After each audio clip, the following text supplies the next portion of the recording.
To begin. We are live. Good morning. My name is Stuart Wheeler and I am the Chairman of Wiltshire Council. I would like to welcome members and the public to this meeting being held on the 21st of February 2023.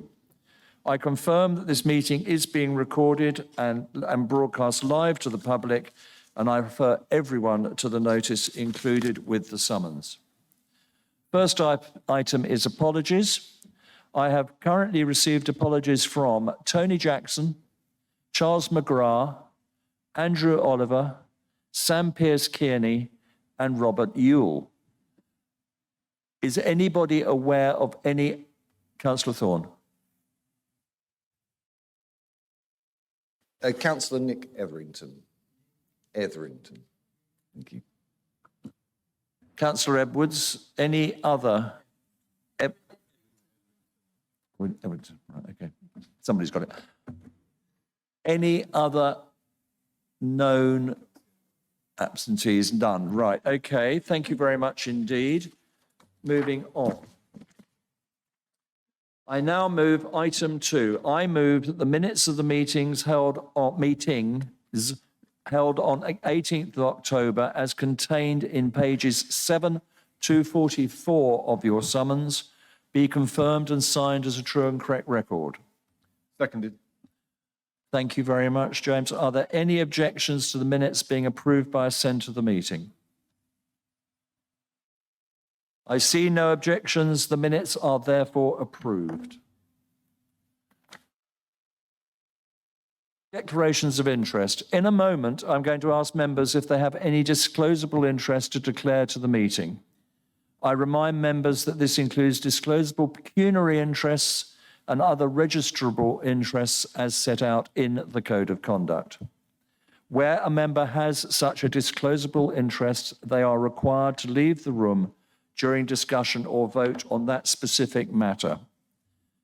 For the avoidance of doubt and to save time, I note, and if they consent, record and declare for the minutes that many members are also members of town or parish councils within Wiltshire. On advice of the monitoring officer, it will be recorded that those interests would not in this instance require the members listed to leave the room for any item, although should be declared. And I'm going to read out those members who are members of town and parish councils. Phil Alford, Liz Alstrom, Helen Belcher, Steve Bucknell, Claire Cape, Trevor Carbin, Sam Charleston, Ernie Clark, Mark Connolly, Caroline Corbyn, Brian Dalton, Jane Davies, Andrew Davis, Matthew Dean, Monica Devendran, Sarah Gibson, Gavin Grant, Sven Hocking, Ruth Hopkinson, Mel Jacob, George Jeans, Bob Jones, Gordon King, Edward Kirk, Catherine McDermott, Dr. Nick Murray, Kelvin Nash, Jack Oakley, Paul Oatway, Stuart Parman, Bill Parks, Sam Pearce-Kearney, Antonia Piazza, Horace Prickett, Tom Rounds, Jonathan Seed, James Shepherd, Martin Smith, Caroline Thomas,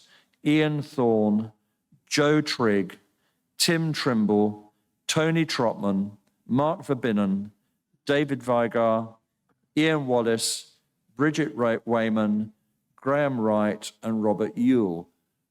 Is anybody present dispute? Right, okay, I'm going to go, I'll ask you in turns. Jonathan.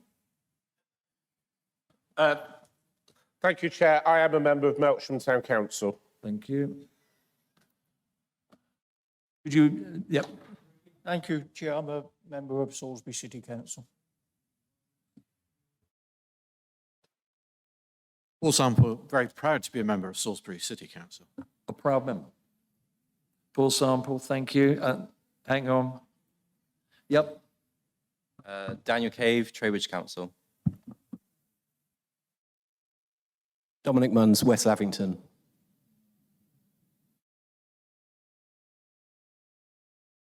Nick Puntis, Chippenham Town Council.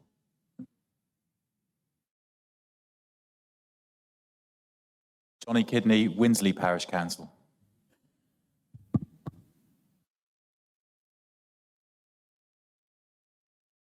Thank you. Nabil Najjar, Dinton Parish Council for the time being.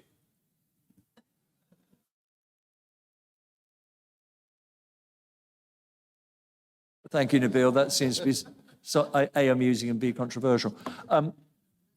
Tamara Ray. Whilst he's not here, Charles McGrath, I believe, is on Salisbury City Council. Sorry. I see no one else. Thank you very much. And nobody disputes that the names I read out, they are on a town or parish council. That's good. Thank you very much. Now, do members have any other declarations of disclosable or other interest to make? Thank you, Chair. I thought you only gave Councillor Dalton. declarations of interest if you were at the meeting, but yes, I rent a council garage, so I'll have to leave the meeting when we discuss the HRA. Housing revenue account items, yep. And? Thank you, Chair. Yeah, likewise with Brian, I also rent a council garage. Thank you very much. Moving on to housekeeping. Right. Right, announcements by the chairman. Before I move to my usual announcements, I want to start by passing my condolences and those of everyone at Wiltshire Council to the family and friends of Helen Jones, the former Director of Procurement and Commissioning. We were saddened to hear of her death, and our thoughts and prayers remain with everyone who knew and worked with her. On the screen, there will now appear a list of some recent engagements that have been attended by myself as chairman and the vice chairman, which will be included in the minutes. I think those are self-explanatory.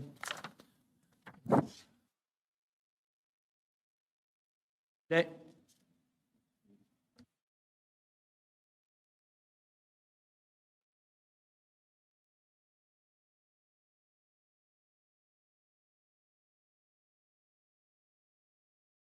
Many years and of Freeman of the City of Salisbury.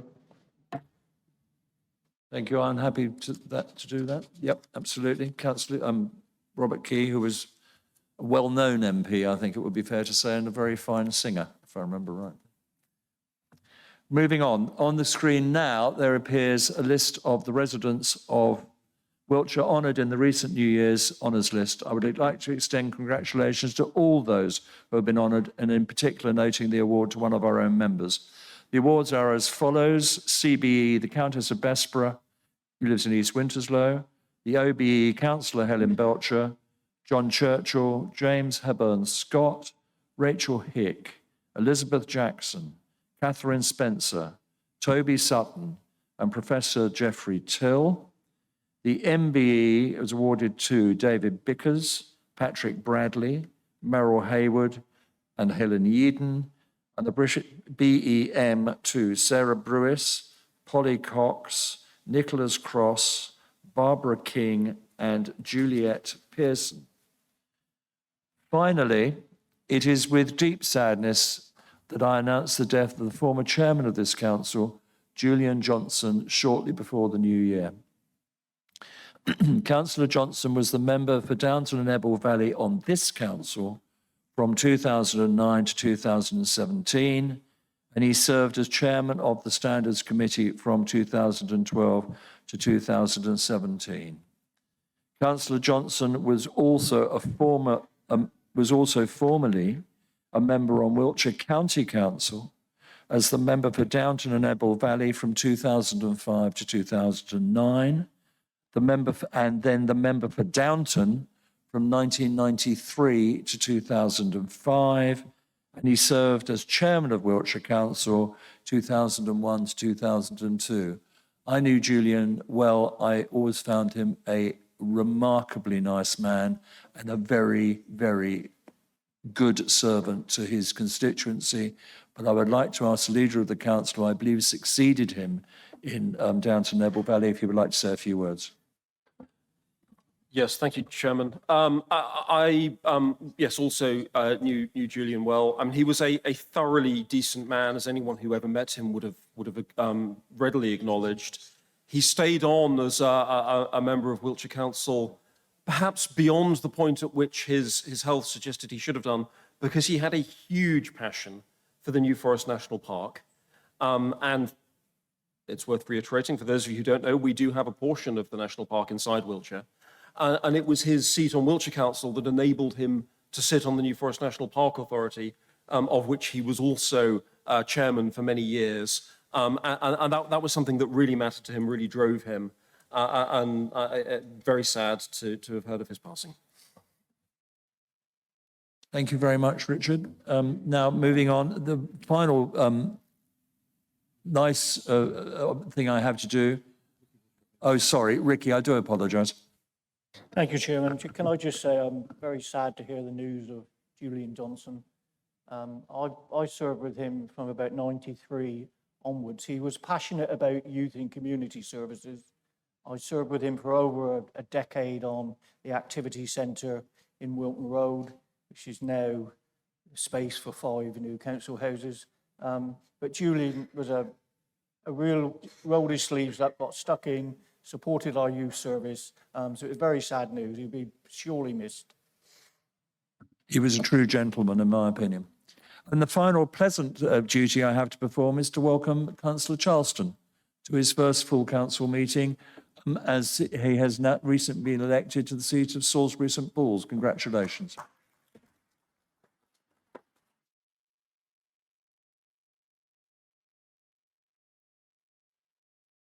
Now moving on to item 5, the petitions update. On pages 45 to 48 of your summons, you will see that 4 petitions have been formally received by the council since its last ordinary meeting. I would therefore ask that council notes the update on petitions in the report on pages 45 to 48 of the agenda. Very happily second. Thank you. All those in favour, please say aye. Against, please say nay. Any abstentions? That's, as far as I can tell, carried unanimously. Thank you. Now, at this point, I'm going to explain how public participation will work for this meeting. Members of the public who have registered to make a statement will be called upon to speak under the relevant item for up to 3 minutes each. I remind speakers that any statements must relate to the item of the agenda they are speaking to, and that once their statement is concluded, they may not speak further on the item, and I will remind speakers to remain on topic. We have also received several questions for this meeting, which are included in the agenda supplement, of which I do not have a copy at the moment. Ah, jolly good, there we are. Sorry, I do apologise, I have. Felicity Courage, Graham Hill, Colin Gale, who I think is going to speak before the budget item, Melanie Boyle, Nick Parry. Right. Right, so Graham Hill is here. What I'm going to ask, and I think Colin Gale is here or not yet. We always speak on the budget item. Graham Hill, what I'm asking is, if this item relates to a specific agenda, it will be taken under the relevant item with the remaining questions being received here. I will give members of the public the option of asking their questions now or reading their statement under this agenda item. Statements should remain on topic to the agenda item they relate to, and any statements taken under this item will count towards the 3 total statements for the agenda item they relate to. Graham Hill, my note is that it is a general point. Is that correct? In which case you can speak now. It is, Chair. Thank you. Would you like to speak for 3 minutes, please? I'll be briefer than that, Chair. Thank you. My initial and supplementary question relates to 3 planning applications going before Strategic Committee tomorrow. One is for 180 units, one for 55 units, and the final one for 50 units. Each has a different applicant and a different owner and WHSAP designation. There has been no cumulative survey or assessment on flooding, drainage, or ecology, so they do not appear to be a single consideration. but none meets the term of the committee as published. I have sought advice from senior planners, but have received no reply. So a secondary question would be, please could it now be confirmed that any item on the agenda of a committee which does not meet the published terms of that committee must be immediately struck from that agenda? Mr. Hill, I'm afraid you're asking, as I understand it, a meeting on a planning application which is not yet decided, and I'm afraid that is an inappropriate question to ask until it has been to committee. Thank you, Chair. Thank you. Moving on, the other Council, Colin Gale will be speaking before the budget item. Right, we now move to item 7, which is the annual report of the Corporate Parenting Panel. I call upon Councillor Mays as Cabinet Member with responsibility for children education and skills to introduce this item. The report is to be found at pages 49 to 144 of your summons. Councillor Mays, will you please present and move your recommendation? Thank you, Chairman, and thank you to everyone here today. I did think... Could you present and move, and then I'll get a seconder? Oh, sorry. Oh, gosh. You know me. Yeah, I move the report to receive and note the annual report and the work of the Corporate Parenting Panel to date, its functions and impact of its work, to ratify the improvements required to strengthen corporate parenting in Wiltshire, and to receive and note the annual report of the Child and Voice team from April 21 to March 22, attached as Appendix 2 to this report. Do you have a seconder? I do. Peter Hutton. Seconded, Councillor Peter Hutton. Now, Councillor Mays, I understand we have a guest today, and if you'd just like to explain, and then I'm going to ask that when your guest speaks for a minute or so, I'm going to suspend the webcast or recording, as I think it would be proper to ensure the proper conduct of the meeting, and in particular, safeguard the interests of possibly vulnerable persons. You can, but my guest here would like to not be switched off, if that's possible. And I have checked this out with the officers, that is her prerogative. Yes, please introduce your guest. Thank you. Well, I will introduce, for those of you who thought that the Cabinet was getting younger, which I know it is, it's not that young, so I will introduce Cora in a minute, but she's here to speak.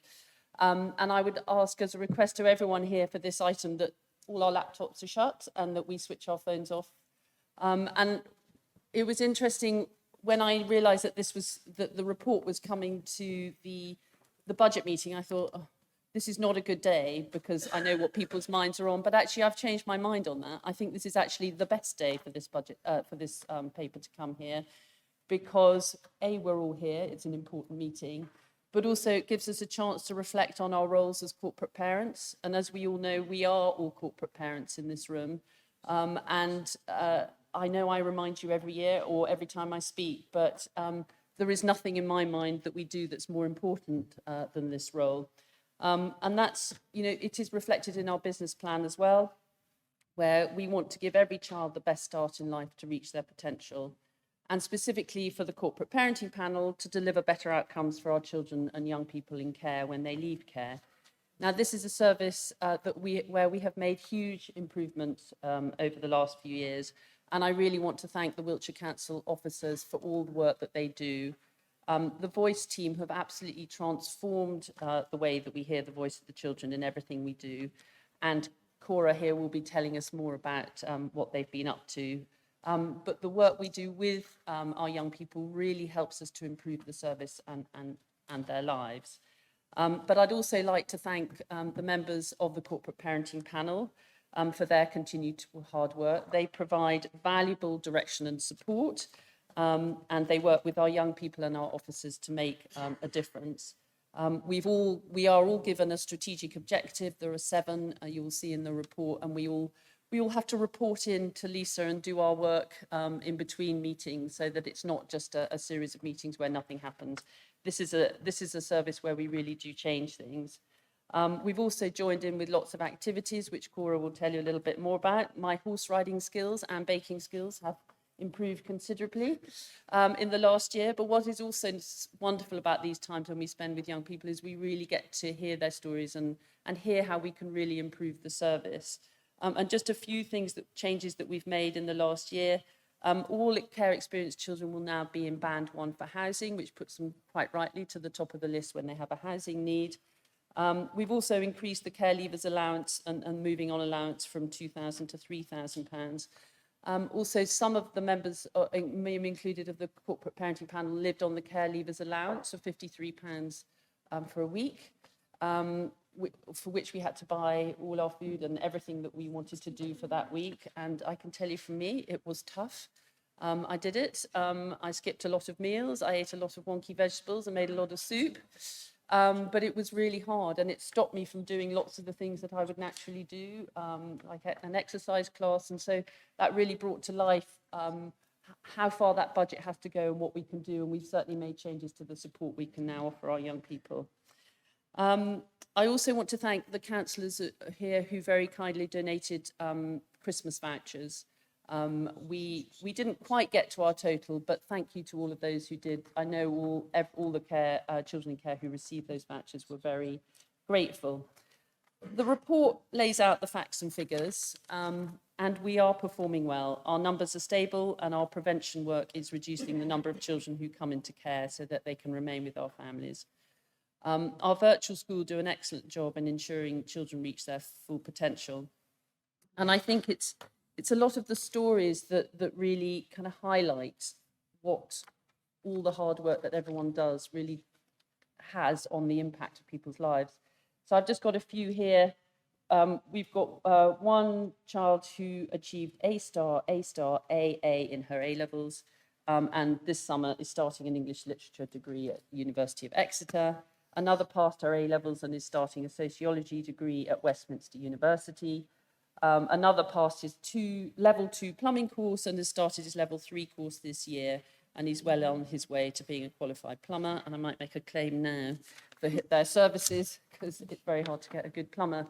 But it just shows the range of activities that are happening and that are really impacting on young people's lives.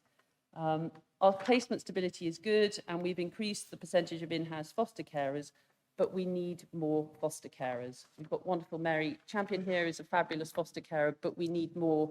So I'm making an out-and-out plea here to all us 98 councillors to please do everything you can to promote fostering. It is probably the most rewarding thing you will ever do.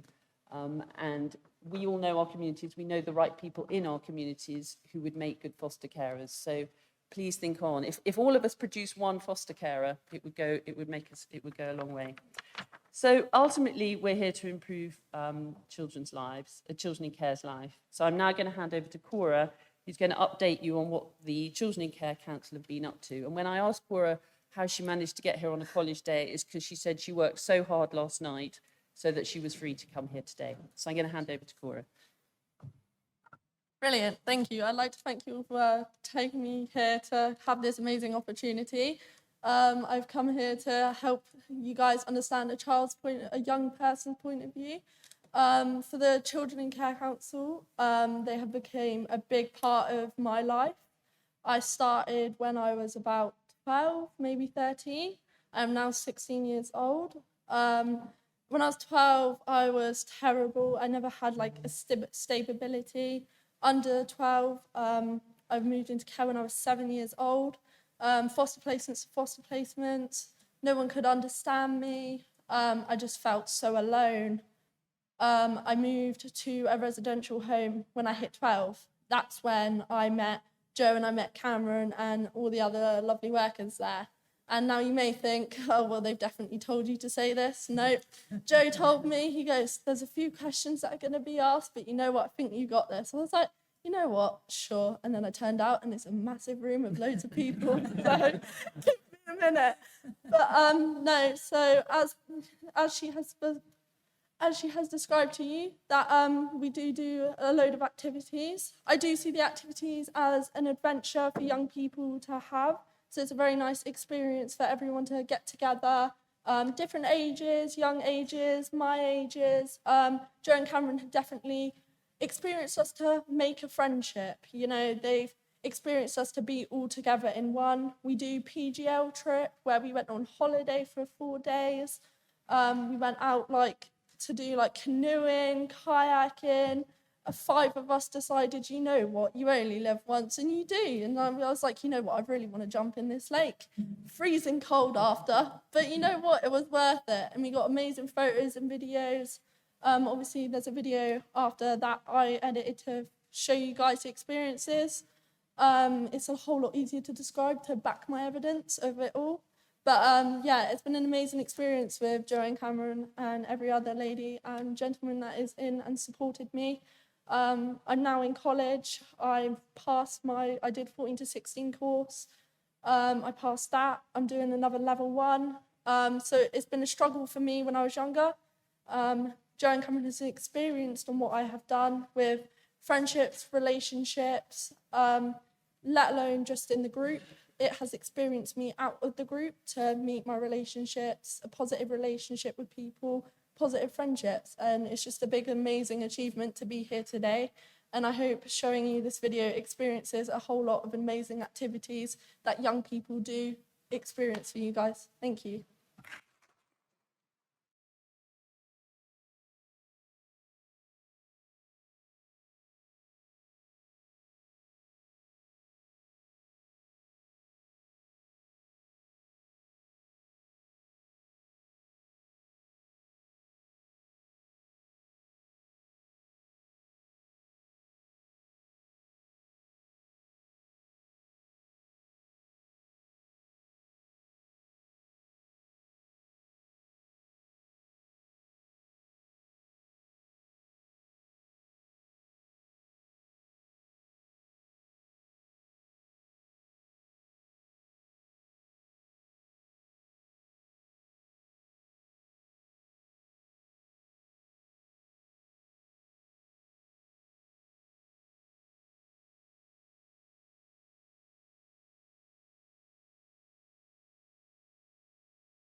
Sorry, do you want me to, you going to go into debate now, or do you want me to do my... Thank you, Laura. No, Peter, please sit down.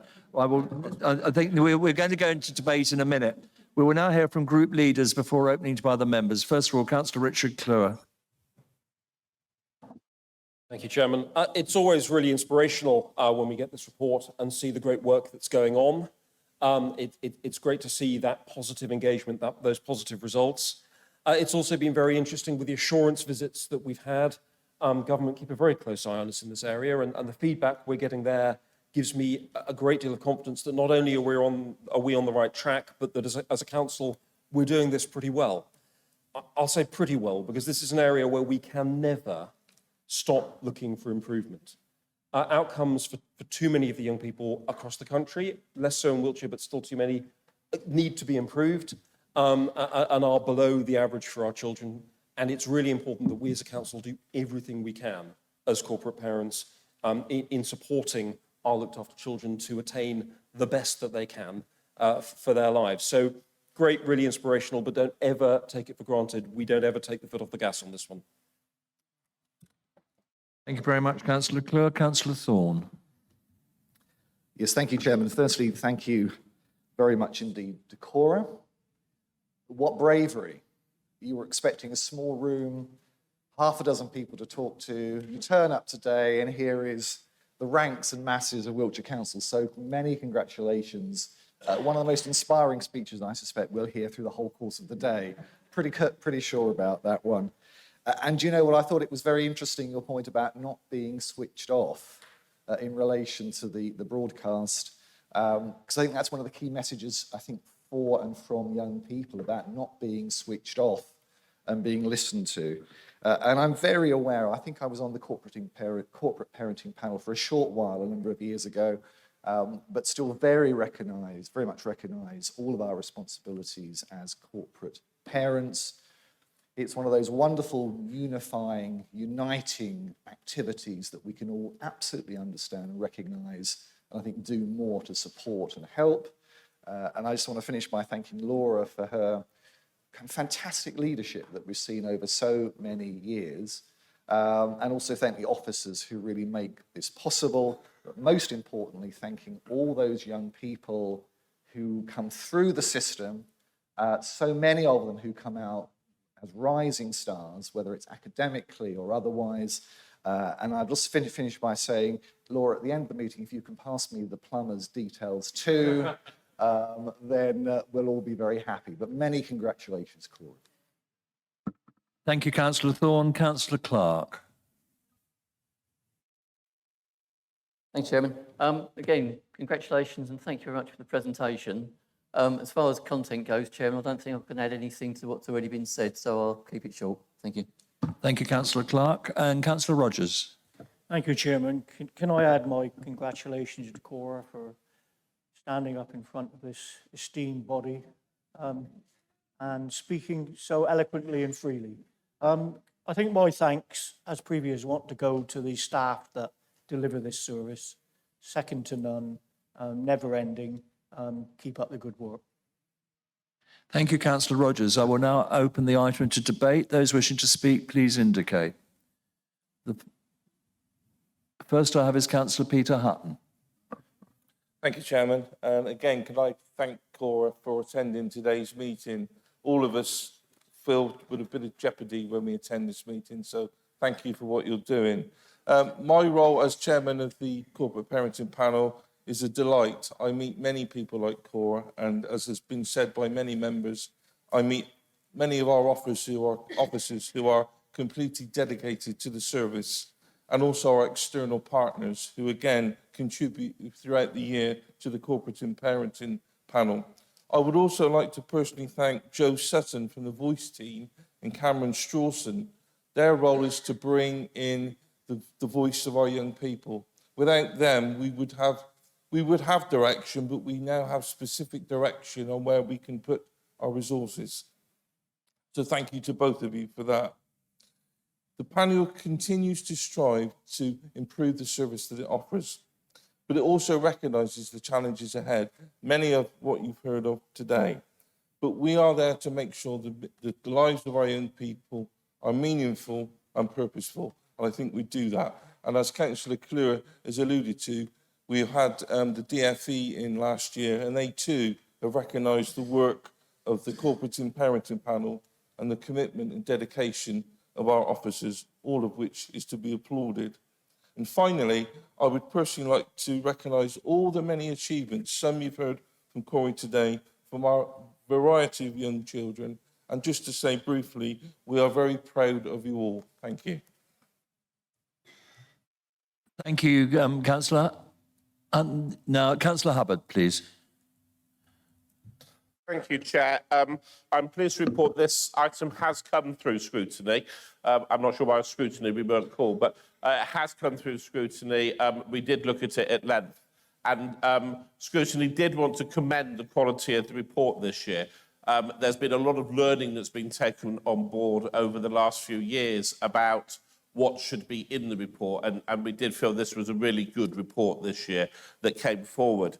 If I might, speaking personally for just one moment, I'd like to add to all the accolades for your speech today. It takes a lot of guts to stand up and speak before a group like this. So really hats off to you. But I wanted to particularly thank one other group that don't often get a mention in terms of the big thank yous, and Laura hinted at them when she singled out Mary earlier as one of our wonderful foster carers in the county. But I wanted to say thank you to every foster carer that we have in our county. Our young people are amazing, but at times, I'm sure you'd agree, can be challenging. and our amazing foster carers who, up and down this county, look after, care for, love these young people. And I had the privilege of attending the Star Awards at the Civic Centre last year and sitting with some of those parents or foster parents and talking to them about the young people that they had living with them. And for those parents, these were their children. These weren't foster children, these were their children. And the pride that they had in what they had achieved, the ambition that they had for those young people who were living before them was absolutely wonderful to see. So I hope the whole chamber would join me in thanking our foster carers across the county because they are truly awesome people. And I can't stop without making my usual thing I say every single year about the fact that although we have a corporate parenting panel under Peter's leadership that does an amazing job, they are merely representatives of the wider corporate body who take responsibility as corporate parents. And actually all 98 of us elected members are all equally responsible as corporate parents for the young people we have in our care. You know, it's really important to remember that. And I'm going to make one slightly controversial comment to close my comments today, which is I thought it was great, Laura, that at the start of your speech, you demonstrated leadership to the council by asking us all to close our laptops and to concentrate on what was happening. What a shame the majority of your colleagues on Cabinet chose not to. Yeah, a controversial comment, no doubt, Councillor Hubbard. We expect little else. I have nobody else listed to speak, so if Cora wants to say a few words, I'd be delighted. Sorry, I just wanted to pull up a comment that a few people said about fostering and thanking them. Every foster parent is an amazing person. Residential, independent, every carer, every social worker, everyone in the room that has supported a child, even if it's someone across the road, you know, yes, stranger danger, but if it's okay, ask if someone,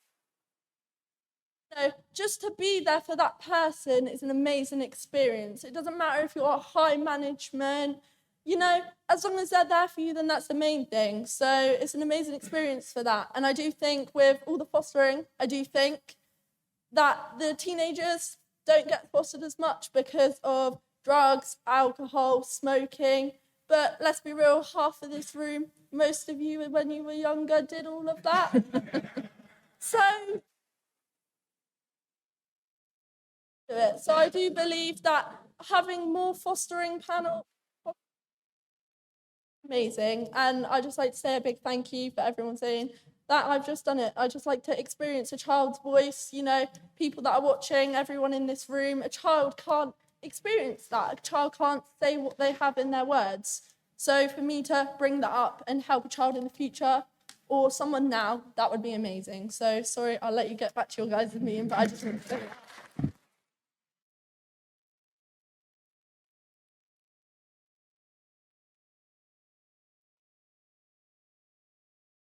Cora, thank you. I was going to say, Councillor Mays, follow that if you can.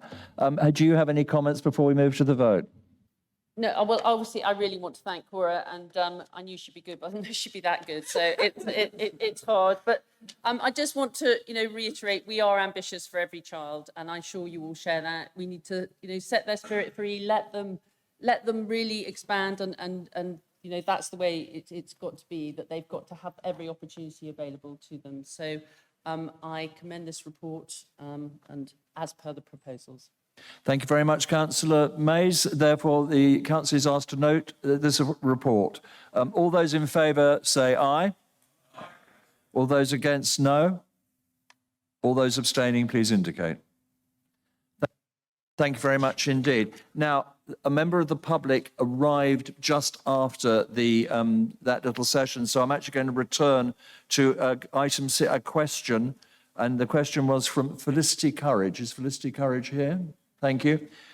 Felicity, you have asked a question to Councillor Clure, Leader of the Council, which appears in the agenda supplement, agenda item 6, as question P23-06.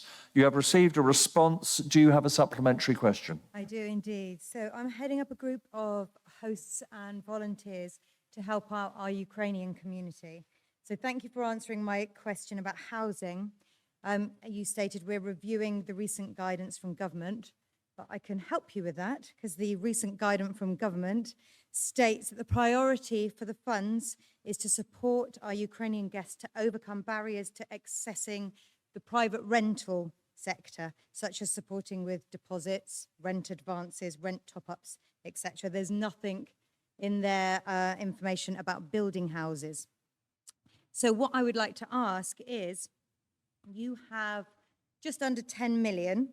The need to house Ukrainians is urgent and immediate. Will you start spending that money now to help the Ukrainian community to move into the private rental sector? And Richard, will you meet with us? We'll gather up a group of hosts and guests from across Wiltshire so that we can discuss with you the best way to support the Ukrainian community in our area. Thank you. Councillor Clure, please respond. Yes, thank you. Yeah, very happy to meet. I've met with the hubs on various occasions, very happy to do so again. So please get in touch.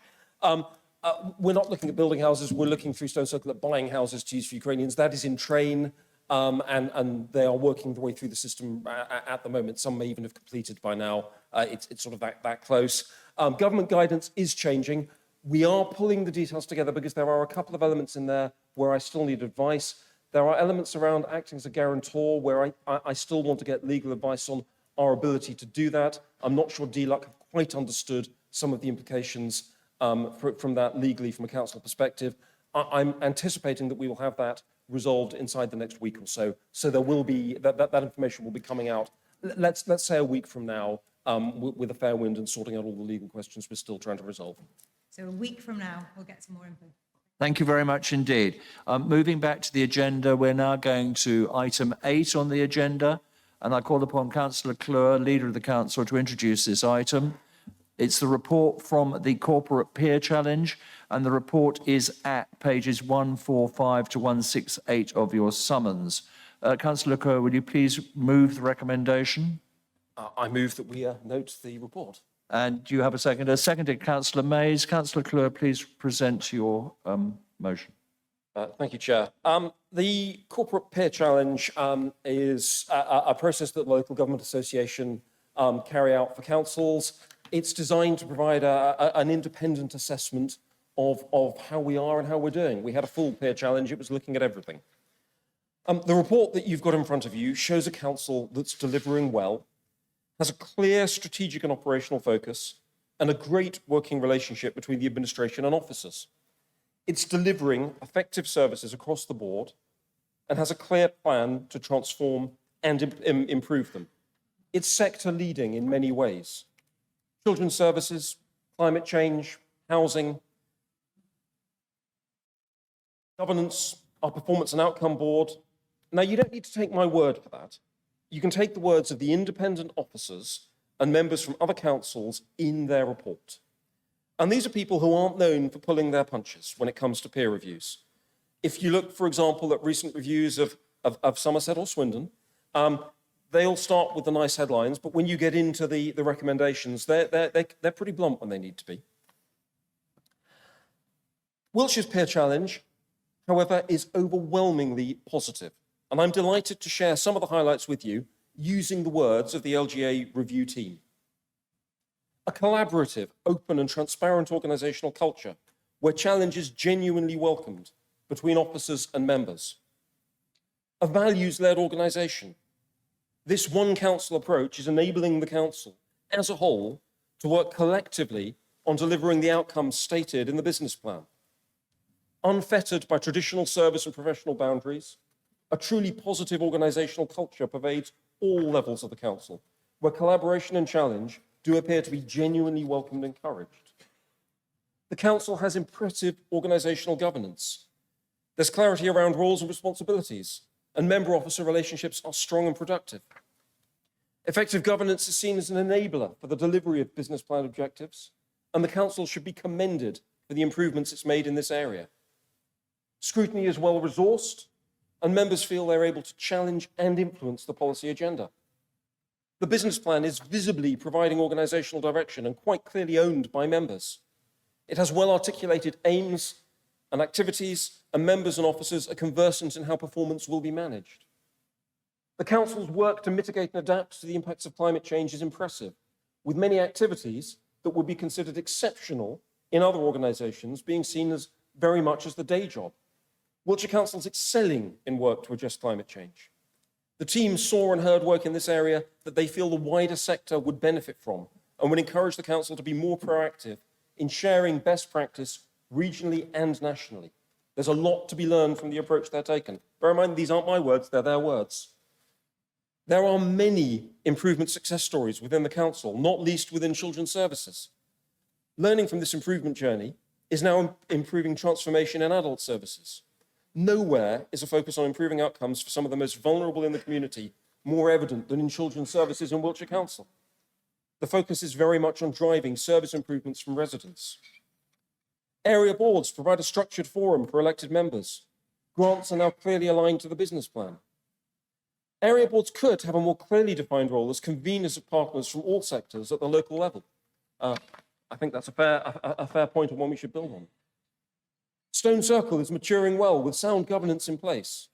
Housing support for homeless people and those on whole life pathways is commendable. A collaborative approach on the budget setting process is in place, with cross-council dialogue on budget and financial planning scenarios. They suggest that we should consider how to celebrate the success of Wiltshire Council, where it's important and where it contributes to raising the Council's external profile. The Council has a good story to tell in so many areas, and the sector would benefit from hearing and learning from their experiences. And let's be honest, we've been a little shy in coming forward with some of our successes in the past, and the LGA really want us to. There are also areas they suggest we need to continue to improve, areas I would agree with their assessment on. The need to continue to embed a place-shaping agenda, for example. An integrated approach, place-based approach, working more closely with partners such as health and defence. The need to develop a local plan that update that maximises the strategic narrative of place. A need to develop a more strategic overview of the assets owned by the Council and how they can be used to deliver key ambitions and meet needs. And to agree a strategy for devolution. We've done that one. And that point about the local plan, as a large unitary authority, we've got a way to use a local plan that few other organisations do to really shape the way our services are delivered.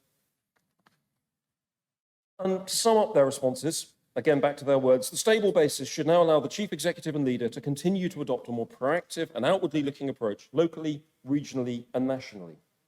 Now, I am exceptionally proud of the work that this administration, but much more importantly, our officers have put in to develop a council that is working this effectively.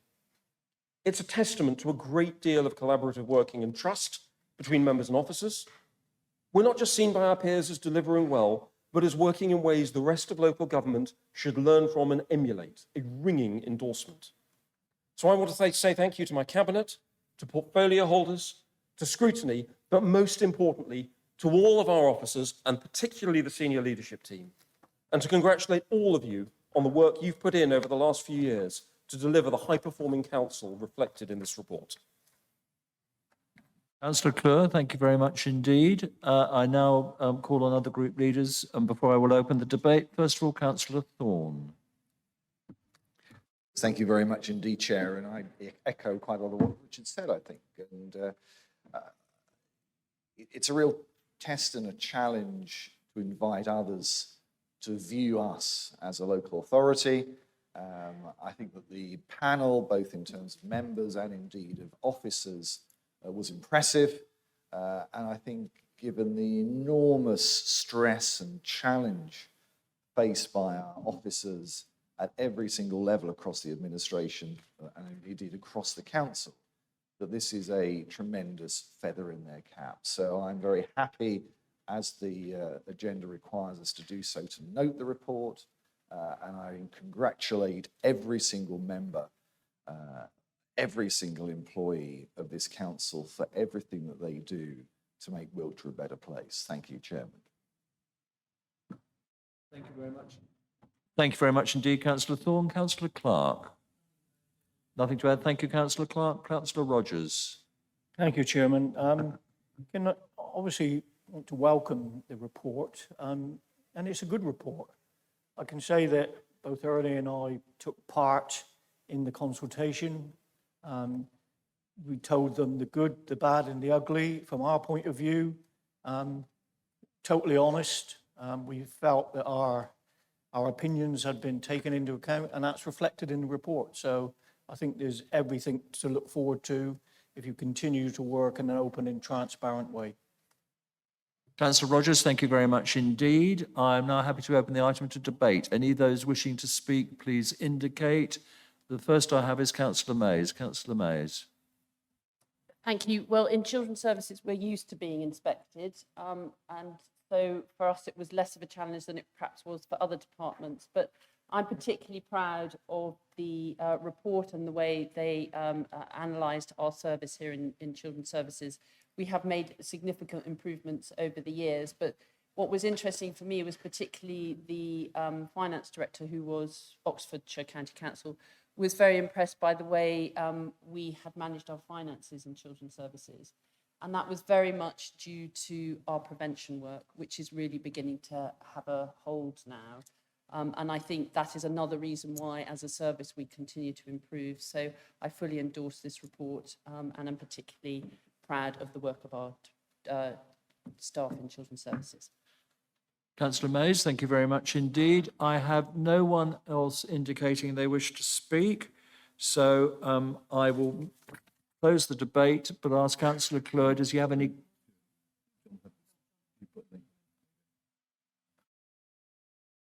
Just crept in under the wire, Councillor Hubbard. Chair, I seek every opportunity that presents itself to me to give the administration a hard time. And I think that when they deserve to be congratulated, we should do the same. I think this is a good... I've read a whole host of LGA peer reports in my time, and I've never seen one where the list of recommendations, it's very clear they're struggling to find things to say that we need to do. And I do think that is because, although it sticks a little bit in my throat to say it, we're clearly doing quite a good job. And I think that that's due not only to the administration, but obviously due to our officer team. And I think it is right that we not only note this report, but congratulate the council, and particularly its staff team, for presenting itself to our peers in such a way, because it does demonstrate that we are delivering on the whole good services to our community. It does demonstrate that we are giving worth for the money that we get, what little we're allowed nowadays by this government, and that we are shepherding and using that funding well. So I think, you know, when we need to give credit, we need to give credit, and this report is one that deserves credit. So I will stand up and say that, and say well done to the administration, but particularly well done to our officer team for everything that has been done. And indeed, not just this administration, but the ones that came before that set up the situation we're in today. Councillor Hubbard, thank you very much indeed. You did creep just under the wire. Now, Councillor Clure, do you have any comments before we move on? Just very quickly, thank you. It was quite interesting in the run-up to the peer challenge. Officers were getting quite nervous and nervous about what the outcome would be. I must admit, I was completely calm. I was expecting the outcome we got and was really pleased to get it. It's great when I get officers now who are quoting the business plan back to me in perhaps more detail than I remember elements of it. It really is embedded, and it's really good to see. But as John said, this really is, more than anything, it's down to the senior leadership team and the way that they are working and engaging, and the trust and confidence that we've all got across the board, administration, scrutiny, and the rest. So, no, excellent stuff. Councillor Clure, thank you very much indeed. We now move to the vote. You are being asked to note the report. All those in favour say aye. Aye. All those against say no. And any abstentions? I So far as I'm concerned, that is a unanimous vote in favour. We now start moving on to what we might call the meat of the meeting, a small piece of meat to start with. Item 9, Treasury Management Strategy. I call upon Councillor Nick Botterill as Cabinet Member with responsibility for finance to introduce this item. The report will be found on pages 169 to 208 of your summons. Councillor Botterill, will you please present and move your recommendation? Formally moved. Thank you. Do you have a seconder? Seconded, Councillor Clure. Thank you very much. Please present your recommendation. Thank you, Mr. Chairman.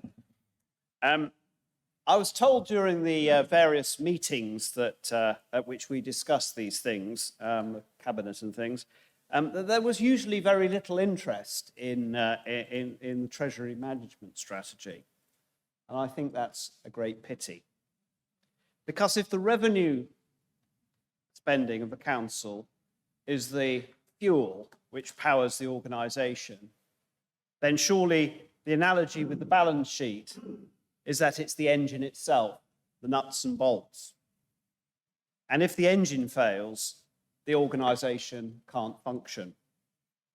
So maintaining a sound balance sheet with adequate liquidity should be what every entity cares about.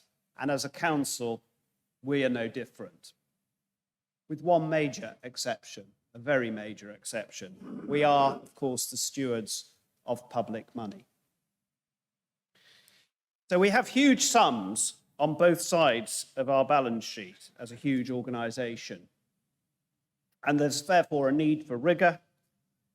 And I would also add to that rectitude and prudence. And with the rise in interest rates, it really does matter far more now than perhaps in the recent past, just where we make our investments and correspondingly the debt management decisions, which need to be both informed and highly professional. It's already been said, I think, or referred to, that all councils are only 3 bad decisions away from disaster. Actually, I'll go further than that. I'd say that all municipal financial disasters, certainly the ones that I've come across, usually start on the Treasury management side. So, this administration certainly doesn't intend to be one of those in that category. And I commend this strategy to you, to full council, and I ask you to agree the proposals, which I think are set out on page 170 of your agenda, proposals A to I. So formally moved, Mr. Chairman. Councillor Botterill, thank you very much indeed. Group leaders, before I open debate, Councillor Clure. Thanks. You'll hear enough from me in a minute, so I won't take long. I absolutely agree with you, Nick. Having a sound principle for the way we manage our money underpins everything we do. I think the report shows that we have those sound foundations, and let us build everything else that we're going to be coming on to discussing. So I'm very happy with this. Councillor Clure, thank you. Councillor Thorne. Yes, thank you, Chairman. I remember the halcyon days when Councillor Whitehead was sitting over here and we debated Treasury management for what it seemed like many a long hour. It probably wasn't any matter of minutes, but nonetheless, it is important, it is critical, it is vital. But also, Chairman, with your permission, I'd just like to congratulate Councillor Sam Charleston on his maiden speech earlier. I've learnt more about garages, perhaps, than I did previously, so congratulations on that. But yes, this is the engine room of the council. This is the baseline in terms of council performance and council delivery. And I think it's absolutely right that this comes to the full council and that all members have an opportunity to look at the figures, understand the figures, if only just to get a sense of what future interest rates perhaps might be suggesting at some point in the future. But nonetheless, this is an important document, and we, of course, will be supporting the recommendation. Thank you. Councillor Thorne, thank you very much indeed. Councillor Clark. Councillor Clark, nothing to add. Councillor Rogers. Thank you, Chairman. Happy to support the Treasury management strategy. Thank you. I now open the item to debate. Councillor Grant. Thank you very much, Chairman. Councillor Bottrell will know that there are one or two of us who do actually enjoy and pay attention to these matters, and I've had the pleasure of quizzing Councillor Bottrell and Mr Brown at the Overview and Scrutiny Management Financial Planning Task Group, on which I serve and have the pleasure of being its Vice Chair. And I would urge members to focus on this matter. And in particular, just have a look at paragraph 7 where of the report, where the definitions of Treasury management as to how it should function are set out for us in short bullet form.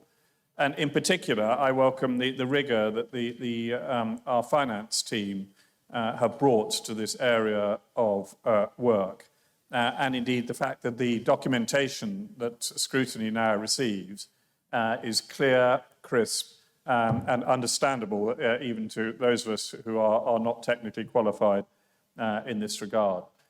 Finally, Chairman, I fully support the recommendations of the report, but there's one area I would just draw attention to, and the devil is always in the detail, Chairman, in these matters, as you would no doubt know and reflect.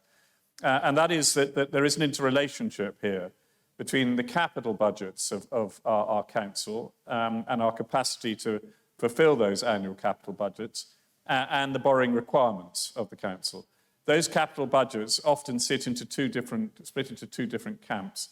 Those items which are funded by government, and it would be disappointing if we failed to fulfil our capital budgetary items in any given year when they are funded by government.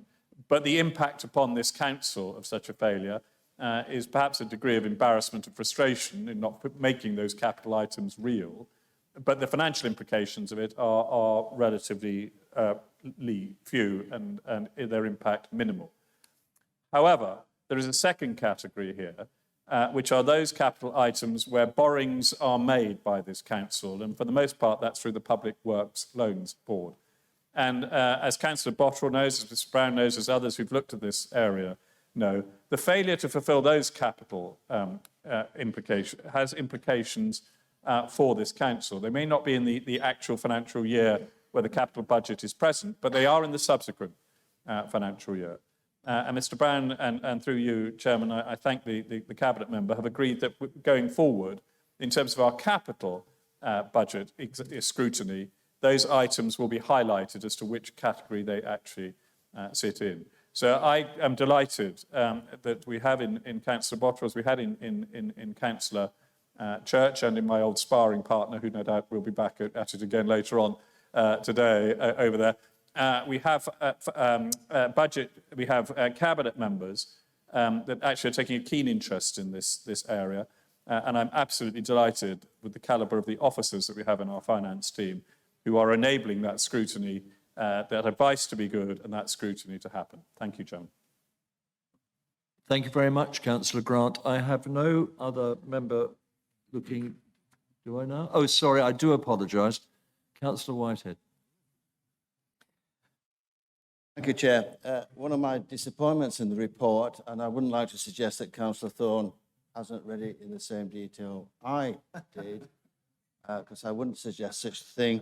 But I couldn't find the interest rates because I don't think we publish them anymore in there, which was a disappointment to me because I could plan future lending, borrowing or whatever. So thank you, Councillor. Thank you, Councillor Whitehead. I now have no further requests to speak. Oh, I got no. No, I haven't. No, no, sorry. Does Councillor Bottrell have any comments before we move to the vote? No, not really, thank you. I note the councillors' contributions. Thank you very much indeed, Councillor Bottrell. Right. This, in accordance with the Constitution, will be a recorded vote. So please indicate on your microphone consoles whether you are voting for the motion, against the motion, or if you are abstaining. I will allow 20 seconds for members to vote.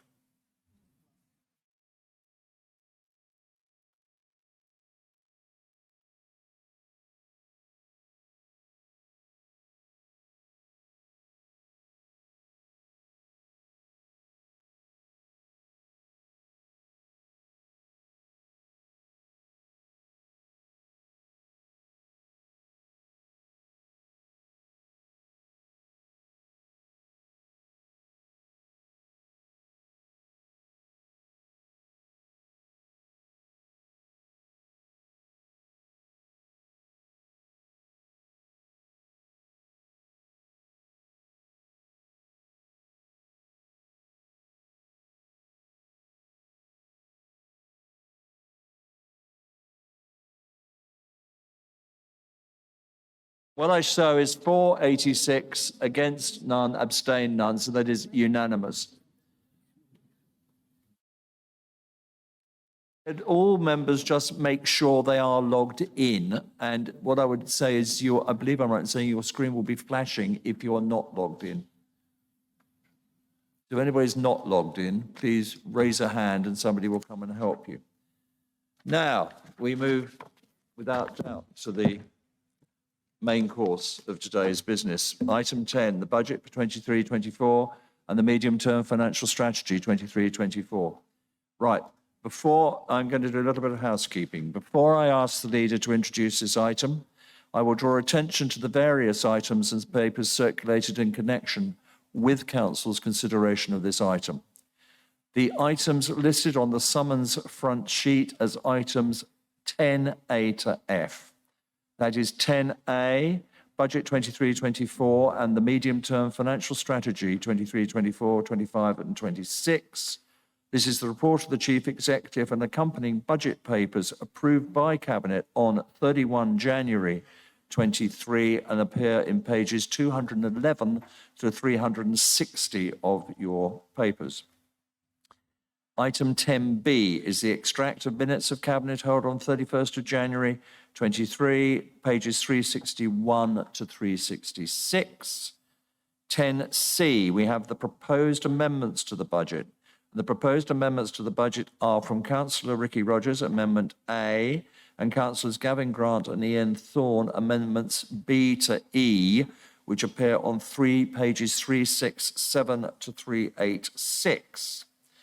Then we have 10D, which is the report of the of the Overview and Scrutiny Management Committee meetings held on 24th January 23 and 7th February 23, pages 387 to 400. 10E is notes of meeting with group leaders and trade union representatives, on 8th of February 23, pages 401 to 404. 10F, budget addendum report. In response to a late update from the government regarding the final local government finance settlement, this addendum sets out how the updates affect the published budget and the proposals to be moved, and that is to be found on pages 406 to 409. I will now explain how this debate will be chaired. I would refer members to the budget process set out on pages 209 and 210 of your summons, although I will be making one correction. As the leader traditionally opens discussion on this item, he will also be moving the motion. So I will first call upon the Councillor Richard Clure, as leader of the council, to move the proposed budget and medium-term financial strategy. Once he has received seconding, he will then present his budget speech. The recommendations are within the budget report at pages 405 to 406. In accordance with the usual custom at the budget meeting, I will not limit the leader to 5 minutes. Secondly, I will then invite Councillor Graham Wright, Chairman of the Overview and Scrutiny Management Committee, to comment on the proposed budget and present the report of the scrutiny meeting held on 24th of January 23. I will then call upon Councillor Pip Ridout, Chairman of the Financial Planning Task Group, to provide comment on the task group's work through the year, scrutinising the Council's finances. At that point, I will receive any public statements or questions relating to the budget and will allow a brief response to those statements if appropriate. I will then invite each group leader in turn to respond to the proposed budget. I will extend them the same discretion as the leader by not restricting them to 5 minutes, although brevity is always the source of. I will then move to the presentation of the tabled amendments to be moved by group leaders. We have been notified of one such amendment, which is Amendment A from Ricky Rogers, and I will check if the mover of the budget motion wishes to accept the amendment. Sure, I'm looking at the right pages. This takes a while, but I want to make sure we're absolutely clear. Following presentation of the amendment, I will then invite Councillor Graham Wright to provide feedback from the scrutiny meeting held on 7th February 23. I will invite comments from all group leaders on the relevant amendment. The amendment will be debated. Councillor Kluwer of the original motion will have a right of reply at the close of the debate of that amendment, preceded by Councillor Rogers. Once that amendment is resolved, I will open the debate to all members.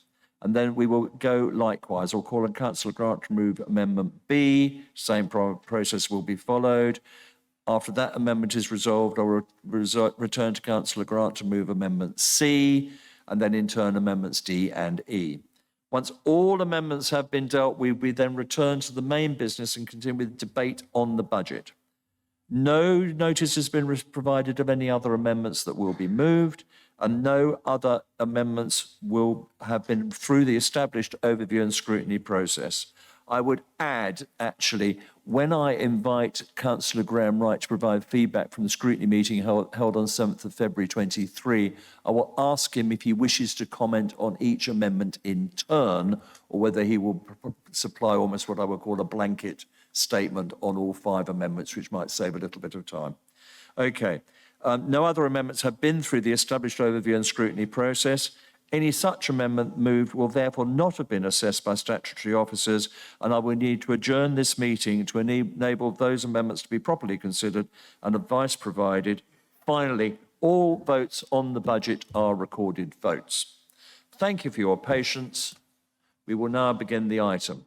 I therefore call, this is the budget debate, I therefore call upon Councillor Richard Kluwer to present his budget speech and to present and move the budget and medium-term financial strategy 23, 24, 25, 26. Councillor Kluwer. Thank you, Chairman. I move the budget as listed. And I invite a seconder. Seconder. Seconded by Councillor Botterill. Councillor Kluwer, please address your remarks to the members. Thank you.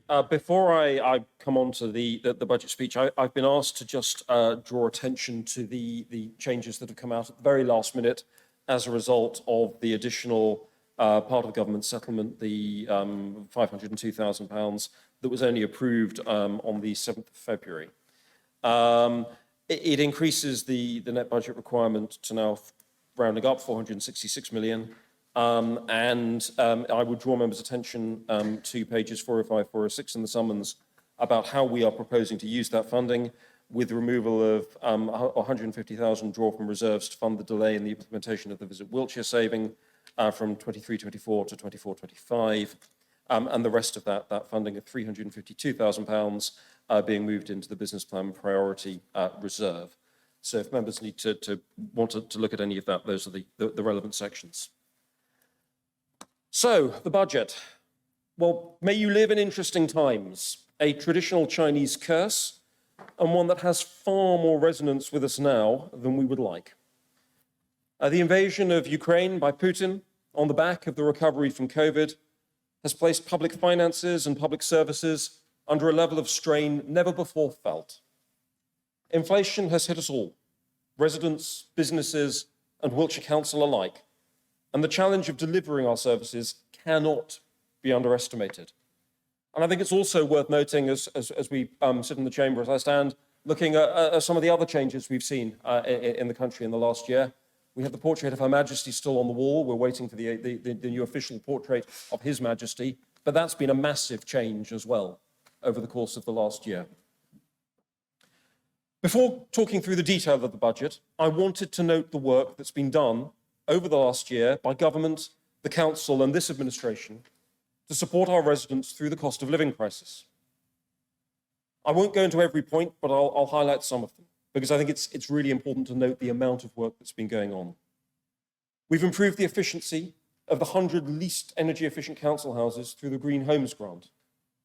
Officers have created our community directory, identifying warm spaces and community food providers, with 165 locations now registered. We've given out over 1,000 warm packs from our libraries, along with referring 80 vulnerable residents to our Warm and Safe support network. The Warm and Safe Advice Service has provided support to 1,009 residents in total, including 144 heating and insulation referrals and giving out £56,000 in grants. 30,000 has been used to provide outreach, helping our boater and traveller communities with fuel and food vouchers, working alongside Julian House, the boater community in particular. We've worked to help distribute the hundreds of millions in energy support that Wiltshire residents have received from central government, along with administering the targeted household support grant scheme, using almost 3 million to support residents who need the most help, with extra funding for families in the school holidays, the fuel programme, and support for vulnerable older people. We supported almost 10,000 vulnerable elderly residents through the 877,000 energy rebate scheme, and have supported our housing tenants to access more than 600,000 in extra benefits and grants they were entitled to, but they hadn't claimed. It's just a snapshot of some of the work that's been going on, driven by Wiltshire Council, both through the voluntary sector and through our area boards. So back to the budget. Local government is, to put it bluntly, as a sector, on the edge of financial catastrophe. Croydon, Thurrock, Slough, they're all raising their council tax by between 10 and 15% this year alone to deal with the impacts of their collective failure to control costs and invest wisely. They've not listened to those 3 steps you shouldn't take if you want to keep a council financially solvent. And I will be astonished if other councils, some, including some closer to home, don't follow them into Section 114 notices over the coming year. I think to provide context to our budget position, it's helpful to look at the councils surrounding us. They've got many factors in common. They all have significant savings that still need to be found. In 24-25 and in 25-26, savings they haven't yet identified. Many are using reserves to balance their books in the coming financial year. And some have savings targets for the coming financial year, which it's clear their own Section 151 officers think are going to be impossible to deliver. Hampshire, next year, £57.7 million gap, rising to £132 million the year after. They're intending on using reserves to cover this, and to quote them from an article they put out in the press, there is no sustainable financial strategy beyond 2025 for Hampshire County Council without funding changes. Dorset need to find 14 million next year and 18 million the year after. It's using its reserves to support SEND this year. Swindon has 9 million to find next year and another 9 million the year after on a budget a third of our size. And they appear to be using 8 million of reserves to balance this year's budget. Not the clearest budget documentation I've seen, unlike the ones produced by Andy, which I think are crystal clear. Baines have 10 million to find next year and almost 5 million the year after, again on less than a third of our budget. And they're looking to raise over £1 million in additional revenue from residents' traffic zones. Now, I'm not highlighting these to criticise those councils, but to highlight the significant challenges the sector is facing. Our most directly comparable neighbour is now Somerset, and there is a little criticism here. And as a new large unitary authority, they have a very similar geography, demographic, budget, and population to us. The scale of the challenges they face are perhaps most stark, both as a mirror of the position we could be in, we're not, but we could be, and a salutary reminder about what the Liberal Democrats do when they're actually in power. Somerset are using 24.3 million of reserves to balance their budget this year, and then 19.9 million to balance their budget next year. I'll come back on to Liberal Democrats and reserves later. Although it is one of those 3 steps that you really mustn't take if you want your council to remain financially solvent. Burning reserves to fund revenue funding, absolute no-no. Somerset have an additional 41 million of savings to find in 24-25 after raising council tax by 5% and after all the government support, with no idea where to find them from. And that's after taking into account the extra, that's after taking into account in their budget report that their officers say that their borrowing levels are unsustainable and need to be brought under control, yet the Lib Dems there are increasing borrowing by 70 million a year next year, a total of over £1 billion. Compare that to our borrowing. It looks as though it will take just 2 years for a Lib Dem administration to drain the reserves from Somerset and turn a previously well-run council into a financial basket case. So, against that bleak backdrop, what's the budget my administration can present for Wiltshire today? Well, I can present a budget that not only details every saving that we need to make to present a balanced budget next year, but every detail of efficiencies and savings that need to be made to balance the budget for the 2 years after that as well. Something no other council around us can come close to doing. Not only do we have plans for all the savings we need to make, but we're not proposing on using any reserves to balance the budget over those 3 years.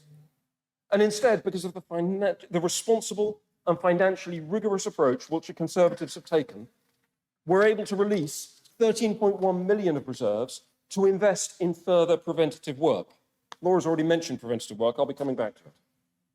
I think this budget is a remarkable achievement, set against the backdrop of the positions of all the other councils around us. And I think it's important to understand how we've been able to get to this point.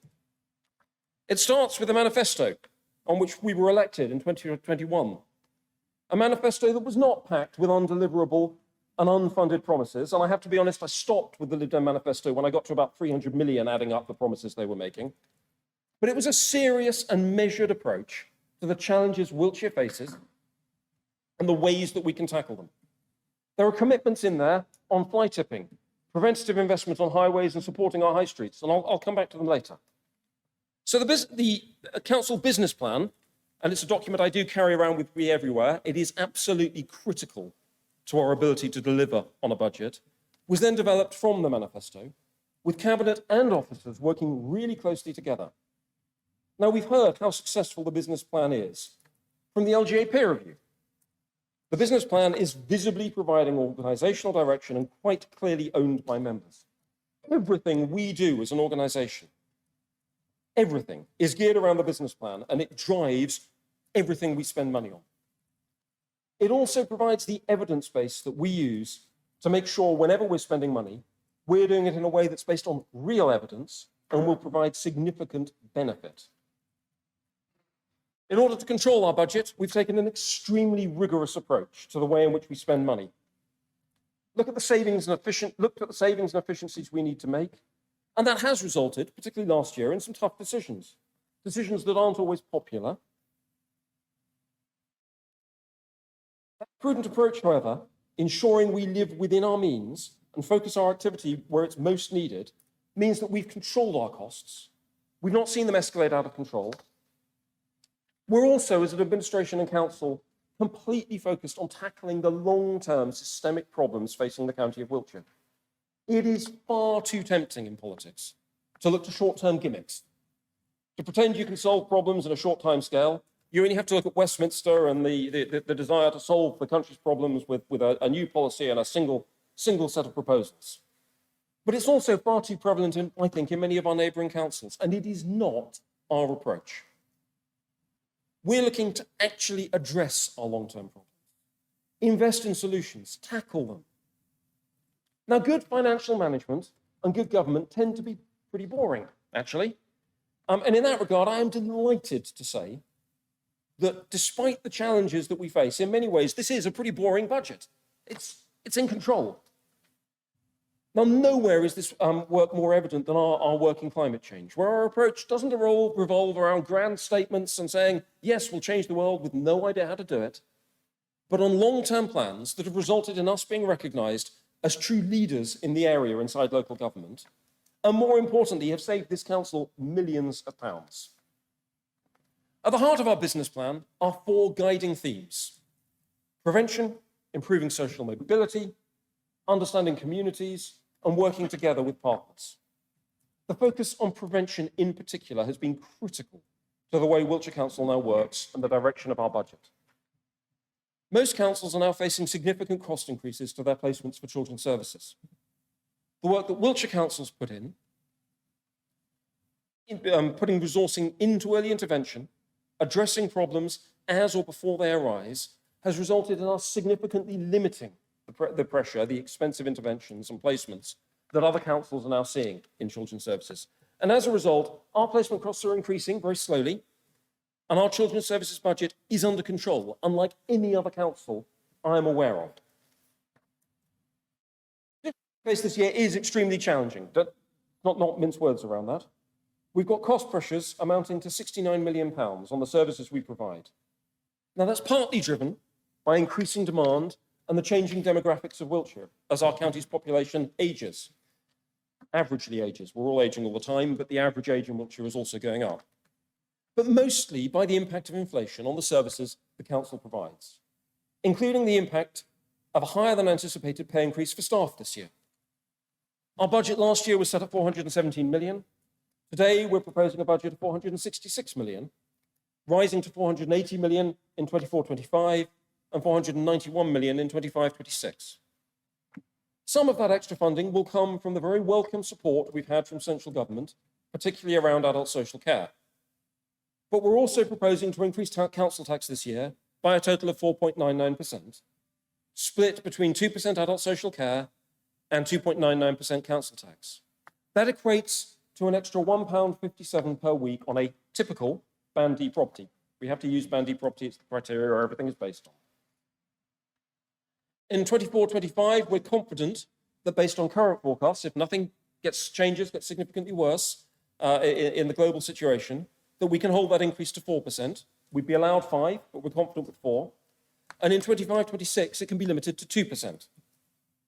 Now, even with all that extra funding, we still need to find £26 million of internal savings and efficiencies this year, and a total of 51.2 over 3 years.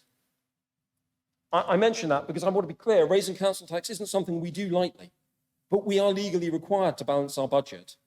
And that, combined with the severe inflation that everyone, including Wiltshire Council, faces, gives us no choice. Even with all of that, there's still 26 million of savings we are finding. We started the process of developing this budget many months ago. Cabinet and the extended leadership team have worked extremely closely and collaboratively to work out a detailed picture of the cost pressures we face over the next 3 years.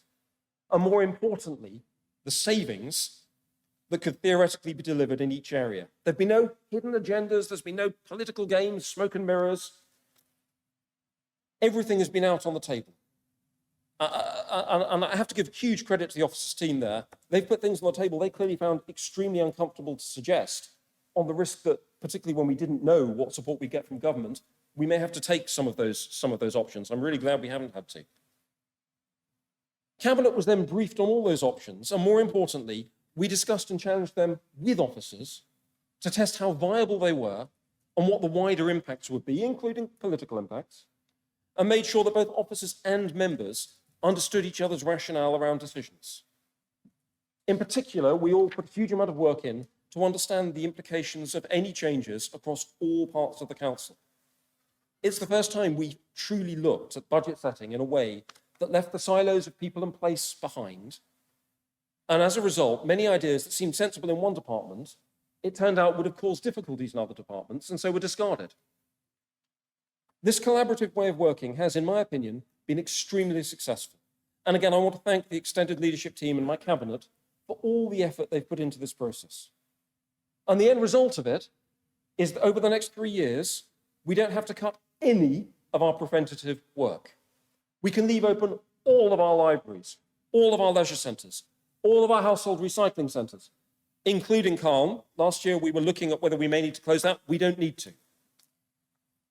We're also maintaining our funding for museums and the arts, despite the challenges we face. And we won't be increasing parking charges for the next 3 years. It's worth noting that our budgets are increasing in all service areas. Even when you take into account the savings, inflation and extra investment going in means that in every area we are not cutting services, we are investing in them. And to be specific about those, living and aging well, up 11 million. Whole life pathway, up almost 15 million. Education and skills, up almost 6 million. Families and children, up by 2 million. And the preventative work there means that it's not up by the 10 or 12 million that neighbouring authorities would be seeing. Highways and transport, up by just under 3 million. And that doesn't include any of the capital spend. Planning, up by 2.3 million. Really important. Planning is an area that's not been working well enough. We have massive investment going in to fix that, get planning working to unlock economic development for us. Environment, up by 3.5 million. And leisure, cultures and communities up by almost 1 million. And that all goes to show that Conservative-run Wiltshire Council delivers. Now, as part of today, we also set the budget for our housing revenue account. That's predicated on a 30-year business plan, ensuring that we update kitchens, bathrooms, carry out routine maintenance. The vast majority of our housing stock is rented out at social rent. Social rent, for those who don't know, is just under 50% of market rent. Now, normally, we're expected by government to increase rents by CPI plus 1%. This year, that would have been, what, 11.7? Government have rightly intervened, saying that is too high, it's not acceptable. And instead, they've said that the maximum increase for rents should be 7%. The impact of lower rental increases to our 30-year business plan would be extremely serious, because any shortfall compounds over time and will reduce the investments that we can put in, particularly around our council house building and our HEAP programme, upgrading all of our housing to an EPCB. So we are therefore proposing a 7% increase in HRA rents. The budget isn't just about day-to-day spending, our revenue budget, but it's also about the capital investment that we're making into Wiltshire. Our capital programmes over the next 7 years will see 293 million invested in council housing, 447 million into highways and transport, 27 million into the economy and regeneration, 4 million into waste services, 41 million into leisure, culture and communities, 56 million into Stone Circle, addressing areas of housing need where the wider housing market is failing, 77 million into our assets and commercial development, including our decarbonisation programme. We've committed 102 million into education, primarily upgrading our schools, and especially the new special school at Silverwood. 26 million in disabled facilities grants, and £1 million going into children's homes this year alone. Now, we fund capital from a wide range of sources, from government grants, Section 106, SIL contributions, and from our own borrowing. And as has been mentioned earlier, capital forecasting hasn't been brilliant in the past. We've been working over many years, Philip started introducing this, to improve the way in which we forecast capital. And I think we are now making significant strides as we come through COVID, and we've got some clarity. COVID blew every capital budget out of the water, in developing a more accurate capital programme with a better profiling of spend. And whilst the overall investment levels haven't changed, we have a much better idea now of when we'll be spending that 1.1 billion we're investing in Wiltshire. We're also investing in our town centres and tourism. Our £1 million a year towns programme is starting to show real returns. Our towns and city council are developing plans for events and marketing, drawing on our funding. In Salisbury, there's a new 3-year Christmas events programme built around that funding. And you only need to drive through Westbury to see the banners advertising their programmes. The Heritage Trail and What's On in Wiltshire app will launch this year with some high-profile content. And the Wiltshire Mark, promoting Wiltshire produce, is close behind. We're expanding the vacant unit fund, piloted in Trowbridge, and we'll be investing in an arts programme over the next 2 years to bring more vibrancy into our town centres, all of our town centres, all 18. This plan, far too many of our residents, I won't reiterate, I've made this point many times in the past, but far too many of our residents now buy their groceries online, they get them delivered. They don't come into our towns anymore. And this plan will bring our residents and those from surrounding towns and counties into Wiltshire's town centres for events and entertainment. I think it's also worth touching on the dedicated schools grant. This is a bit technical, but it's in the papers, and I think it's important to note. It's funding that comes through Wiltshire Council. Government give it to us, and it's passed directly onto our schools. Now, there is a national issue with the high needs block element of this, which runs deficits pretty much everywhere in the country. And whilst we wait for government reform on this, it's been promised, well, forever.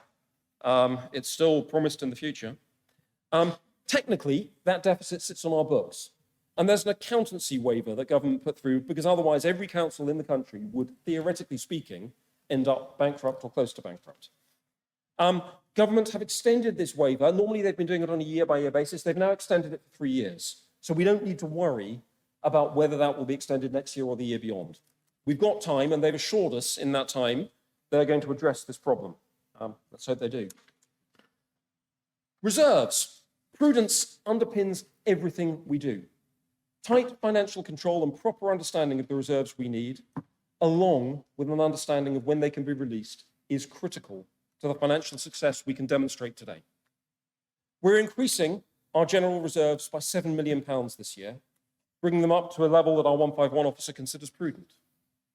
We're slowly drawing down the latent demand reserve, designed to address specific issues arising out of COVID and lockdowns, in particular for young people. And it's great to see that is now being drawn down to address the issues that came out. We're increasing our own collection fund volatility reserve to ensure we're able to deal with any challenges arising from the cost of living crisis and any issues around the economy and collection rates as a result. Again, hopefully short term, but the prudent thing to do. But because of this prudent approach, we are able to release £13.1 million from our reserves to address the key priorities of this administration and the key strategic long-term issues of this county. They're listed in the business plan, and they're designed to tackle future demand before it arises. That's on top of the £2 million we were able to release last year, again, through being financially prudent.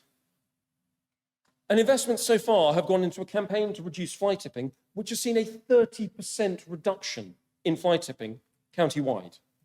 A significant expansion of our white line painting program, over 145 miles of lines painted last year.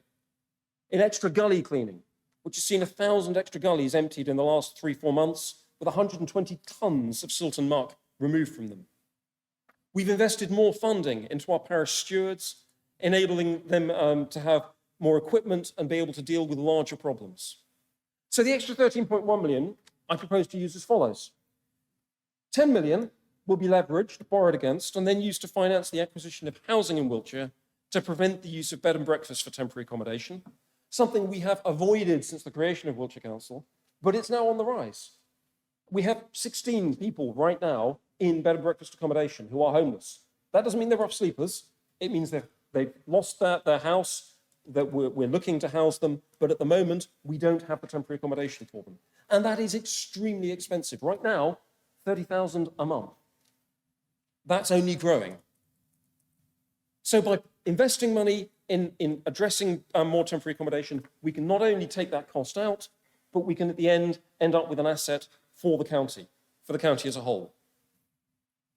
We'll also look with that funding to provide accommodation to support our care leavers and adults with learning disabilities. 2 million will be invested into our community conversations. Now, this is a programme designed to focus all the existing work of Wiltshire Council and our public and voluntary sector partners in holistically tackling long-term deprivation in Wiltshire. It's a highly evidence-led programme, and the funding will be used alongside other funds like the Rural Prosperity Fund to provide projects designed to transform areas of deprivation alongside residents, working with them rather than doing to them. And on the back of that, engaging with the rest of those partners to ensure all of our services in those areas are properly focused. This is extremely important to me. I won't mince words. If anything, it is the most critical thing I think we have in the business plan. It represents a genuinely new approach to tackling deprivation, linking up all the services that the council, health, housing, and the voluntary sector provide, along with a proper understanding of the physical places people live from their own perspective. It's significant enough to already be getting some national and international recognition, and it's only just starting. And I should commend Kate and her team for the work they're doing there. It's always a bit scary to come up with an idea and then say to someone else, please deliver it. But I think they're very much on the right track. £500,000 will be invested into repairing and replacing broken road signs, speeding that programme up significantly. And we'll be adding 952,000 into the business plan priorities reserve, from which we will be taking action on litter in the very near future. The last of the issues inside our own manifesto, the last one that we now need to be taking that action in. We've got some ideas that have been being drawn up, and Caroline will be shaping those into something deliverable in the near future. We will also be ensuring that the military outreach programme continues. This is a programme that's been funded externally, covering the entirety of the Southwest. Funding runs out at the end of this financial year. I've been in touch with every other council across the Southwest, asking those who are willing to commit 5,000. Some have, some haven't. I think we're probably about halfway towards the funding. We'll make sure from the business plan priority reserve, we put in the rest, because we as a county have the largest proportion of the military based here and the largest number of ex-service personnel in our county of any authority in the UK. All of this clearly shows how well Wiltshire Conservatives deliver on what we say we will do in our plan. Now, I want to touch on some of the ideas being put forward by the Liberal Democrats in recent years, their promises and the reality of their actions. I suspect we will shortly spend several hours debating not the substance of a budget that I think any other council around us would pretty much give their eye teeth for, but instead Lib Dem amendments that amount to 0.031% of our total budget. Yeah, I'll say that again, 0.031%. Even Philip can't keep a straight face with this one. It just gets worse year on year, doesn't it? We've had many Lib Dem proposals in the last few years. And when I look at their actions, I am consistently reminded of a quote from Julius Caesar that he gave to the Senate when discussing the Catiline conspiracy. Omnia mala exemplar ex rebus bonis orta sunt. Now, to translate that for you, and we had an outbreak of Latin last year, we may have it again, all bad precedents start from justifiable measures. It could have been written about the Lib Dems. So what would have happened if the Liberal Democrats had been in power? Well, if you add up all the amendments they've put forward, funded by reserves, the first step on that treacherous path to destruction, since 2021, they would have reduced our reserves by £10.5 million, leaving only 2.5 million left. And that means that next year, when we came to set that budget, we'd have exhausted our reserves, just like Liberal Democrat-led Somerset Council will do next year. While costs from B&B temporary accommodation would be soaring, we wouldn't be able to invest in our community conversation work, or in tackling fly tipping, or white line painting, or road sign repairs, or gully clearing, or tackling litter, or in housing, but instead we'd be faced with either cutting preventative work, or libraries, or leisure centres, or increasing council tax even more, or more likely both. We would have continued to do things the way we always had for a couple of years, with a slightly lower council tax, before being faced with the need to both increase council tax and cut services. Definitely a bad precedent. No investment, no prevention, no transformation. They wanted to spend the town's programme funding on increasing parking charges because of the terrible damage it would do to our high streets. A justifiable measure?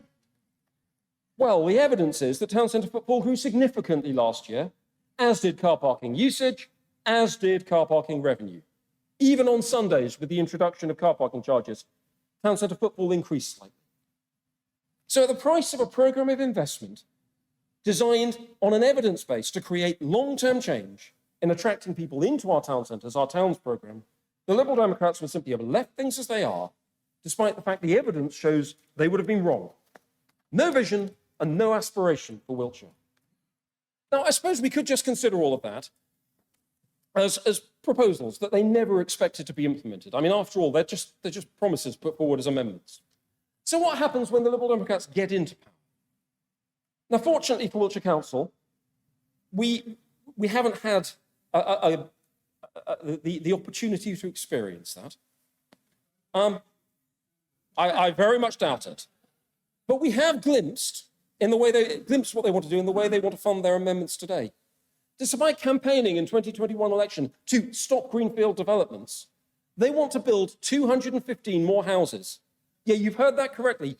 215 more houses on our greenfields to fund budget amendments that yet again would just keep things as they are. And by the way, we want to come on to the second of the issues that you really don't want to do. It's ignoring your 151 officer. And his advice on that amendment is, don't do it. In Somerset, a Lib Dem administration will have drained all the reserves left to them in 2 years and be faced with £41 million funding gap they've no idea how to fill, while increasing borrowing by over 70 million, despite their officers saying borrowing's too high. We do have a couple examples of Wiltshire of the difference between their promises and the reality of their actions when they're in power. Trowbridge Town Council, they're increasing the precept by 10.1% on the back of a 19.49% increase last year. But the worst example, by far, comes from the Lib Dem dominated administration on Salisbury City Council. Now, it's nice to see Councillor Charleston in the chamber today. In the recent St Paul's by-election, which he won, his election literature focused very heavily on the need to protect the most vulnerable, and to look after people during the cost of living crisis. And what did the administration of Salisbury City Council do to their precept this year? An administration that he sits on, that Councillor Dalton and Councillor Sample are members of, they decided to increase the precept in Salisbury not by 5%, not even by 10.1% by inflation, but by 44%. Yeah, you heard me, 44%. Salisbury Band D council tax is already £233 a year, and the increase will cost the average Band D household in Salisbury an extra £102 per year. That is significantly more than the £86 that Wiltshire's council tax will increase by for the same Band D property. Now we, Wiltshire Council, of course, are responsible for the provision of hundreds of literally life-saving statutory services. Yet what will the residents of Salisbury get from Salisbury City Council, who have statutory responsibility for allotments, for the extra £102 a year? They'll get their services cut, and the grants from the City Council to the Museum and Wiltshire Creative, grants we are maintaining, their grants will be slashed. Liberal Democrats will promise anything to get into power, but the moment they have it, it's massive tax increases and economic incompetence. Omnia mala exemplar ex rebus bonis orta sunt. Perhaps a better modern translation would be the road to financial hell is paved with badly thought through Lib Dem justifiable measures. Anyway, back to the financial sanity of our budget, our Conservative budget. What I'm presenting to you today is a budget that not only provides a fully costed budget for next year with no use of reserves, but a fully costed budget for the next 3 years with no use of reserves to balance the books. Instead, we are releasing reserves, releasing them to invest in tackling the long-term issues we face as a county. We're investing heavily in prevention, in tackling deprivation, and in improving the maintenance of our critical infrastructure. We're not waiting for government to fund levelling up, but levelling up ourselves. We're modernising our services, transforming adult social care to focus on keeping our residents healthy and in their own homes for longer. We're not spending on gimmicks or on doing things just because that's the way we've always done them. We have a clear business plan based on a clear manifesto that is delivering for the residents of Wiltshire. And as a result, we are bucking the trend with stable finances in local government where no one else has them. Don't just take my word for it. Look at our independent peer challenge and see how experienced officers from other councils rate our work and our performance. This is an excellent budget, which yet again clearly demonstrates that Wiltshire Conservatives deliver. And I wholeheartedly commend it to you all.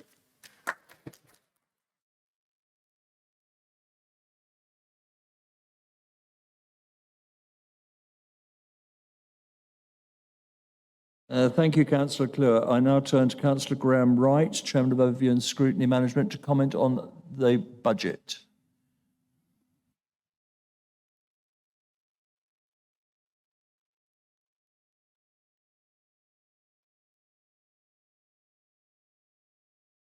There we are. With your agreement, Chairman, I'd like to take the budget and the amendments all in one in this and resume it now rather Perfectly happy to deal with both meetings. Thank you very much indeed, Councillor Wright. Okay, fine. Each select committee has reviewed their budget areas at informal online meetings. A financial planning task group reviewed the budget on the 19th and 20th of January, bringing its report to the Overview and Scrutiny Management Committee.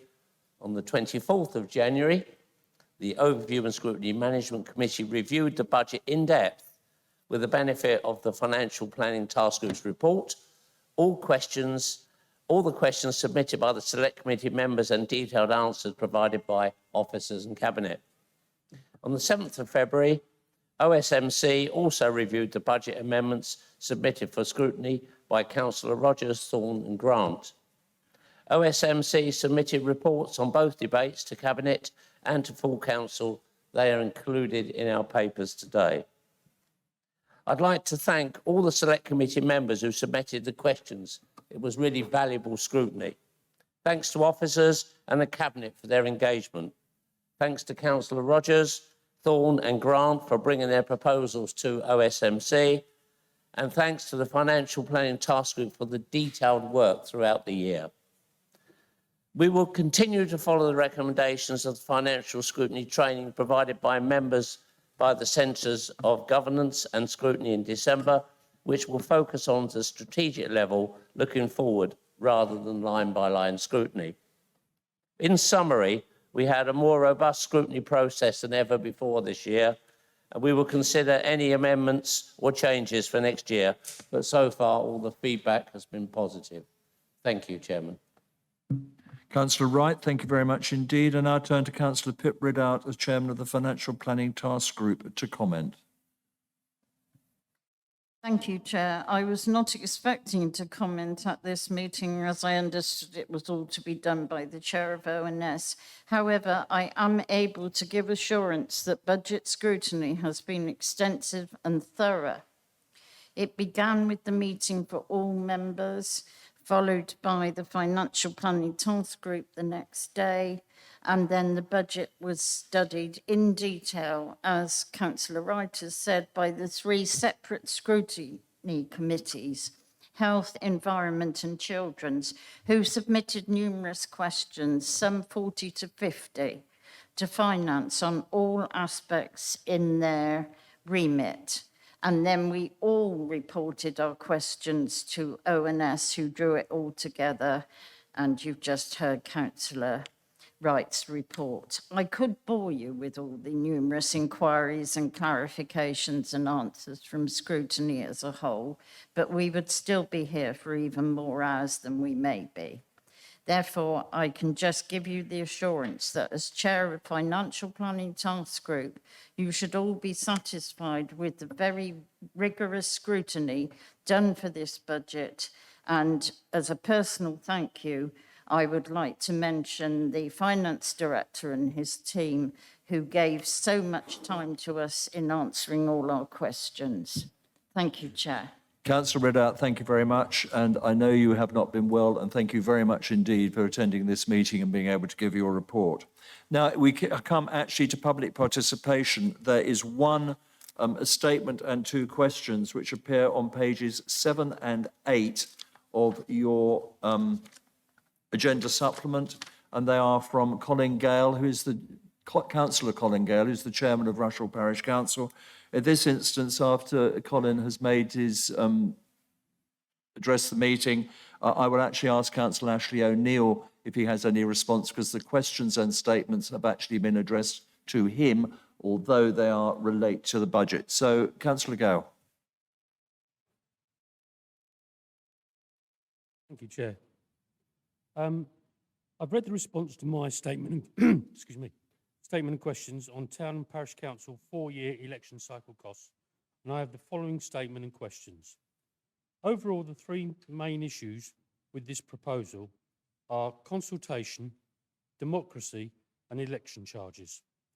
The intent to introduce charges by Wiltshire Council for Town and Parish Councils was first notified in January 2021, but was withdrawn after objections were received from the parishes.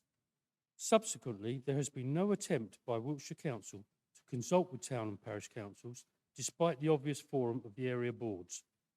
The monitoring officer advised the clerks via the online chit-chat session in November 22 that early discussions with some councillors had taken place. The response to my question incorrectly states that the monitor officer requested feedback. This response is not supported by the minutes of the online meeting, which I supplied in my previous statement. What is the purpose of area boards if not to communicate between County Hall and the areas and consult on these proposals, or based on their track record, does Wiltshire Council simply not believe in consultation? Democracy. The response identified that Wiltshire Council have consulted 2 comparative councils, Cornwall and Durham, who implemented the changes, and they did not notice any difference. There is no supporting evidence of this claim. Pewsey Community Area Partnership have trawled all of the parishes in Pewsey area, and the strength of feeling objecting to the proposed changes is high, with many suggesting already that they will simply avoid elections and operate on a co-op basis. Election charges. There is a split between electoral charges and election charges. Election charges for Westminster elections are paid for by the UK Parliament, with local election charges being paid for by the local authority and Police and Crime Commissioner being paid for again by UK Parliament. Because in general, multiple elections are held together, there is a blurring of costs, and the costs are unpublished by the local authorities and are not audible, so there is no transparency. However, fundamentally, the costs of elections are paid for by the electorate, either by direct taxation from central government or by local taxation from council tax. The electorate have already paid for all local elections, i.e. unitary council and town and parish council elections via the council tax. The proposal by Wiltshire Council to charge town and parish councils for town and parish elections and for the town and parishes to charge the electorate via the precept is effectively double dipping on the electorate, unless the local authority also plans to reduce the council tax accordingly. How does Wiltshire Council propose that the town and parishes explain the proposed precept increase to their electorate? We know we have already paid for these costs via your council tax, but we have been told by Wiltshire Council to mug you again. Councillor Gale, thank you very much indeed. Councillor O'Neill, do you wish to respond? Thank you, Councillor Gale, for your questions and your statement. I will ensure that you get a full written response after this meeting. But as I set out in my written response to what was in the agenda pack, it's not a withdrawal of a service, but rather a proposal to recover costs that were incurred solely for activity that relates to city, town and parish council elections.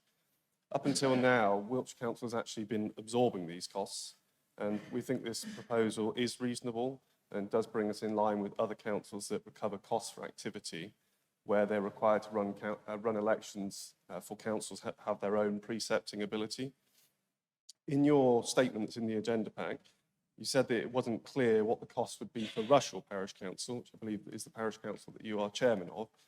The email in January to Clark said that tailored costs could be provided by emailing the elections team, and the email address was in the email. So I'm not sure whether or not your council did that or not, but I have got the figures for you in front of me. So in terms of the impact to Rushall Parish Council, if spread over a 4-year period, based on the activity in 2021, which is really, really important, because obviously that could change in 2025, depending on inflation and other factors, the impact would be £82.50 per year to your parish council over a 4-year period. We do recognise that for some councils, they will need time to make financial provision for these costs, and hence why we are suggesting that payment can be made in as late as 2027, if need be, which will give councils 4 years to be able to make the provision.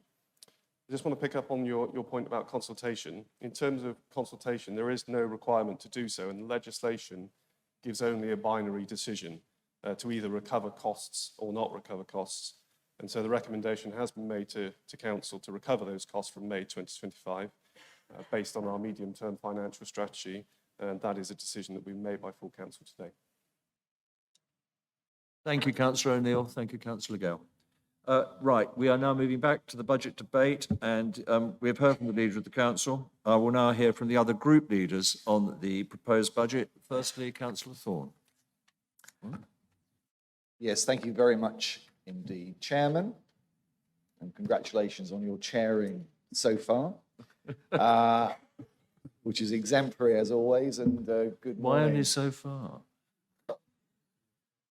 The jury's always out, isn't it, until it sits and considers its decision. But we'll see. But thank you for your chairing so far, and good morning to colleagues, and indeed good morning to residents of Wiltshire, of course, who are... it's 12:30 already. Goodness me, doesn't time fly when you're having fun? But nonetheless, good afternoon to everybody. Can I just start by thanking Richard for his speech, and I will come back to his very interesting words in due course. But can I just start by thanking a number of other people in relation to the preparation of the budget today. Particular thanks, of course, to our 151 officer, Andy Brown, and of course, his exceptionally talented number 2, Lizzie Watkin, who's been particularly helpful to us in terms of the amendments that we'll be debating shortly. Also, thanks always to Wiltshire Council staff, because without their efforts, their energy, their commitment, of course, there will be very little to discuss today. And indeed, quite rightly so, thank you to Wiltshire Council taxpayers and indeed business rate payers, because of course, only with their support does any of this that we do make itself possible. I'd like to thank my colleague Gavin Grant for the work that he's undertaken on the amendments, and indeed look forward to the debate and in fact debates to come. So let me just turn, if I may, to some of the points that Richard made earlier that I think are important to touch on and indeed to address. I think the first thing he referred to was Visit Wiltshire, and the fact that the funding that appeared in the agenda as to be withdrawn is now to be maintained for this year, but nonetheless, I think, according to the financial plan, to be withdrawn next year. And I think that that is a mistake. And I think that there is to be an ongoing discussion, should be an ongoing discussion in terms of the role of Visit Wiltshire and indeed its funding base for future years.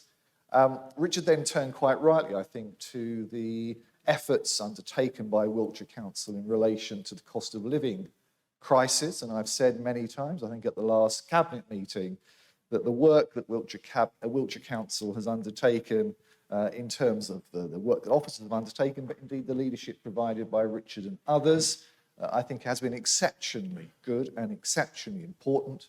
I think there are still tremendous challenges in terms of how we reach those that are most difficult to reach, who perhaps need the support that we can provide more than anybody else. I think that's an enormous challenge, and I think the second challenge is how we reach those audiences who have probably never been touched by the type of crisis and the challenge that we face, that don't ordinarily engage with local authorities or indeed in terms of government from a benefits and funding point of view, and therefore how we engage, reach and involve those communities and those individuals in relation to their needs and the support they require through the cost of living crisis. Richard quite rightly referred to, I'm going to get onto the things that he quite wrongly referred to, but we'll get on to the quite rightly referred to just for a little bit longer in terms of the catastrophe that local government is facing. And I'll turn to that in a moment in terms of the impact on local government, of course, and the ongoing and never-ending challenges in terms of ensuring or trying to ensure that government recognises the enormous responsibility it has to local government and the need it has to properly and effectively fund what we try to do. Richard then started to make some party political points, something he always criticises me for, but he's got in ahead of me on this particular one, and he criticises Hampshire, which I think is Conservative controlled when I last checked. He criticised Dorset, which again I think was Conservative controlled when I last checked. Swindon Council, probably until this May, Conservative controlled when I last checked. He mentioned Lib Dem controlled Baines, but he saved his real venom, his real anger, his real disappointment for Somerset. Now I have to say, I did quickly double check the responsibility level in terms of Somerset. And of course, what I discovered, of course, is the Conservatives were in control of Somerset from 2009 until May of last year. And yet suddenly it's totally the fault of the Liberal Democrats. I think even the most dyed-in-the-wool Conservative like Richard might just question how much blame needs to be allotted to the Conservatives and perhaps how much blame needs to be allotted to the Liberal Democrats. He then moved on to the £26 million worth of cuts, which of course is an absolutely central part of the budget. It doesn't get mentioned very often on the council's website, but of course for those people who are affected by those cuts, it is enormous. And I wouldn't describe them as, I think Richard did, internal efficiencies. I think the impacts on individuals, and we'll come on to the detail shortly, is absolutely enormous. And to describe those impacts, those threats, those worries, those problems that we are adding to in terms of the experience of our residents as being internal efficiencies, I think is quite and utterly wrong. I just want to turn to a final point. I'm always in awe of Richard's grasp of Latin, his desire to quote Latin, and then, of course, for the vast majority of us, for him to explain to us what he's talking about. But I have to say, Richard, if you're modelling yourself on Julius Caesar, I have to say there are other historical models that might be more appropriate. I'm not quite sure who Brutus is in relation to the people sitting amongst you, but of course it was a whole group of people, I think, who got the knife in the end. So maybe Julius Caesar isn't the best example of the kind of leadership perhaps we require at Wiltshire Council.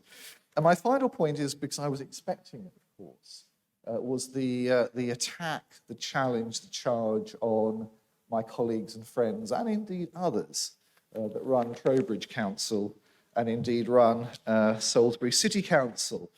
And what is interesting is that, again, Richard is a great follower of history, clearly has a great interest in history and the consequences of history. But I'll just take him back, I think, just down to 2018, where I believe that Salisbury City Council, under Conservative control, increased the precept by 69%. So you can so you can certainly ooh-ah around the increases that we've seen at Salisbury this year, but it was actually 69%. And interestingly, the leader of the city council at the time, who is one of our more august members, Councillor Dean sitting to my right, commented at the time, well, residents want to see a protection enhancement of services, including cleaner streets, better maintained open spaces, and create a vibrant city. And I would imagine if you asked the leadership of Salisbury City Council now, that's exactly what they would be saying. So I'm just focusing on the increase, that we've got a criticism of an increase here.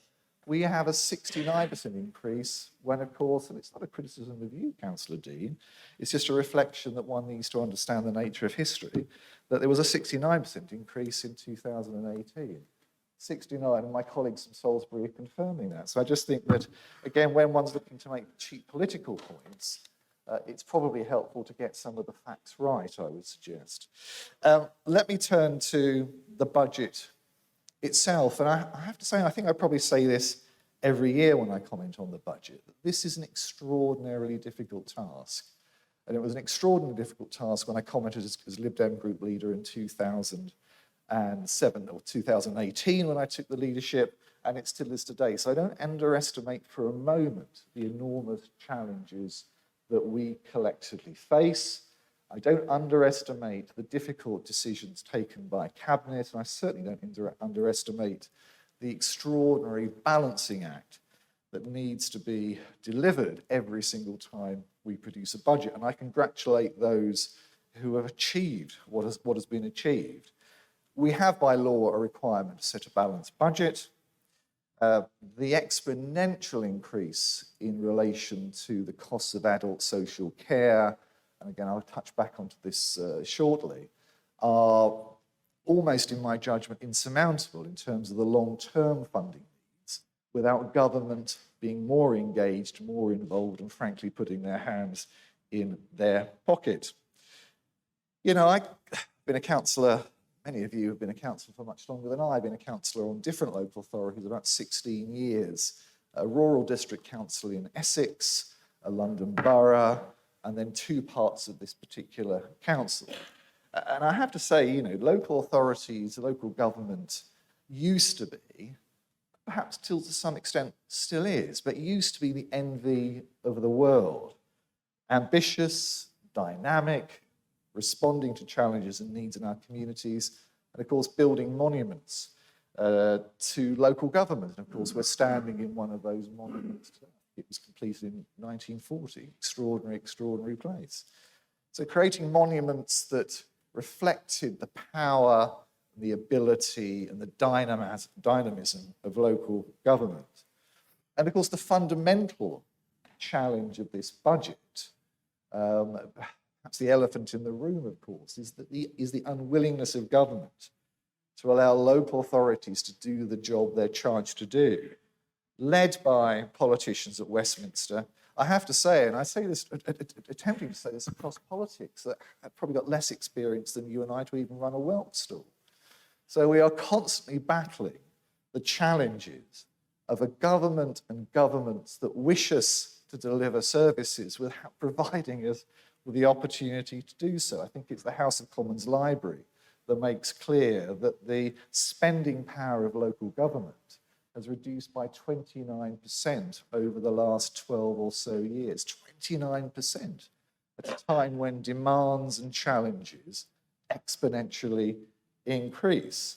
Again, I think it's the House of Commons Library that tells us that we need something like £7 billion a year more in order to, this is across the country, in order to reflect the challenges of adult social care. And I think it was in August of last year that something like 250,000 people were waiting for a care assessment.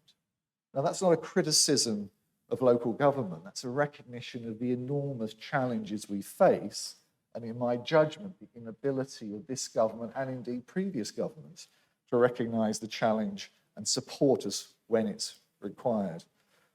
And, you know, the greatest sadness for me is that in some ways we are no longer a local council. I think it's one of Richard's favourite phrases, that 85% of our time is spent on the challenges of adult social care. In some ways, we're no longer a local authority. We're a first cousin of the NHS. And none of us would wish to step back from the challenge, but nonetheless, it's vitally important that government recognises the challenges that we face. And of course, the real problem, and I'll come on to some of the proposed cuts, or shall we say internal inefficiencies shortly, is it prevents local authorities from properly planning. It stops local authorities really from looking to the future. And there was a fascinating intervention on Question Time last Thursday. I try not to watch it because I think it's a dreadful programme, but Ian Hislop, the journalist, was on Question Time, and he made, I thought, a very interesting and engaging point, that the greater the challenge on local government, the greater the challenge in terms of local government funding, the more danger there is that, of course, local government engages in reckless development. And I think, and I'm not going to say anything more than that, but I think we should leave that there in terms of some of the pitfalls and some of the dangers that we face. I just want to touch on the internal efficiency, the £26 million worth of efficiencies. Final destruction. We'll come on to the amendment shortly, but I'm just going to, if with the chairman's permission, just touch on them very, very briefly. The final destruction of funding for the Friendship and the Lunch Clubs. Ongoing costs, of course, for blue badge holders. Of course, in terms of the funding being reduced in terms of our civic realm, fewer bins cleaned, less often, children's playgrounds left unattended and unloved, streets left unclean, grass left to grow. Yes, there is an environmental benefit, but I'm pretty certain that the major focus is simply the cost of doing so. Cutting funding for our link and community transport schemes. And we're even requiring pensioners who lose their bus pass to find 15 quid to replace the bus pass. Of course, all this adds up to cuts which affect some of the poorest in our community, some of the most vulnerable in our community. They're poor cuts, in my view, but more importantly, really, really poor choices. We've even got a proposal, although I think that events have taken their place, whereby we were proposing to charge rent for the CAB, an organisation that is so central to our recovery from the cost of living crisis, it's almost unbelievable. So we have a whole series of cuts that affect some of the poorest in our community, setting aside Richard Kluwer's very, very positive, but to some extent bombastic presentation earlier. But we have a whole series of individuals, some of the poorest, some of the weakest in our community, who are affected by what Richard thinks is an amazing budget. I think it's a budget born out of need, quite rightly. It's a budget born out of never-ending restrictions from government, but it's also a budget that contains some really, really poor choices. So I agree with Richard that it is a pretty ordinary budget. I can't quite remember the word he used, but nonetheless, it's not an inspiring budget. It doesn't have a great deal of ambition, but it never could. It doesn't have a great deal of vision because it never could. But it will have very little positive impact on many of our residents, but a lot of negative impacts on them instead. And I have to say, just turning to, again, my friend from Salisbury St Paul's, and it was for Richard, I don't know, I didn't quite count how many times he mentioned the Conservative Party, but I have to say, if you wanted an example of the Conservative Party's manifesto for Wiltshire and its policies in Wiltshire being so utterly, utterly rejected, then you would go to Salisbury St Paul's. And I do think, from memory, it was a ward that at one point was held by the leader of this council. So I urge you to reject this budget, to put this budget where it deserves to be, and I look forward very much to engaging Richard and others on the debate around the amendments. Thank you very much indeed.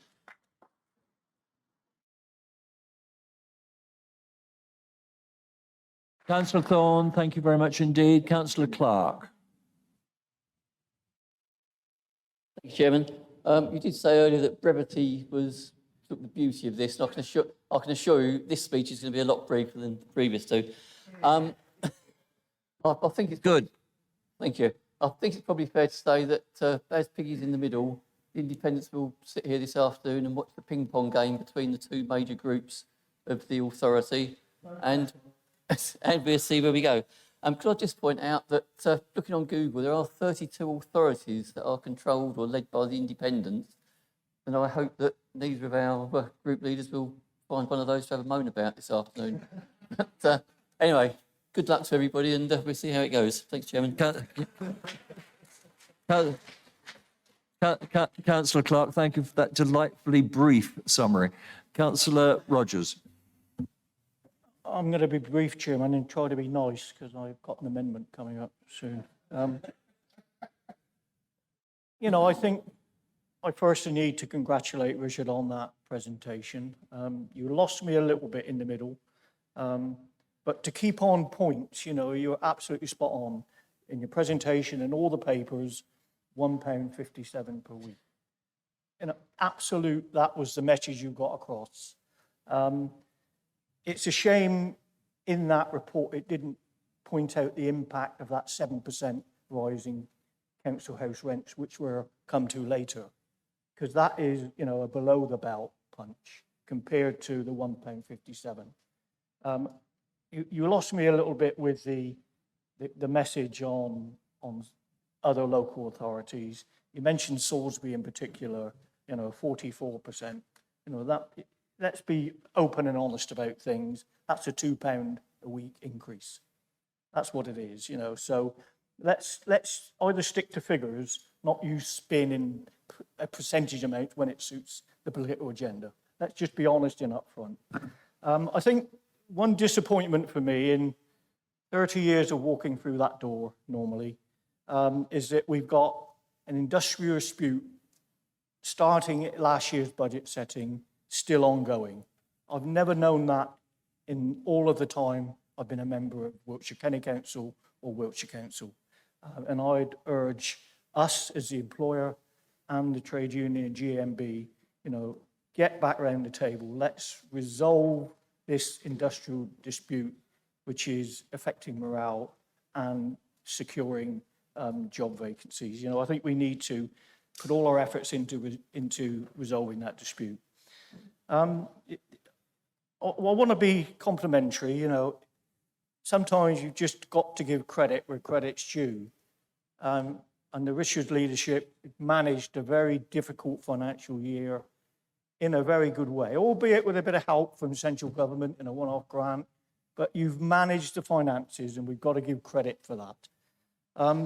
There's a couple of things I think we've done particularly well on the tackling our climate emergency. I think we all need to say well done to that. And it's ongoing. There's no sudden stop in that. The other compliment I want to give. You remember at the last full council, we talked about cost of living, talked about producing a leaflet, and I suggested if you could facilitate that.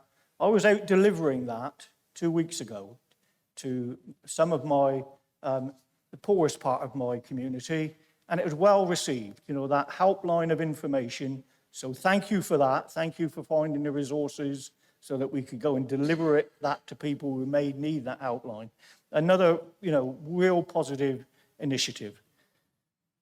One thing that still bothers me, and I raise it most years, is for whatever political reason, a lot of our services are delivered by private contractors, voluntary organisations, you know, call it outsourcing, privatisation, whatever you want. We are where we are. Last year, contract inflation, which is in the reality of those contracts that we place, was 17 million. If you look through all of the budget headings this year, we're nearly 28 million for contract inflation. Staggering.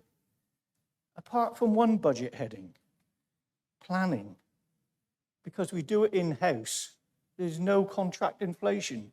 Now, it's just, I'm not criticising anybody. That's just something for thought, isn't it? You know, is this really the right direction on outsourcing, privatisation? Would it be better off financially if we did more stuff in-house? So, Richard, thank you for your budget presentation. I want to support it. If I can just get your agreement and a later agenda item, I will vote for it. So, credit where credit's due. Thank you for managing the finances of Wiltshire Council.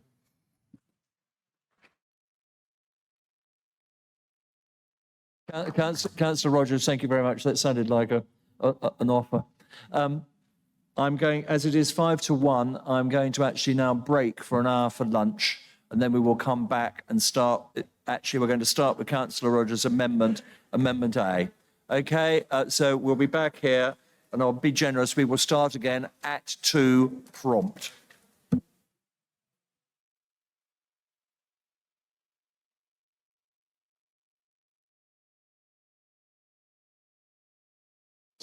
Called industrial injury. Right, thank you very much. We are now, thank you very much. Coming back. As we noted beforehand, I now have, there is one group leaders amendment which has been tabled to this meeting. I therefore call upon Councillor Rogers to move Amendment A, which relates to HRA rents. Thank you, Chairman. Can I move the amendment in my name on agenda paper, page 367, 368? Thank you, Councillor Rogers. Who have you got to second? Thank you very much. Councillor Rogers, would you please speak to your amendment? Yep, thank you, Chairman. Can I, first of all, accept, if anybody wants to move an amendment to reduce the rent to 3%, I'll accept it as a friendly amendment. And then secondly, you know, I don't want to apologise for raising this issue of council house rents again. I've been banging my head against a brick wall ever since this council's been formed.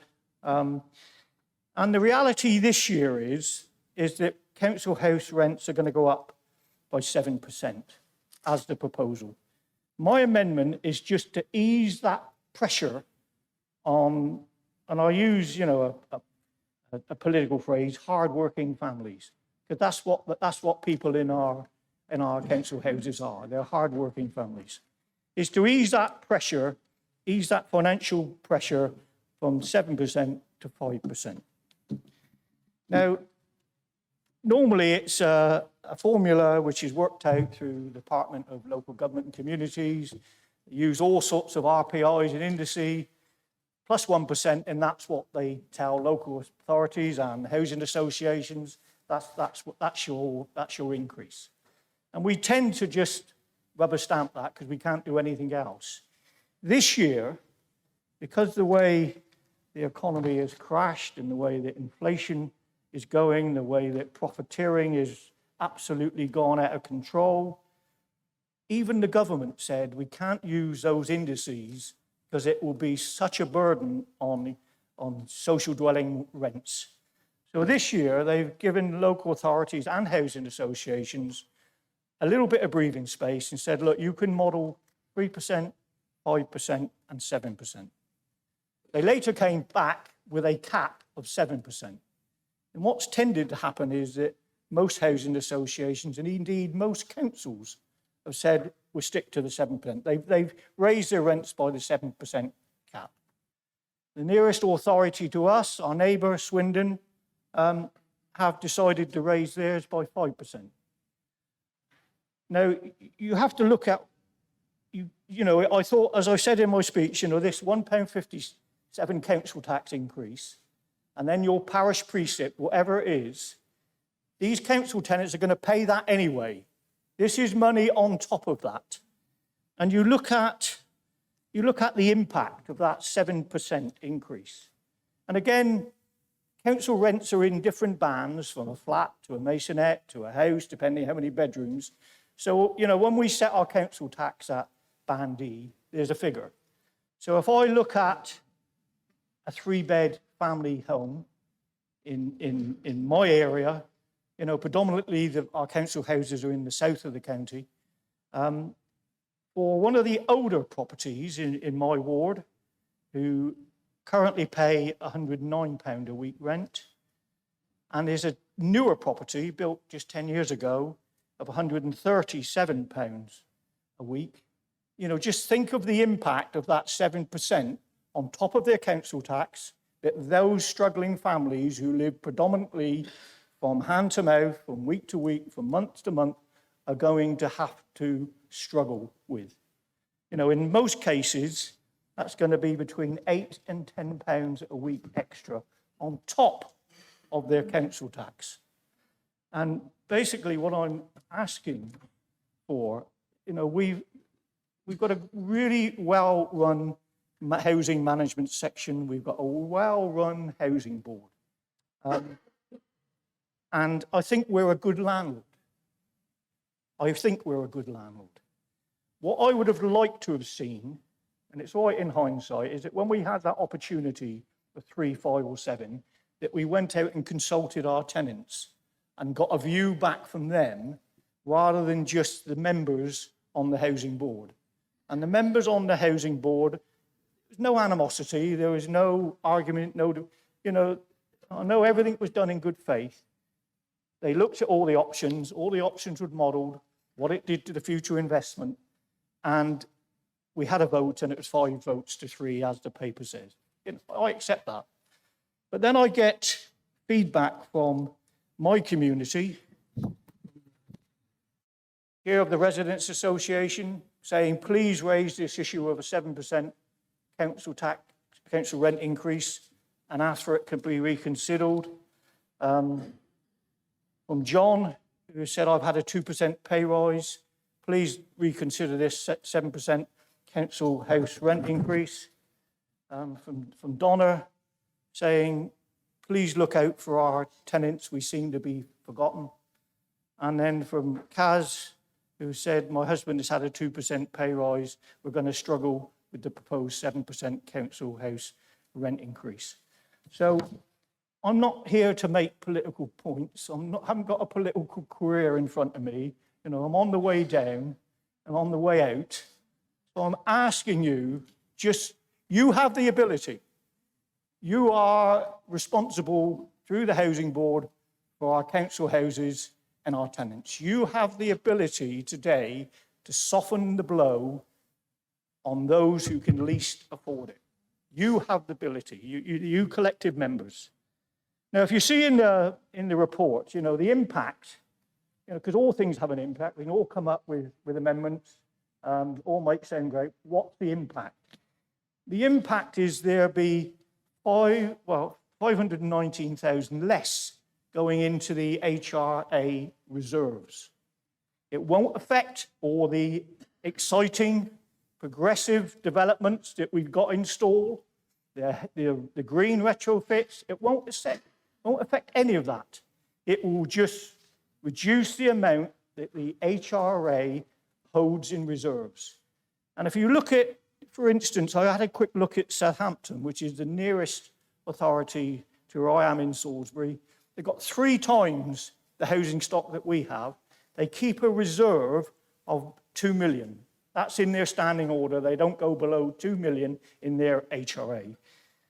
Even with my amendment, our reserve in Wiltshire will stand at 4.155 million for a third of the numbers that Southampton have.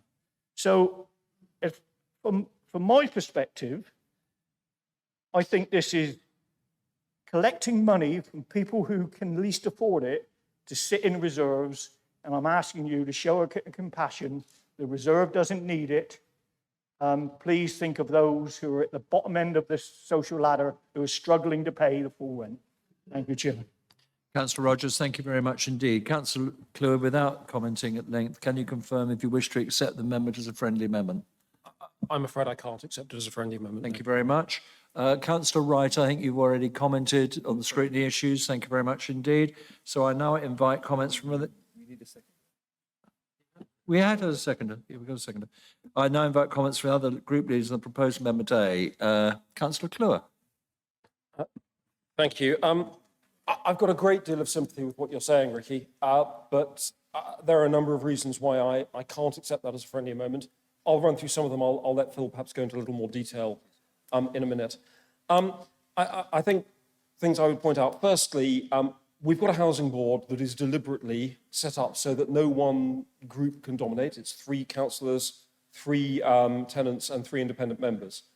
Having chaired that board for a long time, I think its recommendations tended to be very balanced, thought through and sensible, and therefore they are recommendations I would be inclined to listen to. They're not recommendations of the administration, they're recommendations of that collective group, of which only 2 are members of the Conservative Party. And I think that's important to note. The housing revenue account functions on 30-year business plans, and impacts that you make today can have a significant impact to a business plan further down the line. And I would draw attention to the government when they decided to reduce rents by 1% a year over 4 years. We had a business plan there. We were starting to build council housing. The business plan was there to build council housing, to get a proper system in place for refitting of kitchens and bathrooms and all the other work you need to do over the lifetime of a house to keep it functional, to keep it as a place that people can live in. And in one step, by that tiny 1% reduction over 3 years, government destroyed the business plan and it had to be rebuilt. And the ongoing impacts of what you're suggesting here aren't just for 1 year, they're forever. Because if you don't take the increase this year, you lose that increase every year into the future. And so the knock-on effects are really significant, I'm afraid.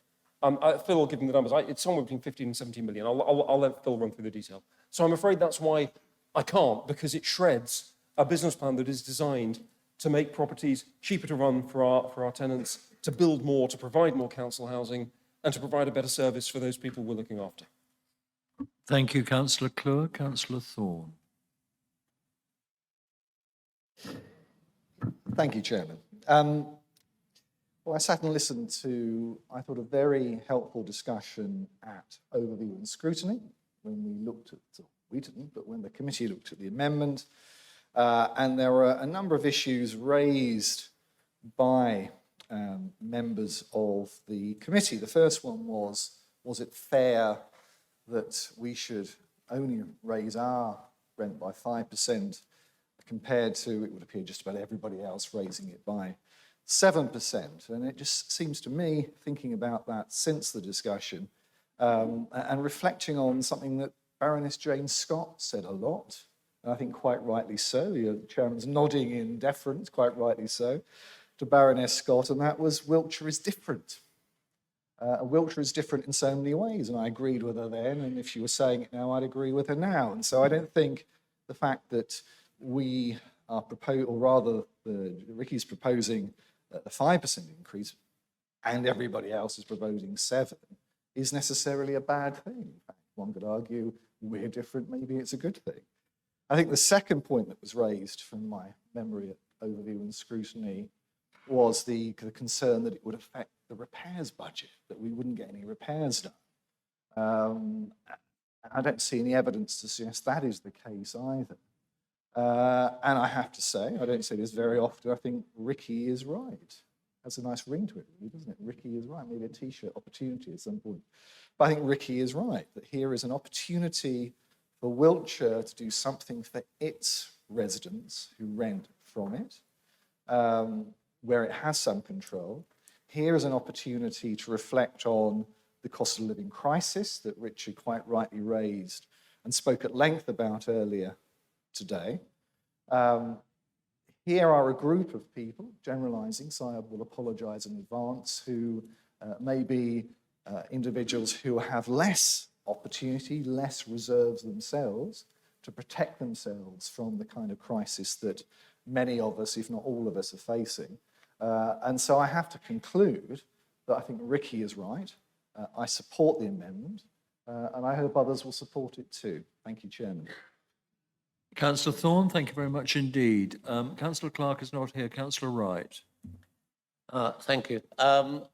We will be split, no doubt, about this, so I'm going to let everybody, the independent members, make their own decision. I have every sympathy with Ricky. I too have lots of council house tenants within my ward, but we'll leave it to every man to make his decision. Thank you, Chair.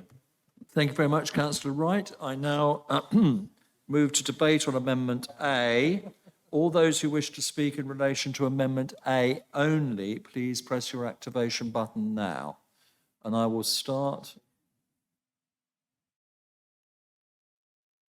I have Councillor Ian McLennan. Thank you, Chairman.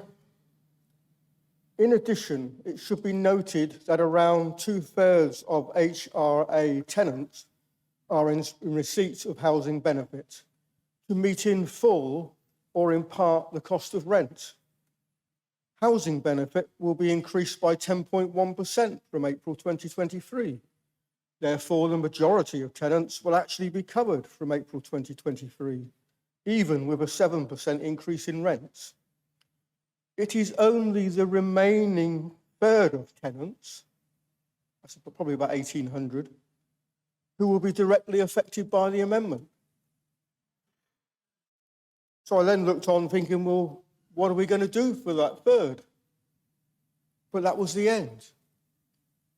It could be the end for some of those 1,800 dwellings that contain our residents. And I just would like to remind us all, because it used to get reminded all the time by everybody, but now we very rarely say it. Wiltshire Council, where everybody matters.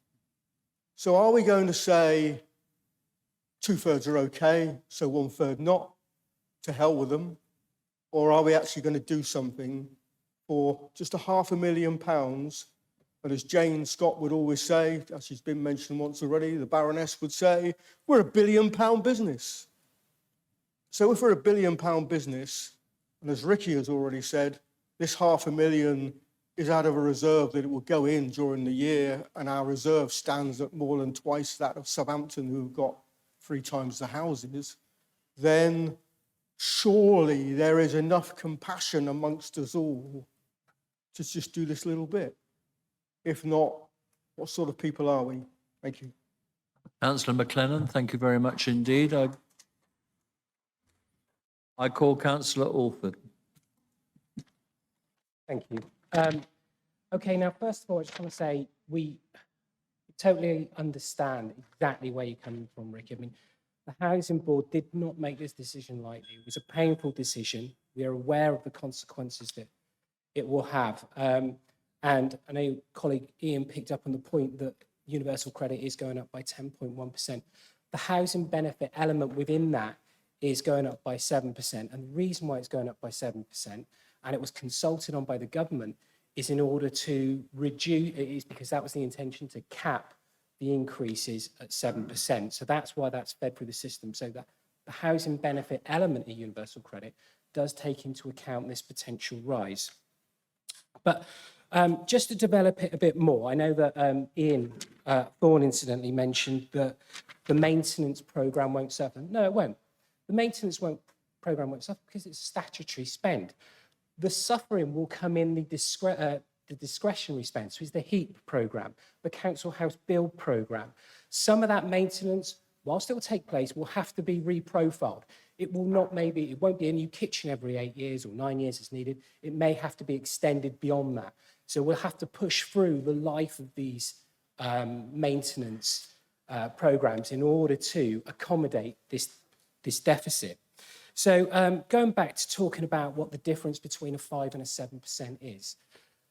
Yes, it is an increase. 7% will be a substantial amount of money. There's no escaping it. However, relative to the 5% increase, which is what Ricky's accepting, it's about £1.87 per week on average. This is £8 a month, not insignificant. But we need to understand what the consequences of that are on the health of the HRA. It will create a major financial risk that will lead to a £17 million shortfall over the 30-year business plan. There is no mechanism for recouping that money. We can't take out reserves this year thinking that it will fill back up next. And one of the reasons why the reserves are where they are is because some of the planned maintenance has not been able to take place for various reasons. Contractors, we still had a hangover from a few years back, but that's moving through the system.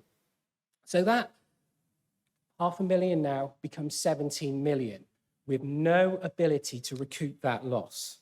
Now that structural hole won't be filled because our rent increases are capped at inflation plus 1%. There is an expectation within the original business plan that due to the rising costs, our rents will be able to go up at inflation plus 1%. Now this year, that would represent about 11%. That's not acceptable. We know it's not acceptable. Government know it's not acceptable, which is why we've capped at 7. But that still means we're taking a 4% hit on the business plan. That's 4% that we need to find on maintenance and investment. It's 4% that we need to find in order to help pay for staffing. And that's against an increase of 30% for building materials. Now, for the HRA to accommodate that, as I've said already, it's going to affect those discretionary programs. Now, there are 2 big programs. Every one of us has championed these programs. We've talked about HEAP. We've talked about the Council House Build programme. So let's just add that to a bit of context to it, please. But the programme for retrofitting, our HEAP programme, is in retrofitting 5,300 homes, our entire stock. And we're pushing for an EPC B rating. That's against national guidelines of EPC. That is a significant saving to our residents as their energy bills drop. And their energy bills are dropping at the moment by hundreds and hundreds of pounds each year. We won't be able to do that work. Those residents, the poorest people in our community, won't be able to benefit from that work. And they'll be stuck with higher energy bills because we've not invested. And we can invest now on the scale needed to achieve that saving for them. We cannot justifiably row back on that. Not least because it affects our ability to achieve net zero, which again is another goal of this council. Now, the other area of discretionary spend that's going to be potentially affected is the Council House Build programme. Now, we're already delivering those 1,000 houses over that 10-year plan. But if we have to row back on it, that means we can't extend these social rents to our tenants. Not affordable rents like you get from the housing associations, but social rents, formula rents, which are significantly low. We cannot extend that benefit to others. Now, the Housing Board has looked at these arguments. Councillor Orford, could you bring your remarks to a close, please? They've analysed the evidence and they've drawn the conclusion, like pretty much every other housing association in the country, they need to go to 7 to make it work. Thank you very much indeed. I now call Councillor Adrian Foster. Thank you, Mr. Chair. I must say, when I first heard about this motion, I was conflicted. My wife is a trustee of a housing association, and I'm aware that they're reducing the number of houses they're going to build in this near future because the returns from the revenue from the letting of them makes it not affordable to proceed. We need to change the whole structure and the formula in which council houses are built or social housing is built if we're to overcome this, because the one thing I don't want to see is less social housing being built. And Richard has spoken on this several times, and I'm quite keen that we do. But I'm also conscious that in April of this year, the people that the councillor that spoke just now about the 1/3 that are not on benefit, that are not getting the 7% increase, will not be getting any heating allowance in the forthcoming year. Whereas we've all been fortunate to get the £400, and many of us here are like me, are pensioners and get the extra 500. These people are working people and they will get no benefits at all. Yet they'll have to incur those extra costs. If we're in a position here today to help those people, then I believe we should. And on this one occasion, and I would not want to do this on a repeated occasion, I think it will be wise, given the knowledge of the housing market and those particular people's needs, that we do look at that realistically and go for the 0.5%, the 5%. Councillor Foster, thank you very much. Councillor Hubbard. Chair, thank you very much indeed.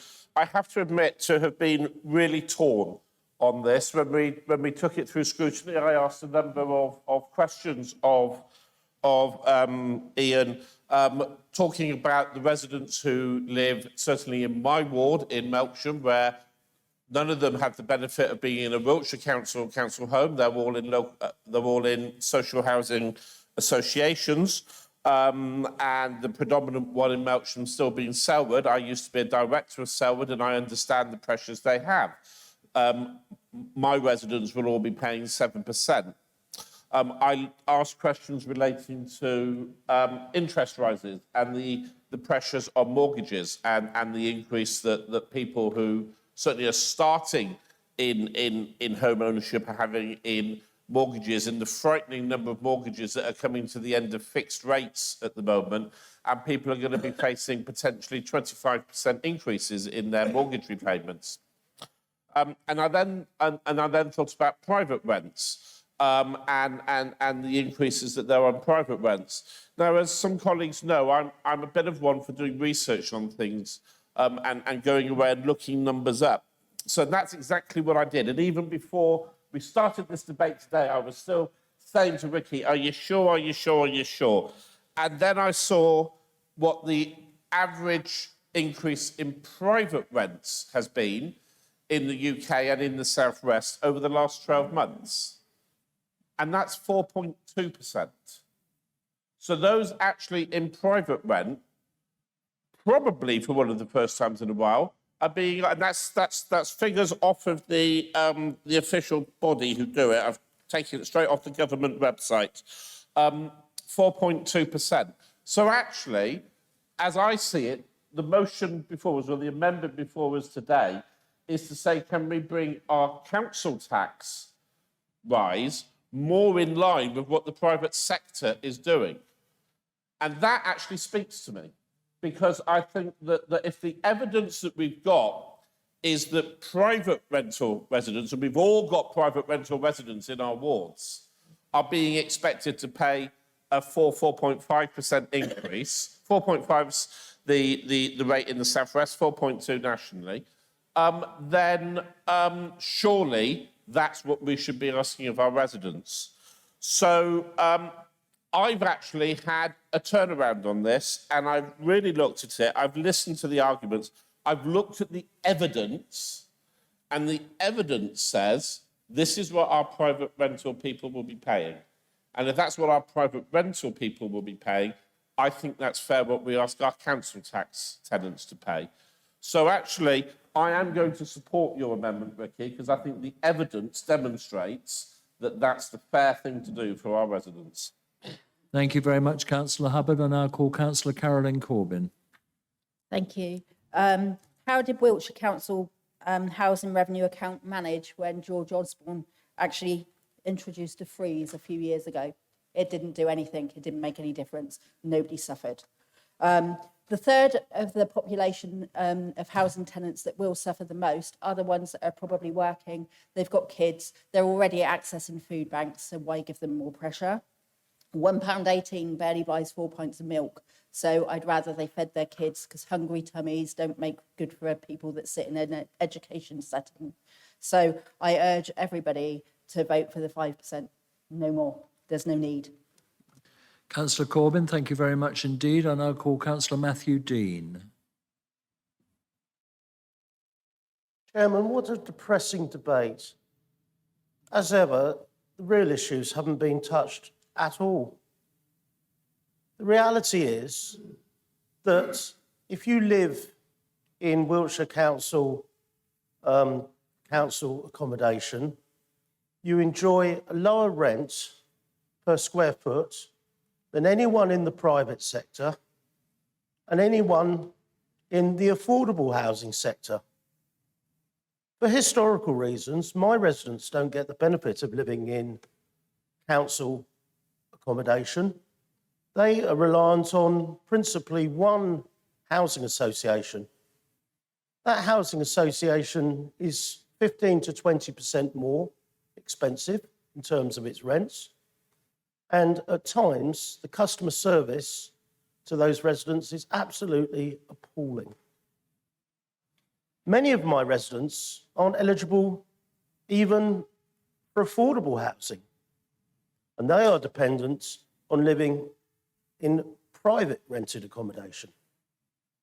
There's a shortage in Westbury of private rented accommodation, and people are finding that long hold tenancies with security of tenure are becoming more and more difficult to come by.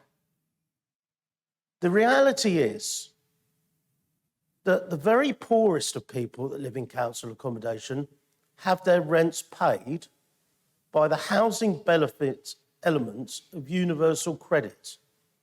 They will not be affected by this increase at all. They don't pay the rent. My fellow residents pay their rents for them through general taxation. A third of residents are in work, and a significant number of them, of course, do pay the full rents. But the reality is that if we're not going to ask those people to pay the full rents, then who? Bearing in mind they're already paying much less than people in the rest of the county. Remember, in about 2007, when the then Labour government announced that councils could buy their way into independence of the housing revenue accounts, I never believed that. And I told my Conservative colleagues not to vote for it, and they did. And I told Labour councillors that the Labour government would never honour that deal, and they didn't. And the reality is that ministers at central government cannot resist tampering with rents. And the reason they cut the rents by 1% per annum was, firstly, they thought that HRAs across the country were not particularly well run. And the second reason, and probably this was the main reason, was that by doing that, they would be cutting the amount of housing benefit they had to be saved, thus reducing the amount of public expenditure. And Osborne's mantra at the time, you'll remember, was we were all in it together and it was important to cut government expenditure. And the HRA account was one way they could control that, by reducing rents. So that's what they did. And as Councillor Clure has alluded to, that had a pretty serious effect on the ability of councils to maintain its stock, and in particular, to build new build council houses. Now here, in this council, the council have taken the decision, entirely rightly in my opinion, to build new stock which housing associations can't or won't provide. So this is extra care settings, environments where people really need a lot of extra help. Those types of council accommodation are very expensive to construct. And I find the naivety of Councillor Corbyn and Councillor Rogers to pretend that taking £500,000 per annum off the rent roll will have no effect on the future to provide housing for the people who are at the very most in need is quite astonishing. You know, to have an attack on future disabled provision. Councillor Dean, would you please draw your comments to an end? At the expense of people who are in work today is just not right. Thank you. I call Councillor Sample, please. Sorry, I've inadvertently called. Hang on. There we are, brilliant. That's it, you should be on. Chair, I listen with respect to the comments that have been made by my friends down the bench from Salisbury, and I'm going to show solidarity with them. I think that's the right thing to do.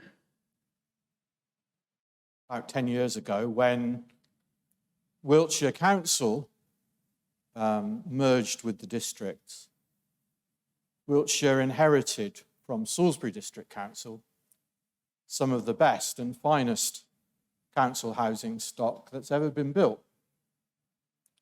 In some cases, Macklin Road, a road built fit for heroes by the then Salisbury City Council. And a high proportion of the stock that we're talking about today is in Salisbury. Not all of it, but most of it is in Salisbury and South Wiltshire.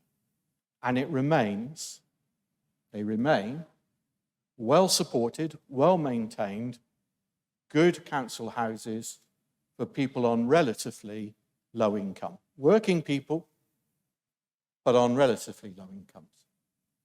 And I'm not going to describe Caroline and Ricky and Ian as naive, because they live and breathe amongst those people and represent those council estates very well over the years. And it's right that they've put this forward today. I will support them because of that. One final word, which is that if we look at the way in which social housing is now run by housing associations, we can see clearly what a great decision it was by previous councils to retain that housing stock as council housing and not hive it off to a housing association. As a councillor, I have far more problems now dealing with the issues generated in housing association stock than ever I have had in Wiltshire Council housing stock. And that is a credit to the staff and the tenants for working together. Someone talked about providing financial stability, looking 30 years ahead. And the projections, in my view, are meaningless because we live in a completely different economic environment. The days in which interest rates were stable from one year to another are now over. And we've seen similar attacks on the stock exchange and prices of stocks, the impact of pension funds, etc. Nothing is predictable now as it was years ago. We can't look ahead 10 years with any certainty and know what's going to happen to investments.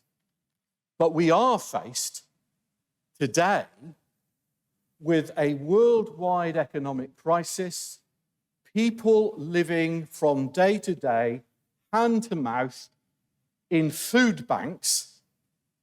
The only thing we haven't got is the Jarrow marchers to remind us every night on our television set. If we can help by a reduction of 2%, those who are most likely to be helped, then I'm going to support it, and I'm going to back my colleagues from Bemerton, Fisherton, and those council estates. They are in the right morally you should support them today. Thank you, Councillor Sample. I now call Councillor Edward Kirk. Thank you, Chair. My problem with this is actually fairness. I think Councillor Hubbard and Councillor Dean covered this. I mean, my area is mainly to do with housing association I have in my area, not Wiltshire Council properties. It would be completely unfair if Wiltshire Council took a different view than the situation my residents are in. They're in effect forced to pay this 7%. We have no control over it.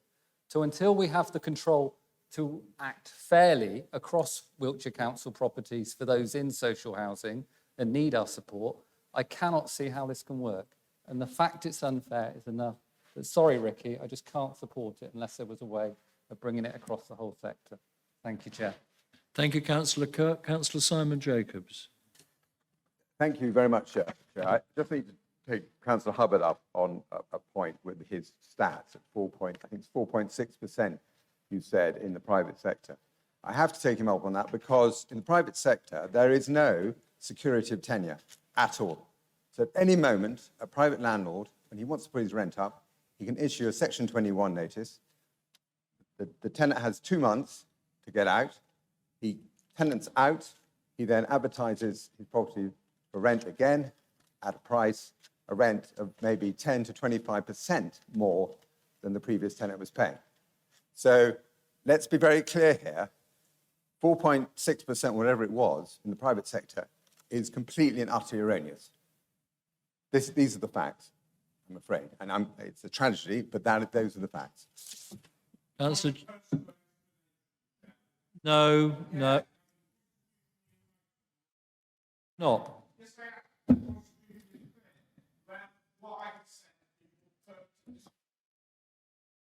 Councillor Hubbard, would you please be quiet? He disagrees with you. He is entitled to disagree with you, and your views have been made quite clear.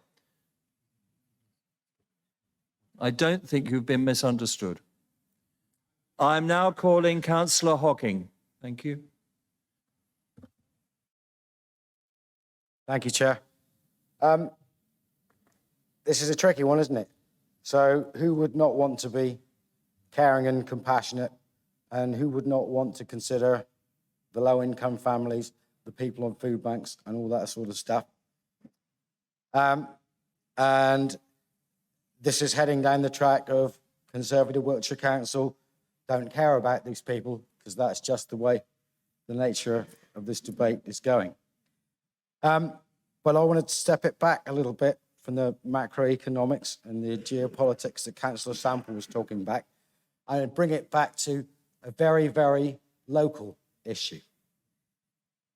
If there is a concern that this increase is going to cause hardship, certainly in Salisbury, the local parish council could do something to mitigate against that.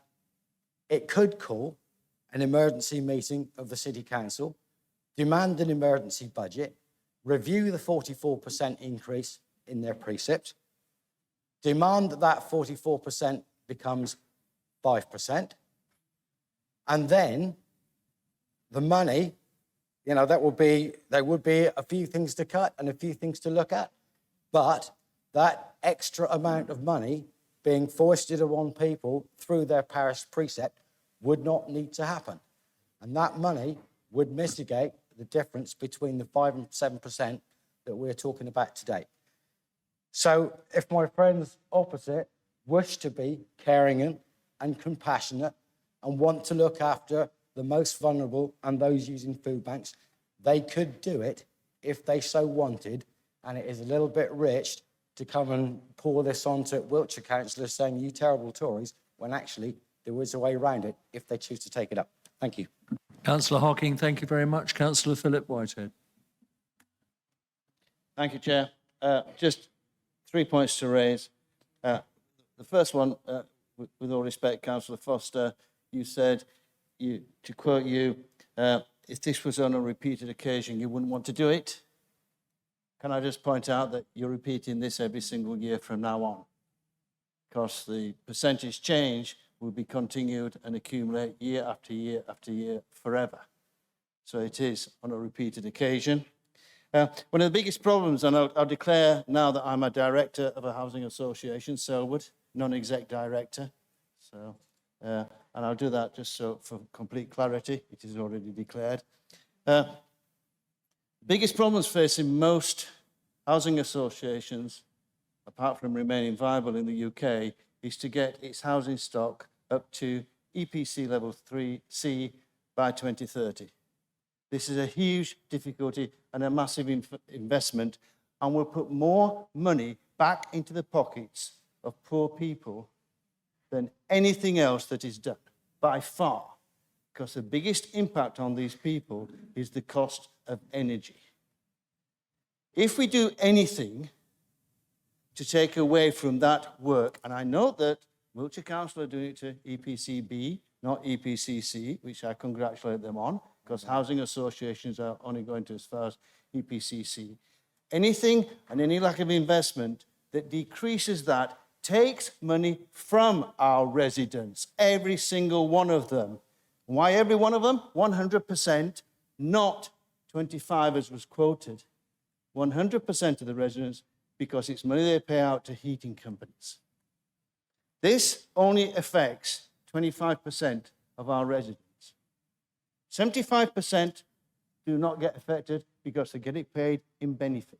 So the result is that out of your £519,000, £389,000 gets given to a Conservative government in Westminster. And that's what you're voting for, is giving money, our residents' money, away to a Conservative government, because they will not have to pay that in benefits.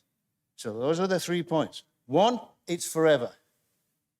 2, the most important thing for our residents is to get their houses sorted out heating-wise and energy-wise. That will save them significantly more than this will.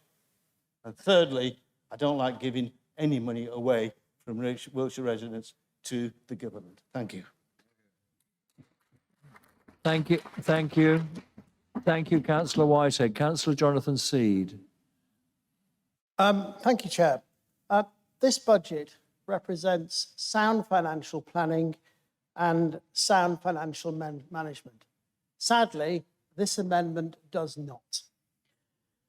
I speak as a former Cabinet Member for Housing, and I've been in the position that the Cabinet Member is in now in having to defend this. But actually, it's very, very easy to defend this by just taking a strategic overview. If this amendment were to be voted through, over the long-term 30-year life of the business plan, it would cost £17 million, which would be a deficit that would be taken away from improvements of the council housing stock for every single resident. Now, normally, I would be concerned about the vulnerable members of our community who rent council housing, but in this particular year, that is the wrong year to do it, because there's already been a safety net of a 10% increase in benefits for those people put in place. So if at any time you are going to put in a 7% increase, then this is the time to do it, whilst maintaining the ability to improve and expand our council stock for all of our residents. It is that simple message that I would ask members to think about when they vote down this amendment. Thank you, Chair. Thank you, Councillor Seed. Councillor Gavin Grant. Thank you, Chairman. This is a nuanced debate, Chairman, and there are good points being made on both sides of this amendment. So let me tell you where, as they say on Dragon's Den, where I'm at. And that is that it's no good us giving a lecture to a town or parish council. We are Wiltshire Council. As we're reminded repeatedly, they are their own administrations and they have their own decision-making capacities. Nor, frankly, is it any use us wailing about what housing associations are or are not doing. They are independent entities in their own right. The decision maker here is the landlord. That's the housing associations elsewhere, certainly in my part of the world, Heverley, Green Square, Accord. But in this particular context, we are the landlord. We're not Salisbury City Council. They're not Salisbury City Council tenants. They are Wiltshire Council tenants. And therefore, there is a greater obligation, I believe, Chairman, on us as the decision rests here. So, to be clear, what's just been said by Councillor Whitehead, Councillor Seed and others is quite right, that the vast majority of our tenants are protected by the uplift in benefits here. Those who are not are those who don't quite qualify for those benefits. I think they were referred to as the squeezed middle by a Conservative Prime Minister several ago, which doesn't take you back very far, but I think it was Theresa May who referred to that particular group. These are the people that are being impacted here. And interestingly, the conversations which no doubt a lot of us have with those who are working in food banks or leading food banks are commenting increasingly that it is not the people on benefit where they're seeing the uplift in the take-up of food banks, it is the people in work that they're seeing the uplift in food banks, because those are the people being most impacted by the cost of living. I hear loudly and clearly the points that are being made about reaching our targets on emissions, and Councillor Whitehead is quite right about the impact that will have on people's fuel bills. So there is a genuine dilemma here. Do we take action immediately, which impacts that squeezed middle?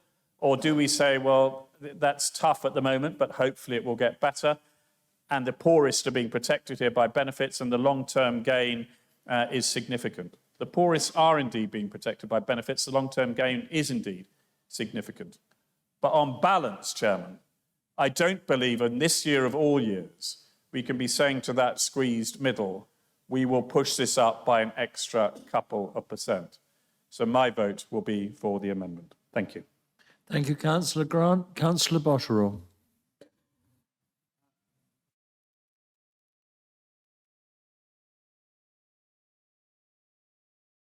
To charge more in rent to council house tenants than is absolutely necessary.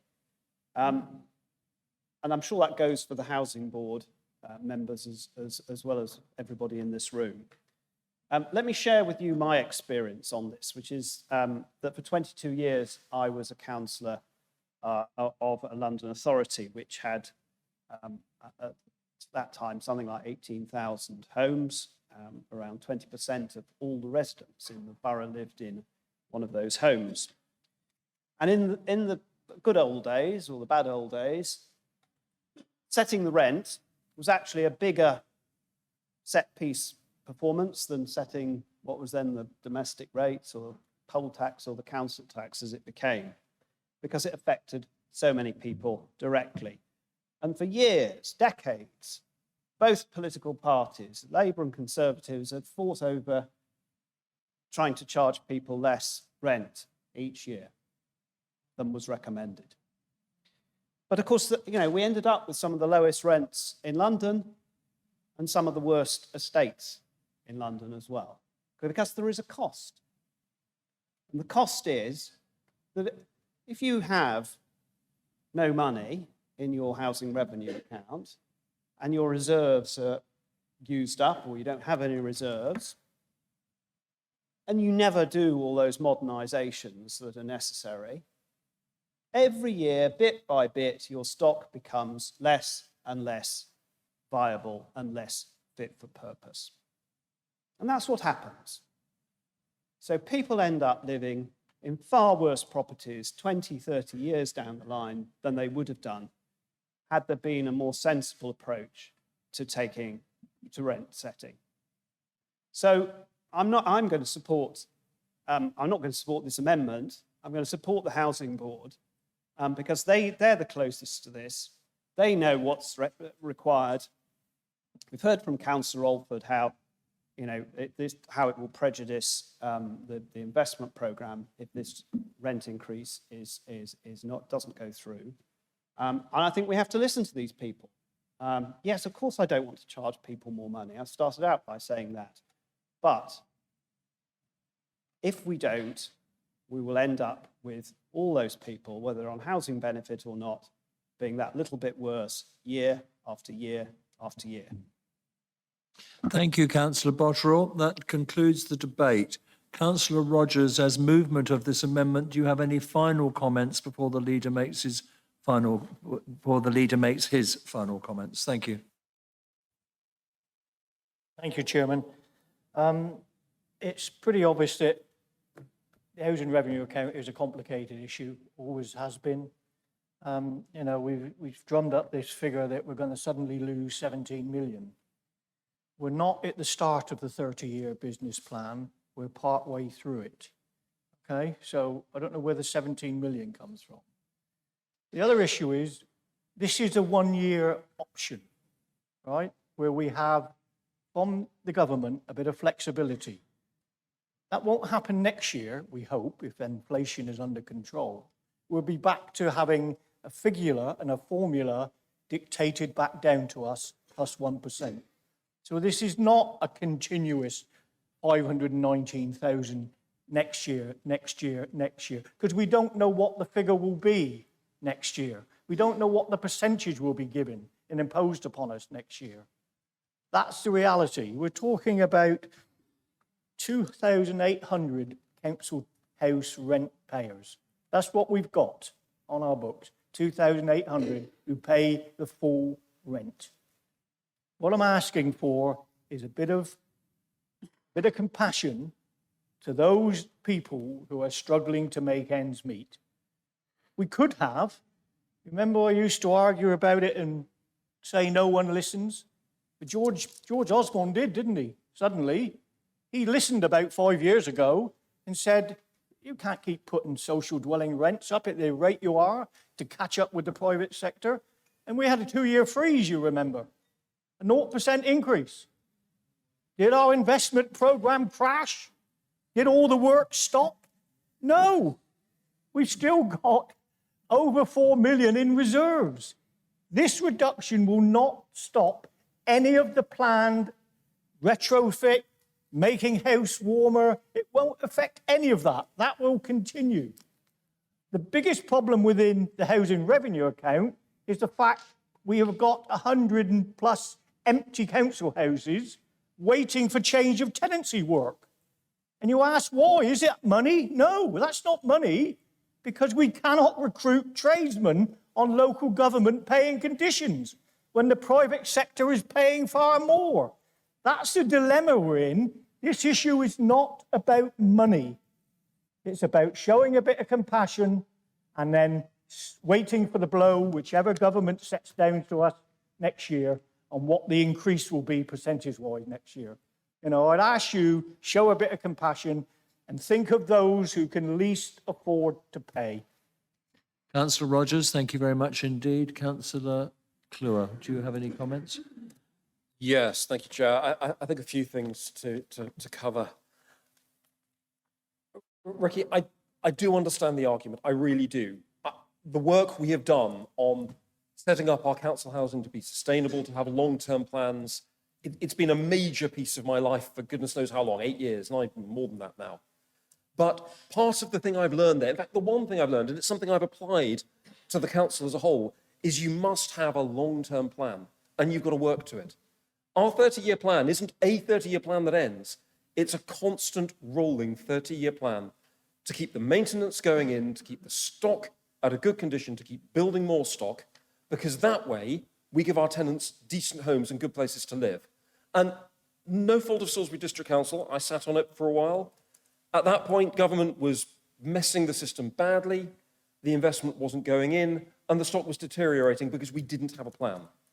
And if you take out, as it's been pointed out, 500,000 this year, that is 500,000 you've lost in perpetuity. So in 30 years, when you index it, it's £17 million you've taken out of that programme. That is 1/3 of our HEAP, our energy efficiency programme, gone.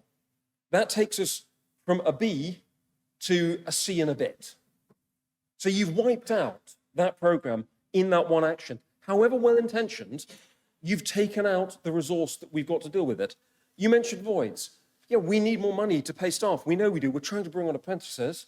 but we know we've got to pay in a market supplement for contractors to get them to do the work, to turn our housing around and make it more efficient, which requires more money.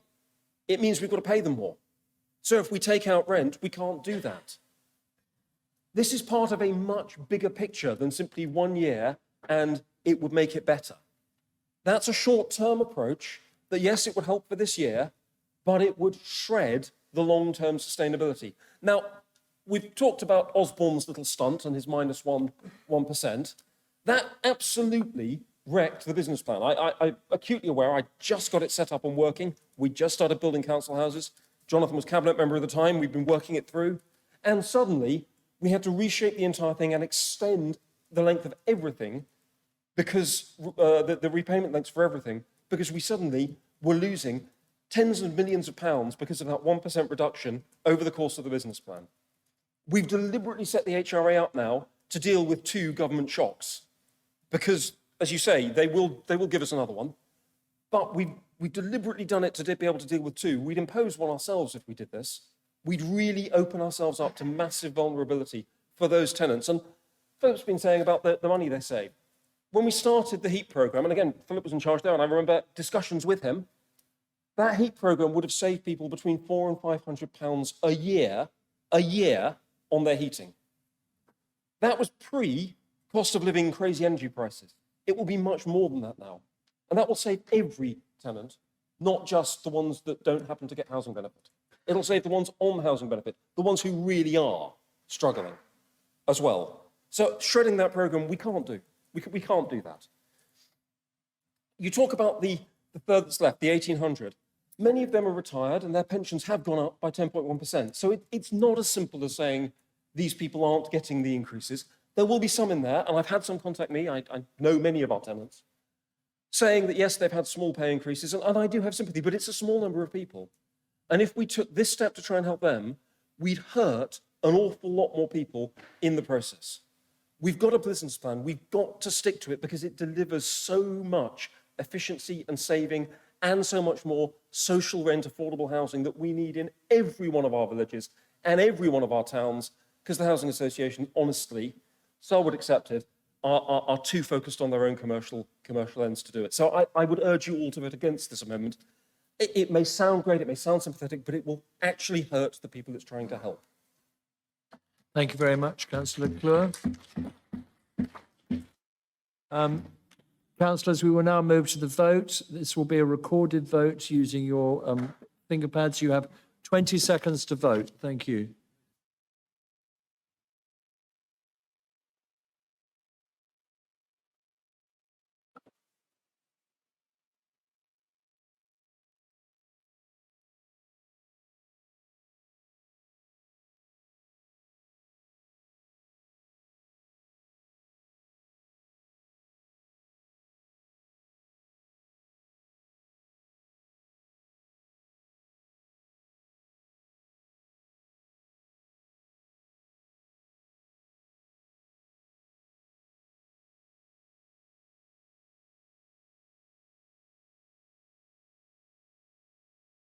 The results are good. The results are on the board, ladies and gentlemen.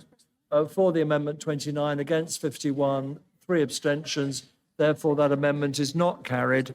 I now call upon Amendment B. I call upon Councillor Grant to move Amendment B relating to blue badge parking charges. Councillor Grant, would you please move your amendment? Thank you very much, Chairman. I rise to move Amendment B set out on page 372 and seek a seconder. And you have a seconder. I anticipate Councillor Thorne. Thank you so much. Councillor Grant, would you please speak to your amendment? Thank you very much, Chairman. So the detail of the amendment is set out at page 372 of the order paper and now appears on the screen in front of you. Its purpose is to remove the charges for blue badge holders seeking to park in Wiltshire Council car parks. And the first admission, Chairman, that I should make is that the figure of £40,000 is not one precisely calibrated on the number of those with blue badge holders parking in our car parks and paying so to do. Rather, as no such calculation could be made by our officers to render us a more precise figure here. Rather, it relates to last year's figure of £40,000, which was included in the budget appertaining to the year that we're now in, which related to the income stream anticipated from these charges. As you will see in the report from Overview Scrutiny Management, when this amendment was put before them, the sources of funding here in year one is to remove this £40,000 from the £1 million Wiltshire Towns Fund, as I believe that the return of more blue badge holders into our car parks and town centres will compensate our town centres in that regard. That fund only exists for a further year beyond the one that is coming up, Chairman, so into year two. It similarly will bear the brunt of this £40,000 payment.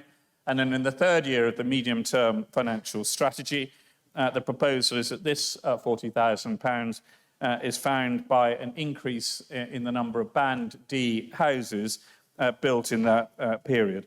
And for the sake of clarity for members, the number that we're talking about is 966 additional houses. There is a very helpful table set out in the Overview and Scrutiny report produced by our finance team, which shows you the number of Band D properties built over the last 6 years and indeed each of those years. And you can see for yourself that in those 6 years, other than the COVID years, the number of houses built in that period is greater than 1.25%.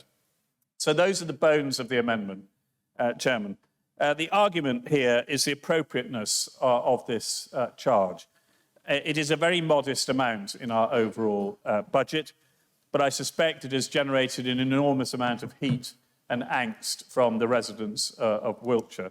And indeed, in driving in this morning to attend our meeting here, I was listening to BBC Radio Wiltshire, which was featuring a piece on tossers on a Tuesday. I gather that was basically relating to Shrove Tuesday, but they were also flagging up the debate between the leader of the council and the leader of the opposition on it, but I'm sure that was just purely coincidental. However, within that package, there was a piece, a Vox Pop piece taken in Chippenham of blue badge holders commenting upon how they felt about the introduction of the charge. And I have to say, perhaps unsurprisingly, there wasn't a single one that argued in favour of welcoming the charge.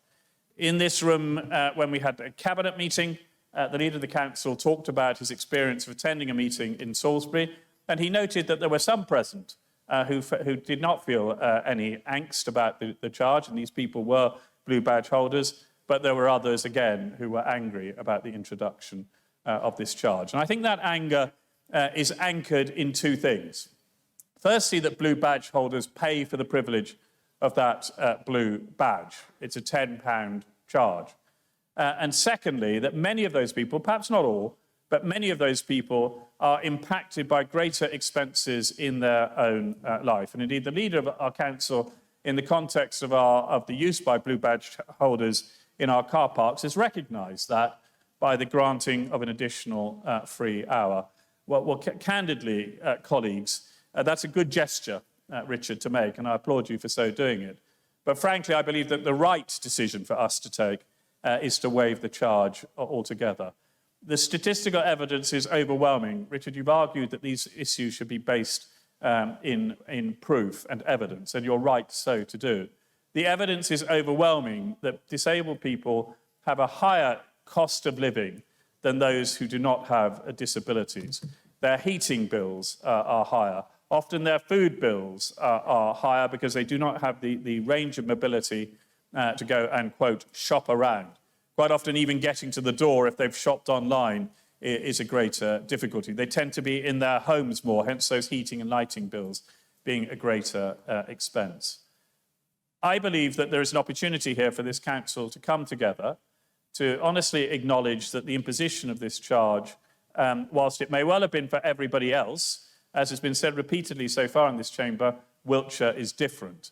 And to say indeed Wiltshire is different, and that we acknowledge that actually our blue badge holders, many of them are struggling at this time, and that this is an opportunity for us to acknowledge a mistake that was made and to remove this charge.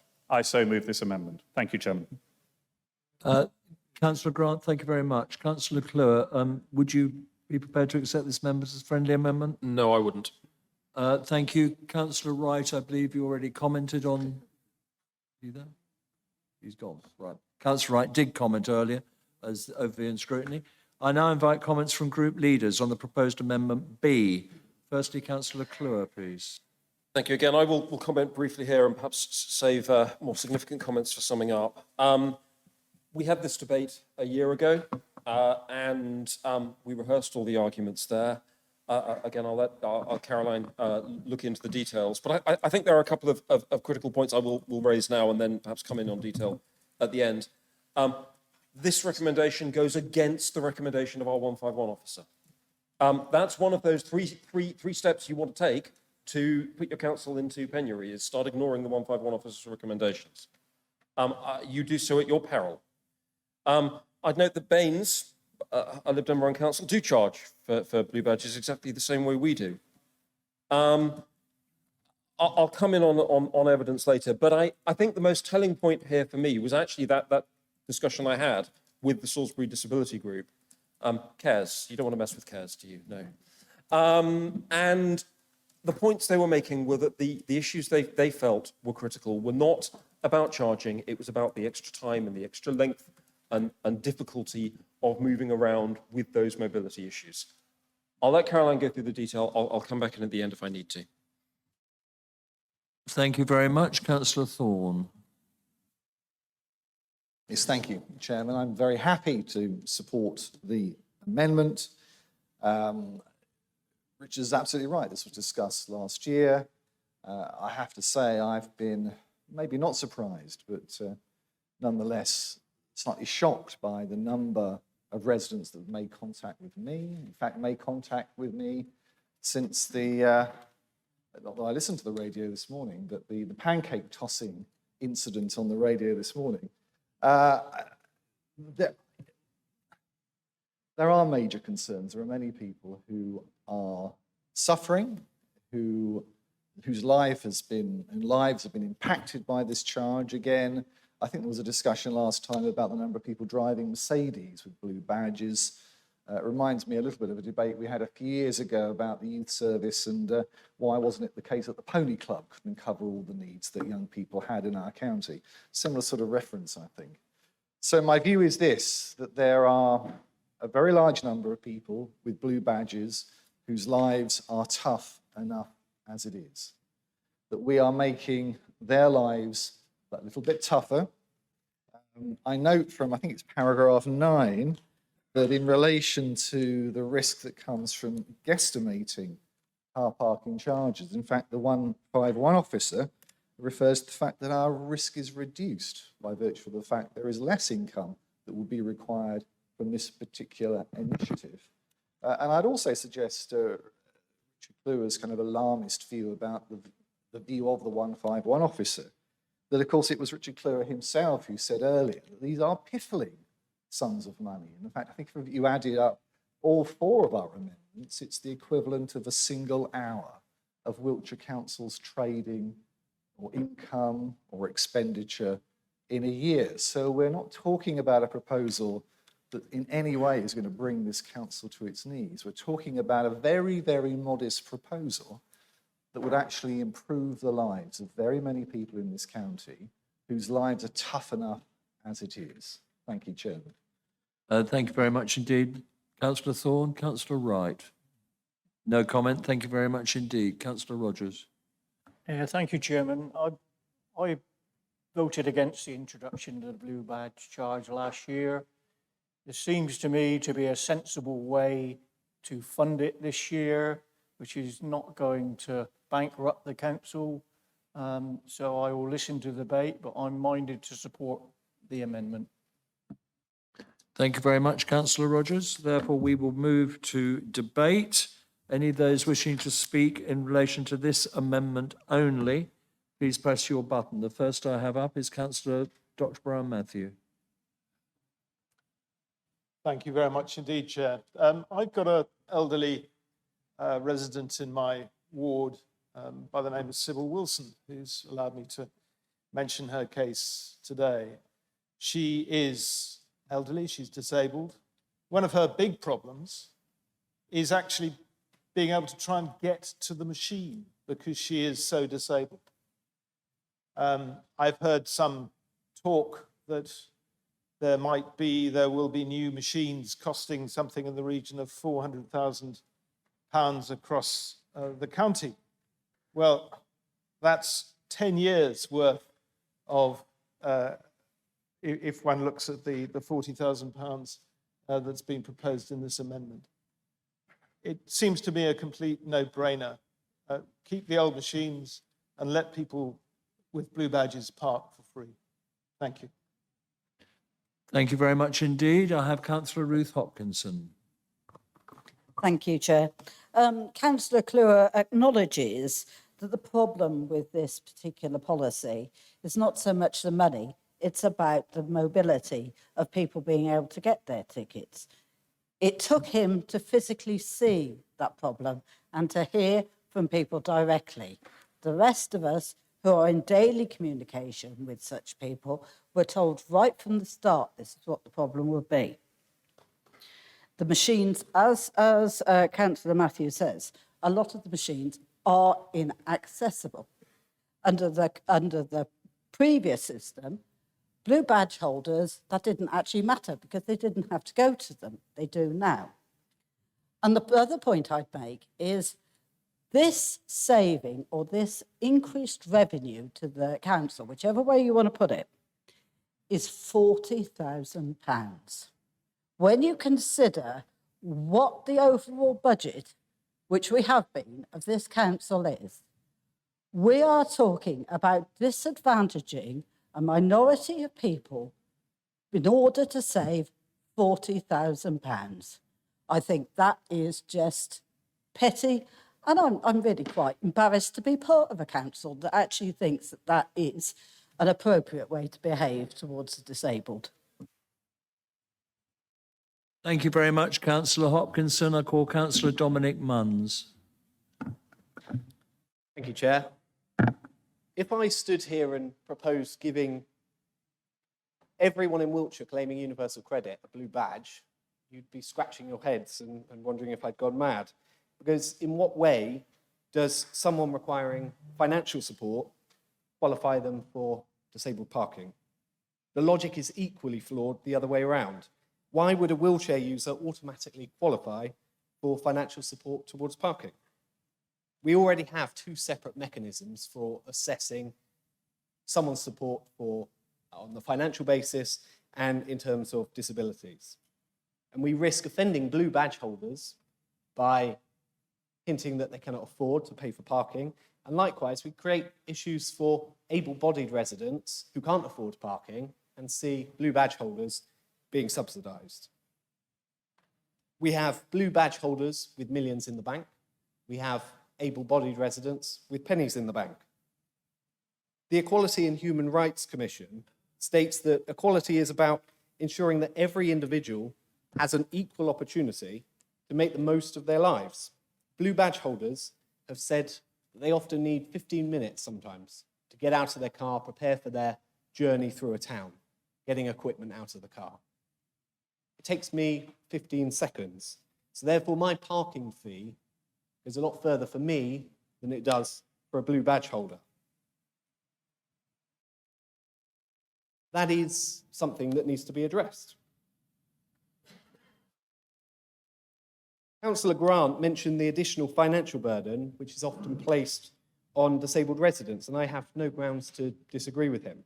However, this is already dealt with by the Revenue and Benefits Service. So with this in mind, I simply cannot support this amendment.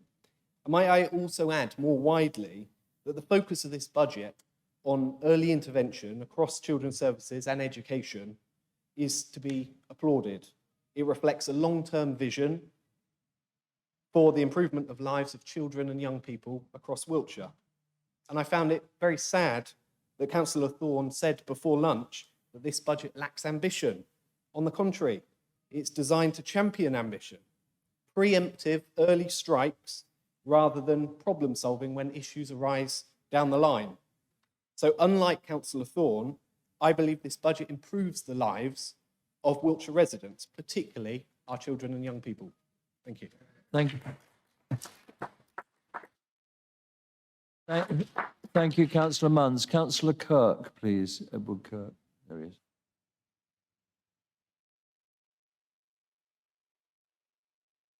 Well, this is not about the money because, as has just been said, a blue badge doesn't mean that you can't afford the charges in a car park. My concern with it is, or my support for it would be, the fact that I don't want anything else to encourage disabled drivers to park on double yellow lines. And that is something that affects my town centre a lot. If a disabled person is able to park on double yellow lines and have the flexibility of being closer to the shopping centre, what is the incentive for them not to do that and go in a Wiltshire Council car park? That is my concern. And the aspect of this amendment I like. The finance part of it troubles me. I mean, I don't personally believe the figures, I probably shouldn't say that, but in terms of revenue that will be received through charging. And I do also take that point about access to machines and being able to pay, because that is something that can be an issue. But to me, whilst you've got the government, in effect, allowing disabled people to park in the most accessible point in town, how can it be right that Wiltshire Council are putting people off parking properly in a Wiltshire Council car park? That makes no sense to me. So I'm still debating where to go because of the finances, but thank you. Thank you, Councillor Kirk. Councillor Adrian Foster. Thank you, Mr. Chair. My comments will reflect Councillor Munns to some extent. So taking on board what has already been said so far, I find it difficult to understand the benefit of charging blue badge holders. Some of those are the greatest in need in our society for parking in specifically designated spaces in our car parks. There are limited free spaces in our high streets with, weirdly, only 1 hour allowance for freedom of parking, which suggests there is no joined-up thinking when you consider blue badge holders can park on WO lines for 3 hours for free, where they are not causing an obstruction. I therefore propose that we treat this as a Liz Truss and Kwasi Kwarteng moment, short and inappropriate. We have all made mistakes in our lives. I remember suggesting to my wife that we save money by going camping to save money on holidays. Like this action, charging blue badge holders and the associated hidden costs that proved to be a mistake and a cost that's substantially more in the long term that I found out to my own price. So like the Liz Truss Kwasi Kwarteng experiment, I suggest we stop it now and reinstate the free blue badge parking across the Wiltshire car parks. Thank you very much, Councillor Foster. Councillor George Jeans. I believe I should have declared an interest at the beginning of this meeting, for which I apologise. I believe I should have declared an interest at the beginning of this meeting, for which I apologise. My wife holds a blue badge. I don't believe it's a pecuniary interest, it's a personal interest, so I will not speak and I will not vote.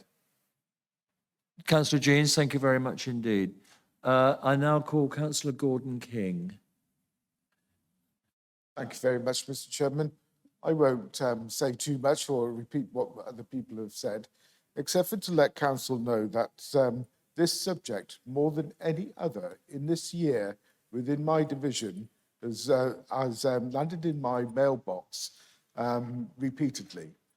People have told me that they feel disadvantaged, that the council no longer cares about them, that their real living costs have been affected terribly, that they have infirmities which don't aid them in the car park, and that so many of them are now willing to park on double yellow lines. We must end this, absolutely end it. We must put it right. We must support the people in our communities which are asking, they're demanding that we do put this right.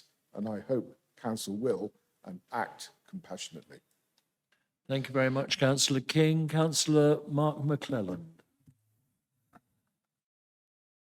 Thank you, Mr. Chairman. It's a pleasure to speak from the backbenches after speaking from Cabinet last year. And when I mentioned to the leader last week that I would be talking about this matter, he seemed somewhat concerned. He was unsure whether I was going to be directing my fire at the Lib Dem opposition or at the new position taken by the administration. He need not worry. Last year, it was a very difficult decision we had to take on parking. These were not easy matters to decide on, but as many famous politicians in the past have said, to govern is to choose. I'm not going to rehearse all the same arguments I made last year on the matter. Looking at the amendments today is a bit of a Groundhog Day quality to some of them, so we're not going to go through all that again. Instead, I want to question the idea that the Lib Dem and Labour groups are really on the side of Wiltshire's motorists, disabled or otherwise. On the 13th of February, Councillor Al Bayliss, the Salisbury City Council councillor from the Lib Dem group and the former leader of the group on the City Council for the Lib Dems, tweeted out his opposition to season tickets in Wiltshire Council's car parks on the grounds that they were bad for the environment and they're bad for public transport. Councillor Bayliss could not be more wrong. Season tickets are absolutely essential for the functioning of our local economy, allowing commuters to access our town centres and our wonderful cathedral city at an affordable level. The problem we have is that Councillor Bayliss's views do not make him an outlier in Lib Dem world. We know that wherever Lib Dem and Labour groups come into power, inevitably, as night follows day, anti-motorist, anti-car policies follow quickly after. So I want to examine some of those examples today from other authorities and suggest that the Lib Dem and Labour groups are not really on the side of Wiltshire's disabled motorists, as this amendment would suggest. Let's take, for example, Bath, our neighbouring authority, run by the Liberal Democrats. They charge, as the leader mentioned, for blue badge holders in their car parks. They're also rolling out low traffic neighbourhoods and car filters, which inhibit mobility for disabled motorists and other motorists across the city. There's been widespread opposition from many Bath residents. Then moving on to Oxfordshire, where there's a rainbow coalition in power of the Lib Dems, Labour and Greens. They've been doing something very similar. When they've not been trying to force county councillors to become vegan, they've been trying to stop motorists from travelling across Oxford, provoking enormous opposition from thousands of people, as we saw at the weekend. In Cambridgeshire, and I swear I'm not making this up, the Lib Dem Highways chair earlier this month claimed that gritting routes were sexist because they helped male drivers to the detriment of female cyclists and pedestrians. Well, you couldn't have a more toxic mix of sort of casual sexism and disdain for motorists. And of course, I'm not going to leave Labour out here. In London, Labour Mayor Sadiq Khan is trying to massively expand the ultra-low emission zone across the outer boroughs, which would be an enormous problem for disabled people across a number of London boroughs. Councillor McClelland, I was wondering if you could confine your comments to the amendment in the interests of speed. This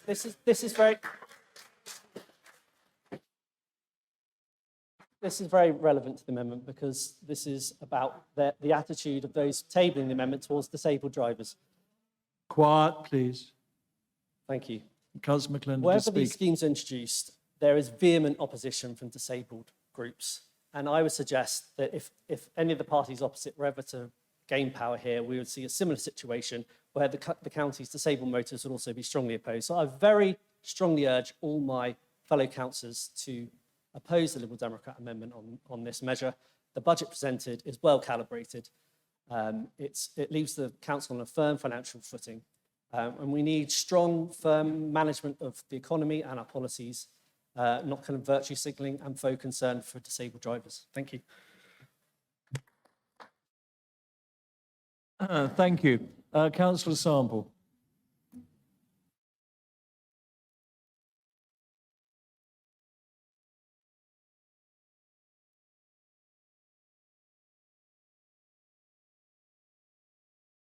I was wondering which planet. We heard from the former portfolio holder for highways talking about London and Cambridge and Bath and North East, Somerset, and all of these places controlled by the Liberal Democrats. Not one mention could I hear about the amendment that we've got in front of us, which is about blue badge holders. But I don't think I heard the phrase blue badge holders, and I was listening very carefully.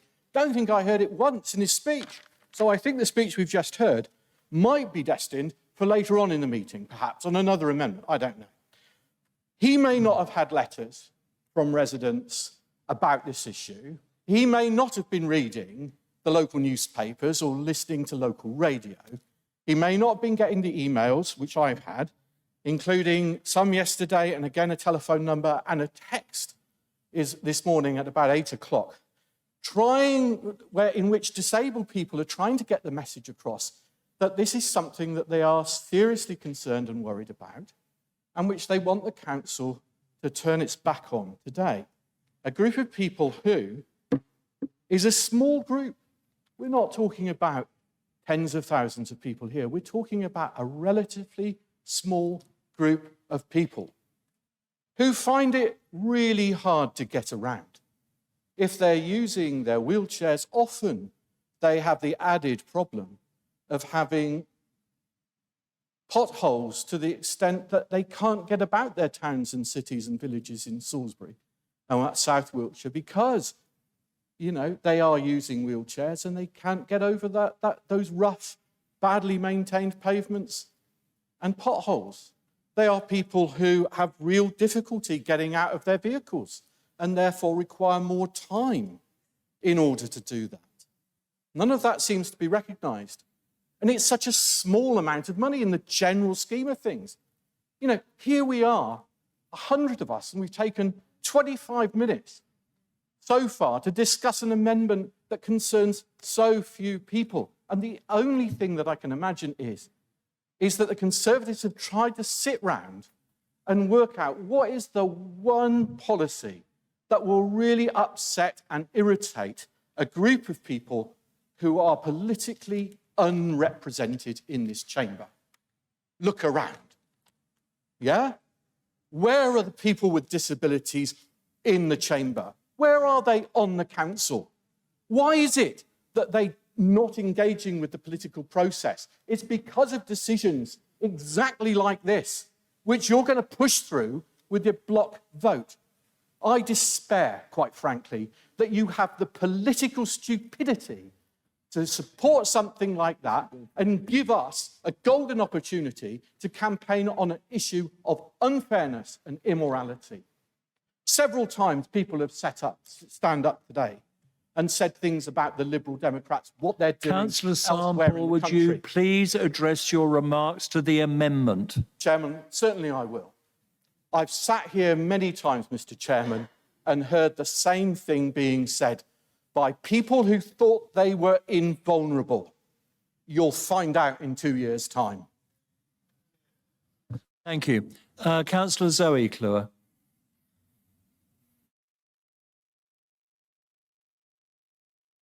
The subject of parking, this matter really is about mobility and not means, as Councillor Munns has so eloquently put. So I will not be able to support this amendment. If I might take up, though, the matter of Shrove Tuesday and tossers, I am rather proud of one of my car stickers, which states, nay, almost instructs, don't be a tosser. I was very pleased to see in the budget a line of 0.952 million to tackle litter and fly tipping, which is what brought me to this chamber in the first place. It's also music to my ears that fly tipping is down by 30%, and the introduction of covert cameras enabling prosecutions, one in my division indeed, to make it clear that fly tipping in Wiltshire is not going to be tolerated. Councillor Kluwer, I hate to remind you, would you please address your remarks to the amendment? Thank you. Well, it was really about Councillor Thorne's remarks about... I would endeavour to quieten him down as well. Thank you. I now call Councillor Ross Henning, who will confine his remarks to the amendment. Yes, thank you, Chairman. I was having a just a minute moment there, and then we've had two just a minute moments now.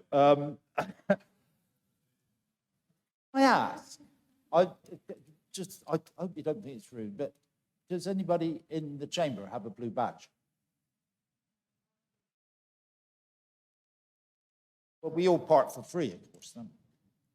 Anyway, just by the by, just thought I'd ask because. Yes, well, yes, yeah, I know, but it would be on council business. Anyway, blue badge. I'm going to stick to the blue badge, of course, although I may stray towards the end, but it is in parking. It is about parking. So one of the things that's popped into my mind as well in Chippenham, I have a problem. I do a lot of work with voluntary groups and voluntary people, and a lot of those are older and disabled, and they really have problems parking, and they loved it before, and they could park and do their volunteering and go home, and that's another area, but I just thought I'd bring that up as well. So because so many disabled people and older people are volunteers, and they are primarily blue badge holders. One of the things, if in the unlikely event that this amendment fails, which I will be supporting it, and I hope everybody else will as well, if it does fail, the huge amounts of money that will be made from the income from blue badge holders, could that be used to, A, pay our parking wardens a proper wage, and secondly, employ some more parking wardens? Because I was phoned up by a chap last week who said, what's this all about blue badge having to pay in car parks? I said, I've been parking in the car park for nearly a year now, and I haven't been fined at all. So he's put his blue badge on and he hasn't had a fine. He's been parking in Wiltshire Council car parks for the last year. So that's one thing. Therefore, he's not getting checked. He's not getting checked in that car park. And I know I don't see many traffic wardens going around the car parks, and you think, oh, they're in such and such a car park on Tuesday and such a car park on Wednesday. Well, why aren't they doing all car parks every day? The flip side of that, of course, is, and I've seen it in Chippenham myself, a lot more people are parking on double yellow lines. That needs policing as well. I believe disabled blue badge holders can park for up to 3 hours on a double yellow line, as long as they're not causing an obstruction. And I've seen a huge increase in people doing that. Now, who's checking on that? We haven't got any parking wardens. So, as I say, after the 400,000 has been spent on this, that, one thing and another, and blue badge holders start parking on the streets a lot more, will there be adequate traffic wardens to police that? I will be supporting this amendment. Thank you very much indeed, Councillor Henning. I now move to Councillor Ian McLeod.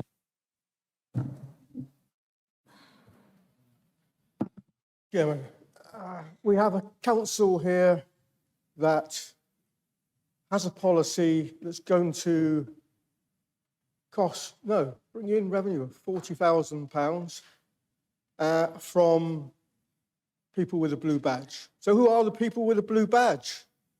Well, they're people who've got certainly mobility issues, and we also know that those who haven't quite got the mobility issue that some have and can get around are already parking on yellow lines. So the consequence of this policy is not to raise money, it is a consequence of putting people in places they shouldn't really be parking, but they're able to, and they now do. The consequence of that is that all those spaces are set aside for people with blue badges are left empty, apart from the ones that have to pay or the ones that choose to pay. Some of them can pay, as Councillor McLennan has said.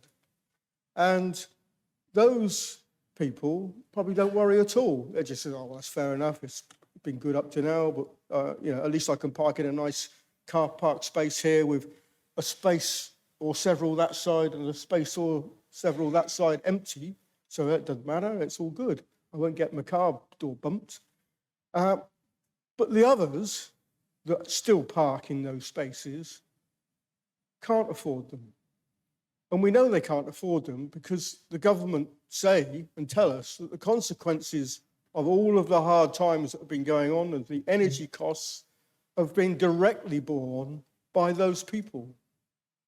Those people that are pretty immobile but can get out and get to a place and park every so often are actually those that are also mostly pinned in their home, mostly reliant on their high energy costs because they're immobile.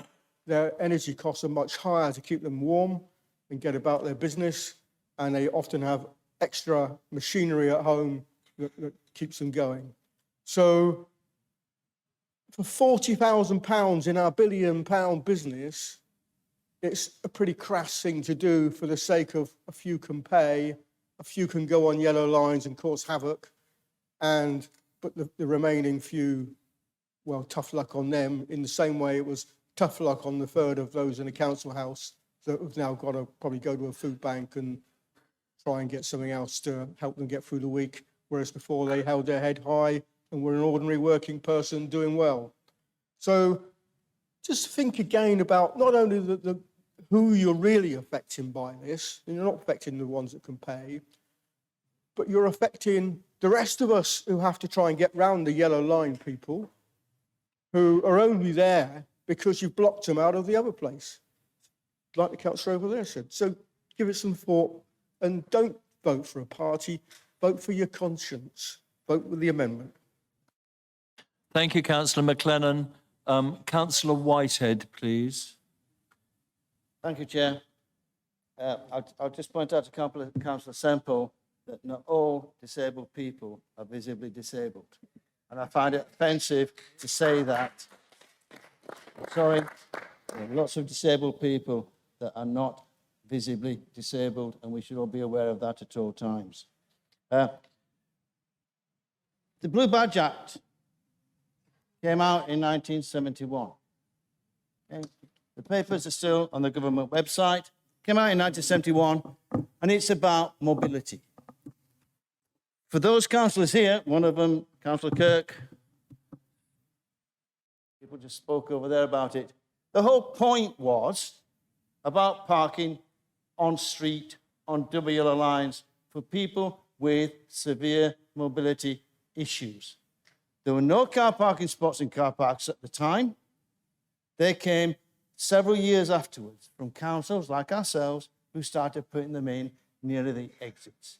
The whole point, and it still says in the Act of the government website, that the whole point about it is about on-street parking. So you can park on street either at a parking spot that's charged for, free of charge, and that's still true, or you can park on street on double yellow lines because you've got mobility issues and you need to be near the place you're going. That's the whole point of it. Car parks came much later. Nothing in the Act, nothing in the advice, nothing in the recommendations for authorities says anything about payment or money.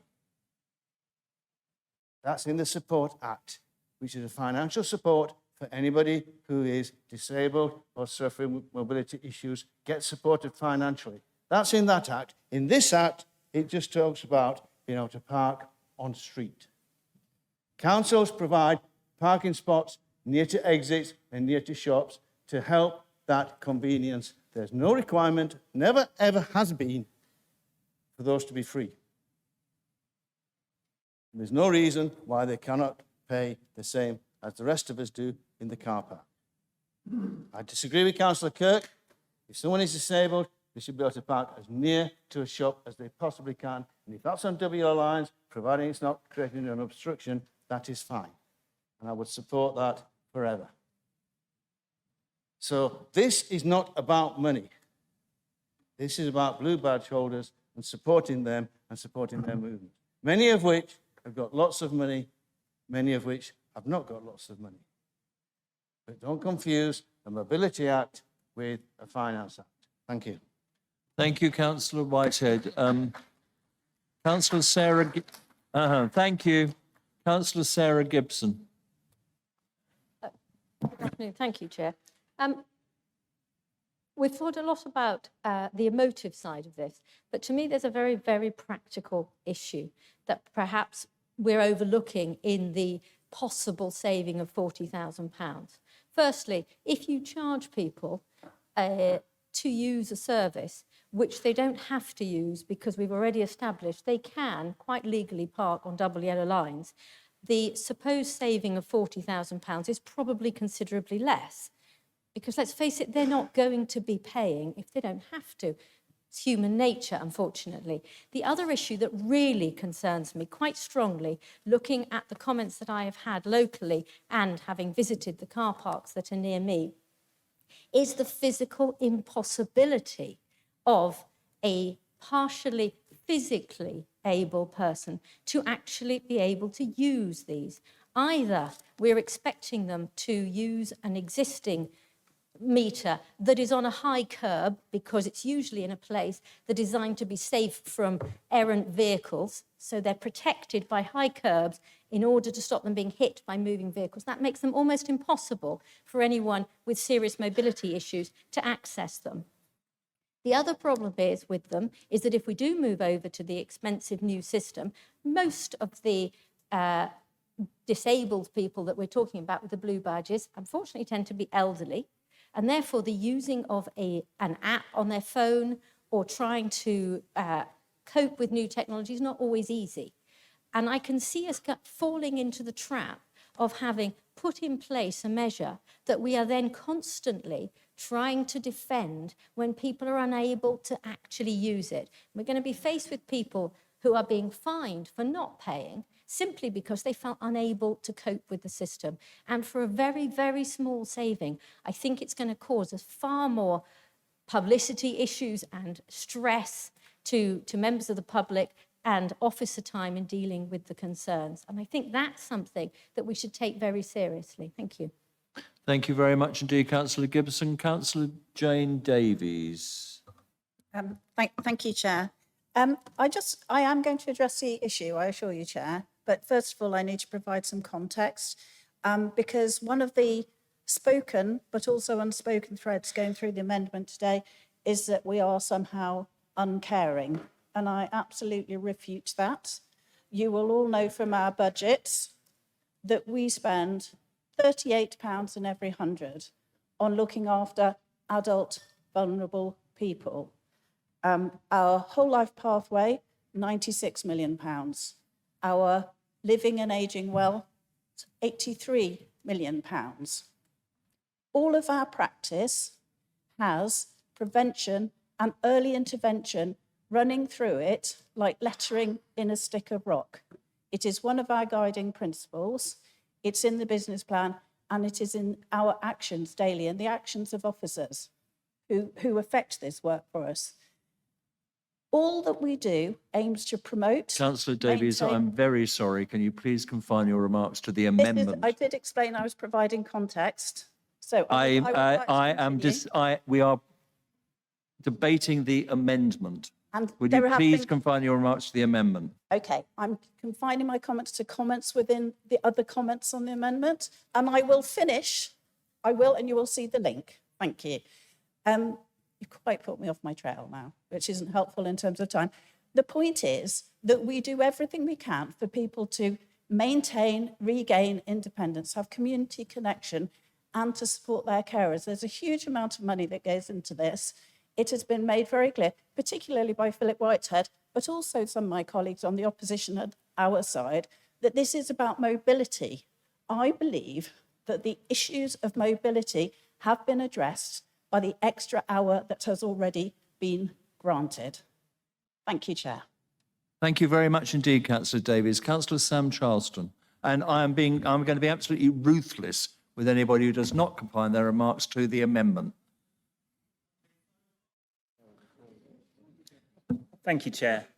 At the risk of incurring your wrath, I would like to thank you for your kind remarks earlier, welcoming me to this chamber.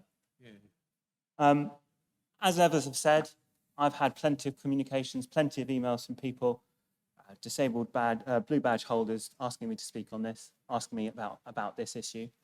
Something that's been spoken about a lot is this double yellow lines. Absolutely right. If you're a blue badge holder, you can park on double yellow lines. I believe you're also allowed to park in loading bays.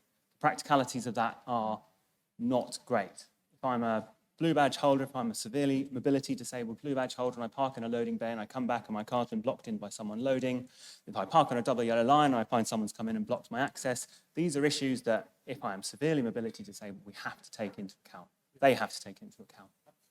If I am severely mobility disabled, I'm also facing one of the highest financial pressures because of my condition. I have a lot more alterations in order that I can live an ordinary life. I'll be supporting this amendment. I certainly hope everyone else will be too. Thank you. Thank you, Councillor Charleston. Congratulations on your first concise speech, which was much welcome. Councillor Carolyn Corbyn. Thank you. As one that is actually disabled, I've been disabled since I was born. I used to have a disabled badge that was actually taken away because my mobility improved. In the last 2 months, I've fallen over no less than 3 times. I don't have a badge now. I don't actually need a badge now because, as it was pointed out, when you're doing council business, you can park for free. But I would support the amendment, and actually I would rather support this amendment so people park in bays, which are adequate for people with wheelchairs and the additional needs and things that come with it. And most of the councillors in this room that come from Salisbury have only really become aware of the disability interest group in very recent times and carried out audits to understand better what it's like to be a disabled person. And actually, disabilities have been around for a long time. I'm 54. And we need kindness. We need to use the bays properly, and they don't need to be charged for them, but stop them parking on double yellow lines for the safety reasons. Thank you very much indeed, Councillor Corbyn. I call Councillor Helen Belcher, please. Thank you, Chair.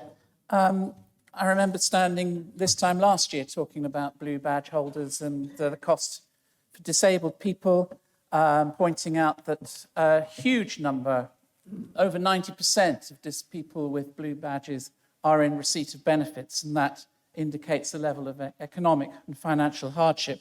And as Councillor Grant pointed out in his introduction when moving the amendment, there are substantially increased costs associated with being disabled as well.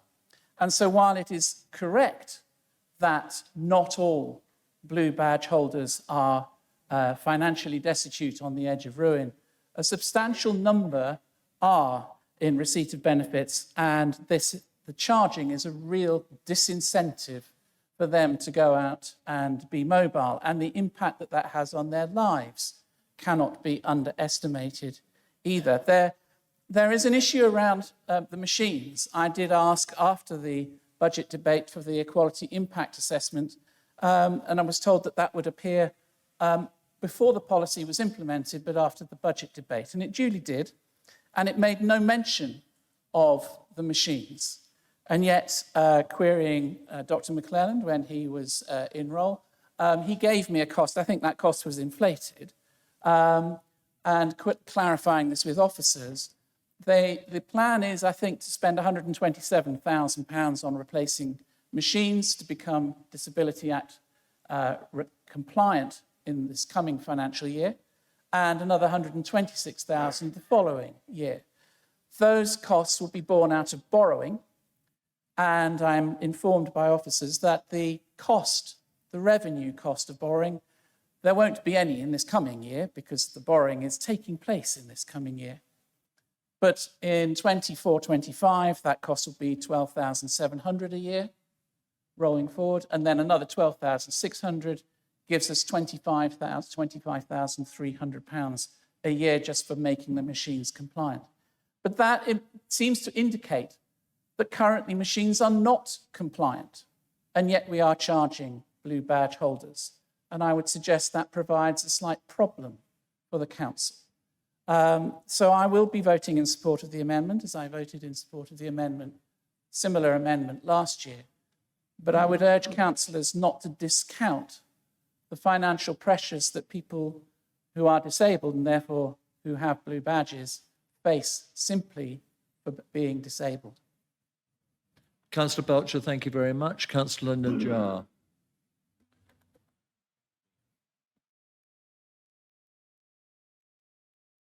Oh, sorry, hang on. You should be up there. There you are. Thank you, Chair. I'll keep my remarks brief, but I have this sense of deja vu because I'm almost certain we had this same debate on a Lib Dem amendment this time last year, and then full council rejected it. So, you know, when I got this agenda, I looked at the amendment, I looked back, and I thought for a moment somebody had sent me last year's agenda. Then I looked, and yeah, same amendment, same funding source. So I ask a question to this chamber and to the voters who'll have to make a decision in 2 years' time. Are the Liberal Democrats shamelessly optimistic, or are they just bereft of ideas and bereft of any sort of vision for this county and how we spend our money? But instead of focusing on blue badges, I just want to draw people's attention to something which I think was missed in last year's debate and has been missed again today, which is the fund which the Lib Dems are trying to shamelessly raid again to pay for their amendments. Now, the Wiltshire Towns Fund is not a slush fund designed to finance Lib Dem amendments. Fundamentally, it is money which underpins our vision for the future of our high streets and our towns and city. This is transformative money which will change the way people interact with their high streets. It's seed money to invest in new digital solutions to reconnect people with their communities. And fundamentally, it's catalytic money which is going to create vibrant, lively town centres and a lively city in Salisbury. And I think that's something which the Lib Dems take far too lightly. Now, I don't want to reiterate the debate which we had at full council last year, or at Cabinet, or at Overview and Scrutiny, or at a number of other places. But I just want to draw attention to the fact that I think fundamentally this chamber does a disservice to the Wiltshire Towns Fund by not giving it the attention it deserves and not being mindful of the opportunities it brings, without which, frankly, it doesn't matter what we pay for, what we charge people for parking, because people aren't going to come into our towns anyway. So I make a case to this chamber to reject this amendment again, like we did last year, to protect our high streets money. And I make a plea to the Liberal Democrats that once this is rejected, please find yourselves a new magic money tree, because this £1 million is spoken for. Thank you. Thank you very much, Councillor Najjar. Councillor Pip Ridout, please. Thank you, Chair. May I first make a point that not all disabilities are visible, which is why I remain sitting, if you'll pardon me. The point I'd like to make is that there are as many non-disabled people who object to parking charges full stop as there are disabled people who can afford to pay. I wouldn't like to say the percentages, but it's nevertheless a truism. But this whole argument, disability for parking, is about mobility. And I think, as Councillor Davis so eloquently put it, that the extra time we have now granted to get wheelchairs in and out of cars or to walk to the parking machines is actually a very sound solution to the problem. Thank you, Chair. Councillor Ridout, thank you very much indeed. And Councillor Hubbard, please. Thank you, Chair. Very briefly, I tragically missed last year's meeting due to ill health. I'm eternally grateful to members of both sides of the chamber today for spending the last 2 hours reenacting last year's meeting. But would it be possible at all that we could debate this year's budget? Because some of us have got evening meetings to get to.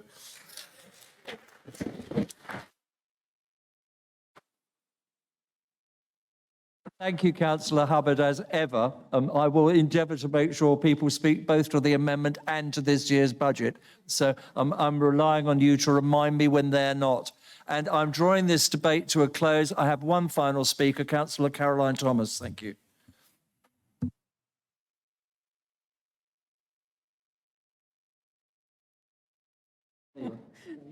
Thank you very much. And thank you very much to all the speakers who've spoken so far. I think it's added light to the debate, but I will take the point just so eloquently made that this discussion has been rehearsed several times and we don't want to necessarily repeat everything. I have 3 broad points I'd like to make. The first one is to do with the fact that this is about this is about mobility, it's not about the ability to pay, and that the proposal simply does not target the less well-off, as well explained. And of course, we have specific targeted programmes in place that do that, not least council tax relief, which I'm sure the Salisbury County Council residents will appreciate. We've mentioned double yellow lines. I'm very happy disabled people park on the double yellow lines if that gets them closer to where they need to be, because this is about ability to move about, not about ability to pay. And of course, I would like to add that at least charges, from one positive point of view, do actually discourage the less scrupulous of those who use disabled spaces when they don't have a blue badge, because of course they'd now have to pay, whereas before they thought they could get away with it for free. My second broad point really is about funding. The funding proposed by the Liberal Democrats simply does not stand up to scrutiny. We've talked about the town's funding as a strategic initiative. Thank you very much, Nabil, for explaining that so very, very well. That was a broad idea to use funding for the first couple of years. And then the third year and in perpetuity thereafter, of course, because yet again, once you raid the pot, it carries on needing to be topped up. This was the notion that I really was staggered about.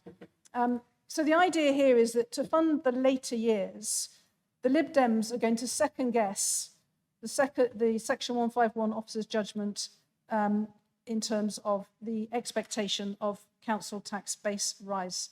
So that's a Lib Dem guess devoid of any challenge or scrutiny.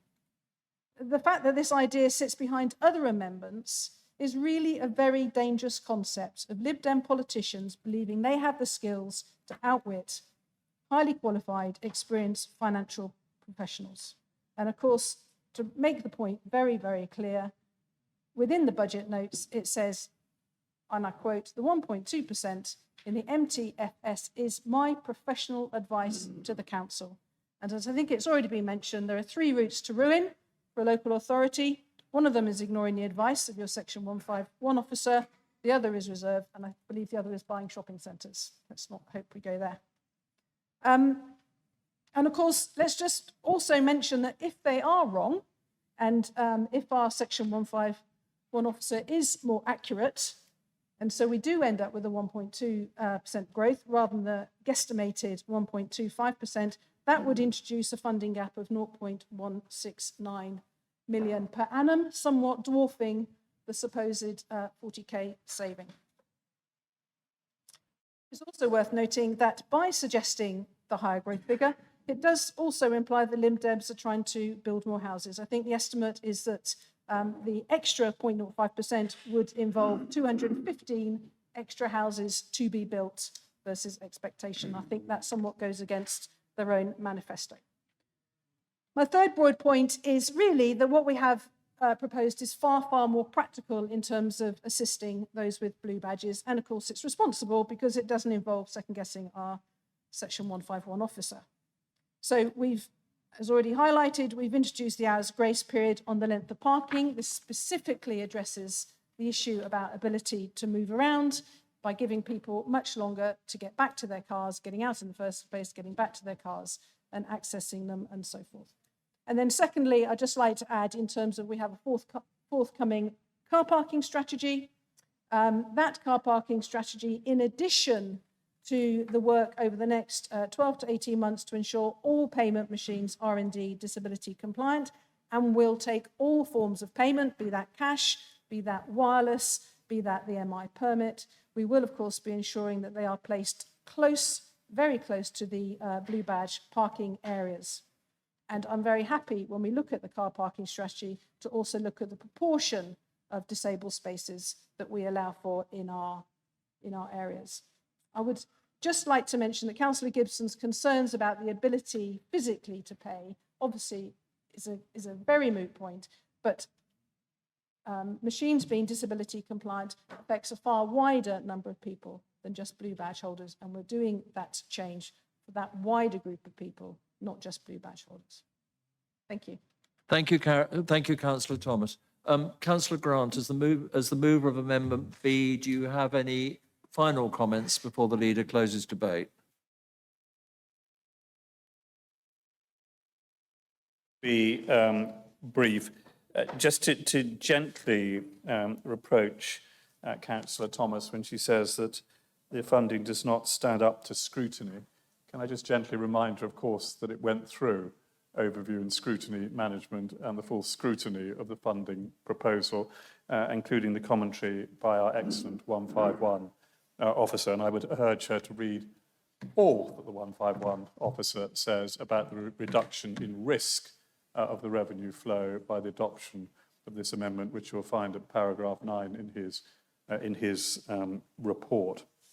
Very briefly, Chairman, it's been, I think, a helpful debate because I think it has been a calm and reasoned debate, perhaps with not naming any names or looking in any particular direction or gesturing towards anyone, with perhaps only one or two mild exceptions to that.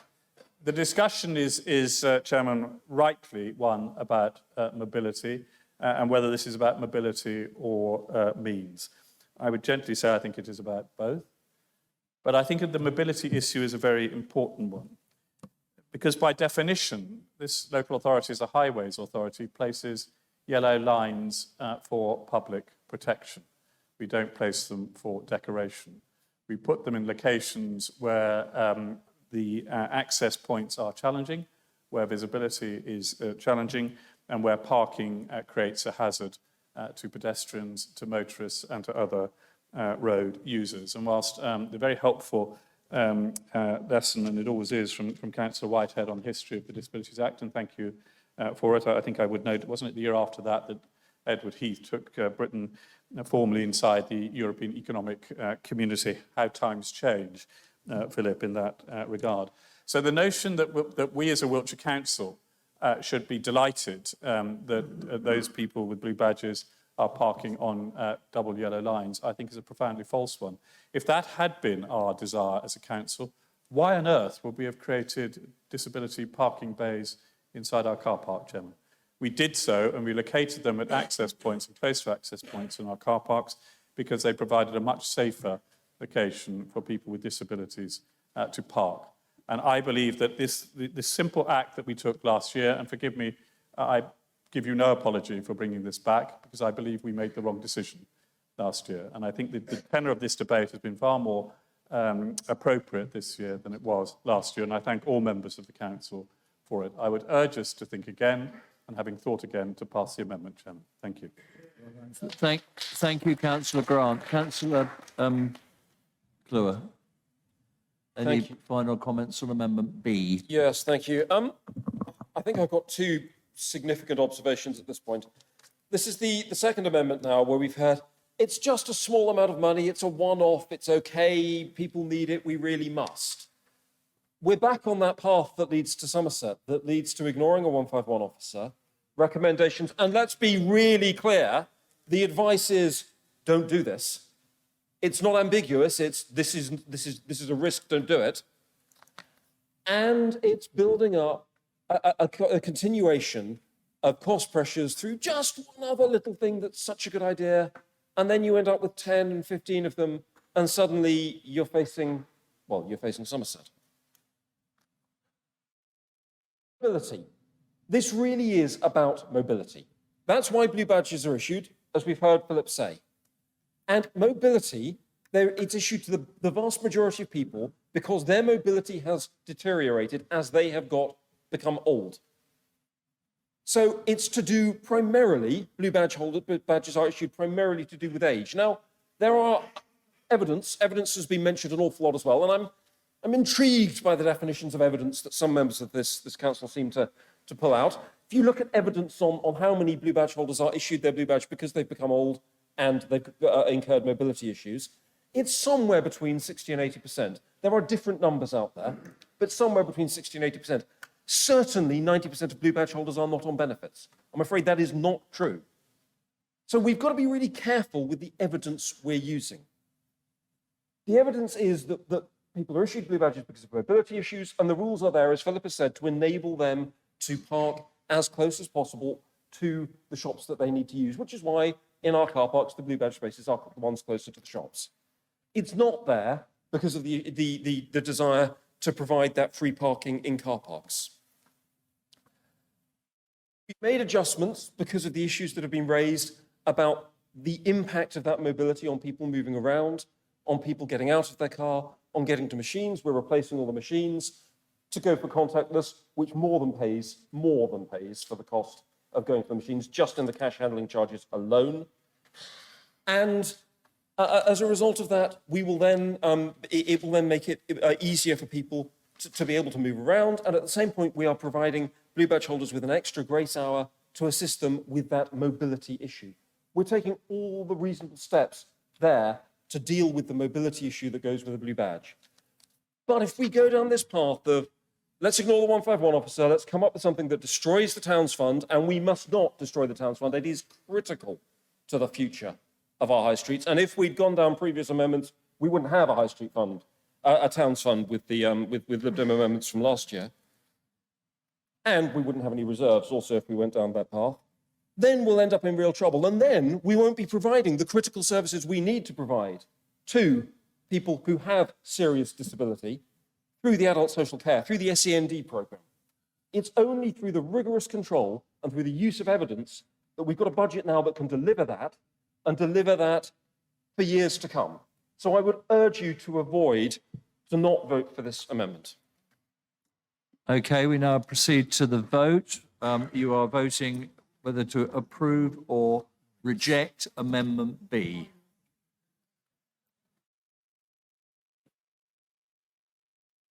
They're automatic. I think they're automatic. Together at this stage.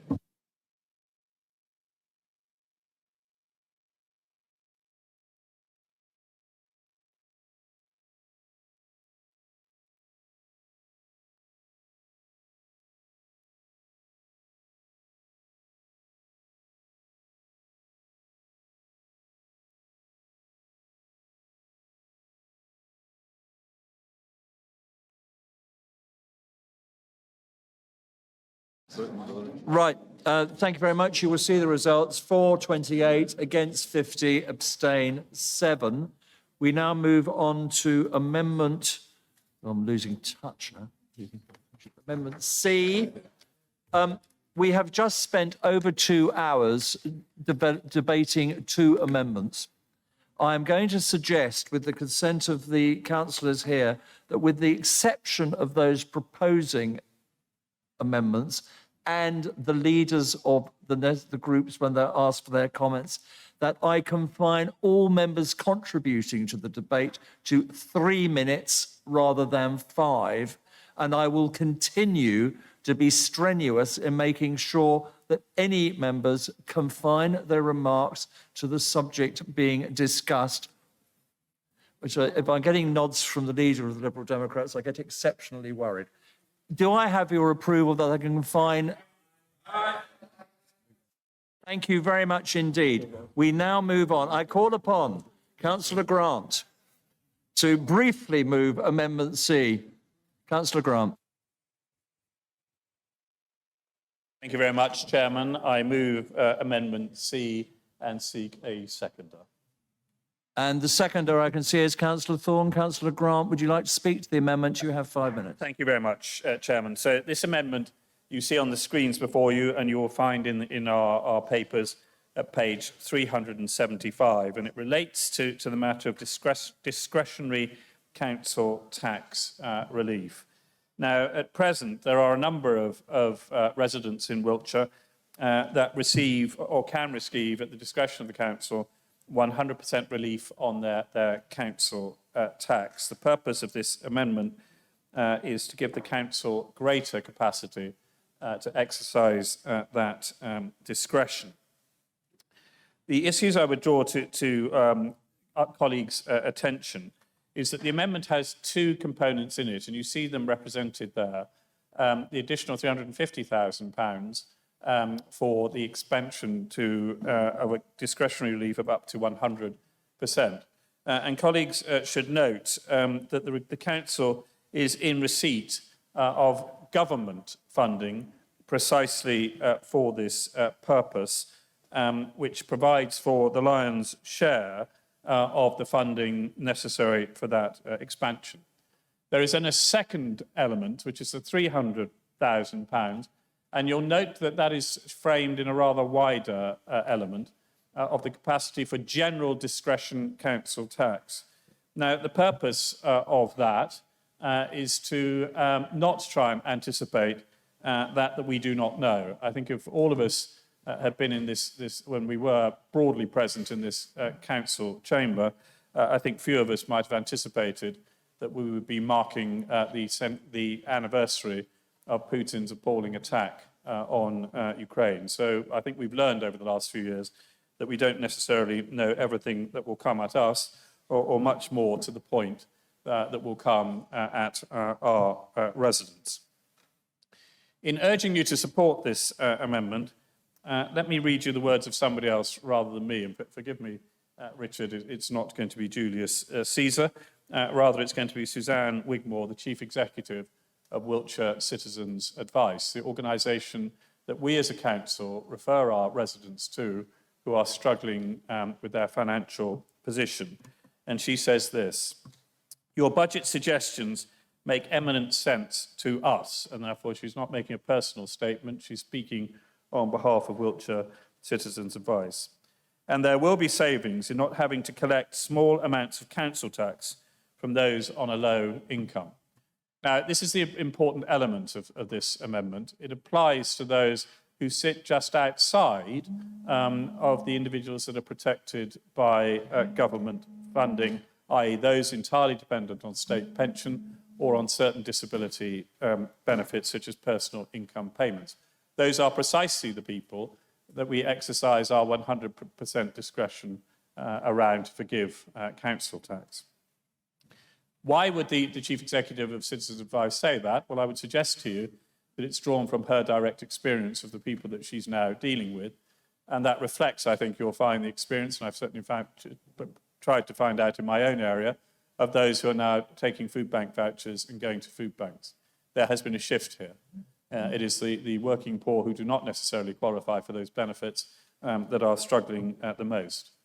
Now, at present, as a local authority, where we're forgiving 80% of the council tax, we will pursue the tenant for the balancing 20% of their council tax, whether they be tenants or whether they be residents themselves.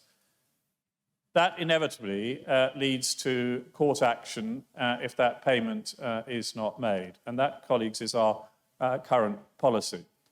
Now, if somebody can genuinely afford this and is refusing to pay their council tax, then I, for one, absolutely support the pursuit of them through the due process that the law allows. But candidly, and I speak now as the chair of the trustees of a charity in Malmesbury and the surrounding areas, known to my fellow colleagues on the area board on both sides of this chamber for the quality of its work, there are increasing numbers of people that are struggling to find the money to pay their council tax, who are not necessarily in receipt of benefits. And the pursuit of them through courts delivers a cost to us as a council in time and indeed in finance. And of course, the courts seek to add an additional burden to that failure to pay, which just mounts up another debt for them to have to deal with. Much was said in the last amendment, Chairman, and I'm not going to refer back to it, so I don't want to earn your wrath as such, as to the views of our 151 officer. Well, let me direct your attention to his report, which you'll see at the end of this section of page 375 in your papers. And I want to quote from paragraph 7. And it reads as follows. These are the words of Mr. Brown in print.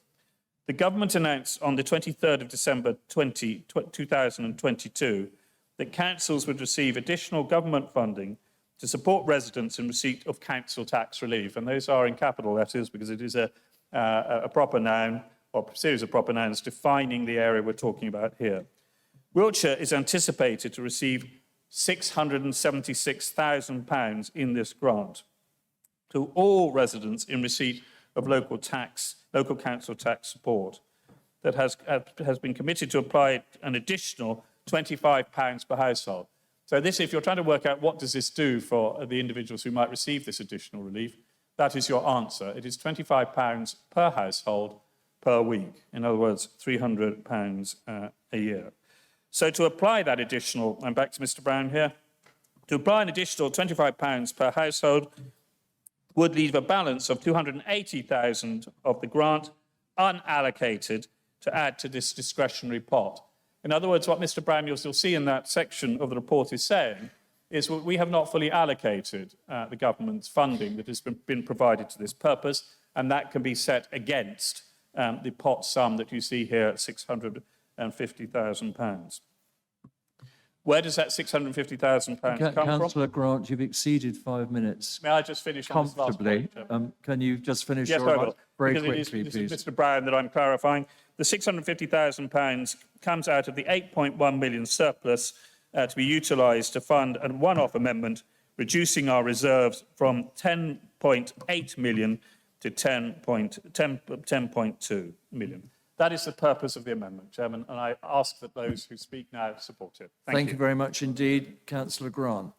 Councillor Clure, do you wish to accept the amendment as a friendly amendment? No, I'm afraid not. Right. Councillor Wright, you've already commented earlier. Thank you very much. Councillor Clure, Group Leader, would you please like to comment? Again, I'll save the bulk of what I want to say for the end of this discussion.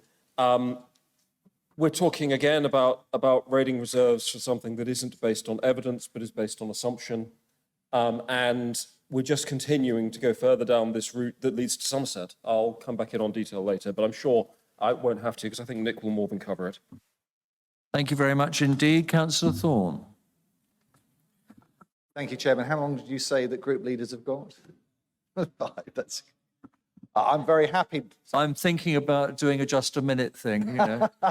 No deviation, no repetition and no hesitation would be good. Therefore, let me help you by saying, again, I'm very happy and indeed honoured to second the amendment.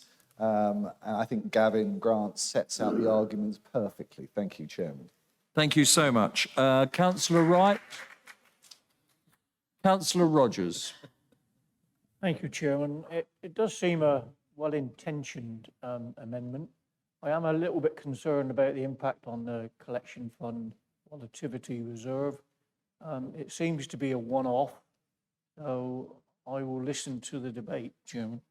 Thank you, Councillor Rogers. That's very kind. I now move to debate Amendment C, and all those wishing to speak in relation to Amendment C and only on Amendment C, please press your activation button now. And I would remind you, we have now agreed you on a 3-minute length of speech. Thank you. First one I have to call is Councillor Philip Whitehead. Thank you. I assume everyone knows what the collection fund reserve is for. 1% change in the collection fund, which is predicted by Andy Brown every year. 1% change is £3.8 million. So if he gets that prediction wrong for next year, so the collection fund is how much we collect in council tax in a year. If he gets that wrong, that massively impacts our budget for the year. We've got a reserve there. That's what you're taking the money from, the reserve for the collection fund. And Councillor Grant said, we cannot predict the future. So if you can't predict the future, don't take money from the reserve that's there to protect the future, because the collection fund could be down by 5% next year. We don't know. If people can't afford to pay, if people have a cost of living crisis, it could be down by 5%. That's 16, 17 million pounds. The reserve's 10. So this is a problem with taking money from reserves. They're there for a purpose and unintended consequences. If you take that reserve lower, our officers have to try to get the money back from our residents quicker, which means they have to go to court quicker. At the moment, we do every single thing in our power to avoid going to court with our residents. We give them longer time to pay. We give them years to pay. We set up installment schemes for them to pay. If you take that reserve down, you put pressure on our officers to go to court quicker and to cause more problems for our residents. Unintended consequences of doing this and reducing our reserves, as recommended by the Section 151 officer, are absolutely dangerous. And this can switch very quickly. people lose work or out of jobs or are short of money, that collection fund could change by more than 1% very, very quickly, and we could lose tens of millions of pounds. This authority needs that collection fund reserve, always has done. We've always protected it, and it's always been used. And one of the reasons it's used is to protect our residents, so we don't have to collect the money as quickly as we would otherwise have to do. Thank you. Thank you very much indeed, Councillor Whitehead. I call Councillor Gordon King. Thank you, Mr. Chairman. It's funny, really, isn't it? I remember a couple of years ago, well, a bit more than a couple of years ago, reserves were at rock bottom. And it was us who used to complain about them being continually raided. But nevertheless, let's look to this amendment. I would say to everybody in this room, really, that the cost of living crisis is reaching boiling point is without doubt. Council tax support is a powerful tool available to this authority in supporting our communities and our neighbourhoods in tackling poverty and debt. The purpose of the amendment is for this council to exercise its maximum discretion over the next final year to relieve the most deserving of the burden of the council tax, increasing debt, their debt being increased, and council tax enforcement. This is the purpose of this amendment. The Citizens Advice Bureau, which has already been quoted, has released new analysis on the effect of the crisis on debt. A stark reality is that personal financiers find it difficult or impossible to cover a £20 increase in their monthly budget. That equates to 30% of households, or 17.7 million people in England and Wales. This figure is particularly high in the following groups: those in receipt of benefit, those using prepayment meters, and people of colour. CAB continually reports month in and month out record number of people who are accessing crisis support delivered by food banks and by emergency charity grant. People are doing this because more people are already spending more money on essentials than that they have actually coming in. Half of those are already dipping into savings to make ends meet, and the remaining 2/3 have already run out of money. 15% of families have reported eating cold meals this winter to reduce energy costs. Many are reporting poor sleep because of worry, which has profoundly impacted upon their mental health. Whether it is dipping into savings, borrowing from family or friends, going without food, borrowing from credit cards, delaying payments of bills, pawning for or selling property, people are doing what they can to get by. It is incumbent upon this council to use the strength of its financial position to provide that helping hand. And I ask the council to deeply consider this proposal and to act with Thank you, compassion. Councillor King. Councillor John Hubbard, please. Thank you, Chair. I thought I'd understood what this was about after the scrutiny meeting, but I have to admit, Gavin, you completely lost me in your description earlier. So can I ask two questions for you to answer when you sum up, because these are quite important for me. Question one is that in your introduction, you talked about people who effectively get 100% of their council tax paid by this fund. But if that's the case, why are we giving them another £25? So clear that one up for me, because I just don't get that. Through the chair, if you'd be so kind. The other question, if you don't mind interrupting, Chair. Oh, sorry, through the chair, yes. So, Mr. Chairman, if you would be so kind as to ask Councillor Grant that where we have people being supported, can Councillor Grant in any way evidence that there would be a reduction in the number of people that the council was taking action against for non-payment of council tax through the use of this fund, therefore reducing other costs to this council? I'm most grateful, Chair. So kind, Councillor Hubbard. I'm delighted. Right. Councillor Nabil Najjar, please. Thank you, Chair.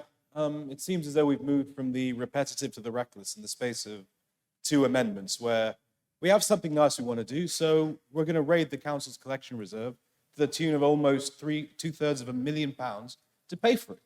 I don't want to speak for very long. I just want to draw attention to one word on the screen there, volatility. So over the space of the last few years, we've gone through Brexit, we've gone through pandemic, we've gone through war, we've gone through borderline recession and all manner of other things we thought were impossible just a few years ago. So the idea that we're going to hope for a surplus, strip two-thirds of £1 million out of this budget, and then worry about it in a couple of years' time is nonsense. So again, another invitation to the Liberal Democrats, please, bring well-intentioned motions by all means. We look forward to seeing them. We're all here to genuinely do the right thing for our residents and for the county. But please think about how you're going to pay for it, show us some financial prudence, and actually consider what the knock-on effects and the ramifications of these amendments are before you bring them. Really, and then when you do, I would be delighted to consider voting for them. But until we see that, and it does involve cutting something important or hoping for the best, we just can't. Councillor Najjar, thank you very much indeed. And the last speaker I have before the debate is concluded is Councillor Nick Botterill. Thank you, Nick. So I think this Amendment C is one in a number of small tinkering amendments that have been put together.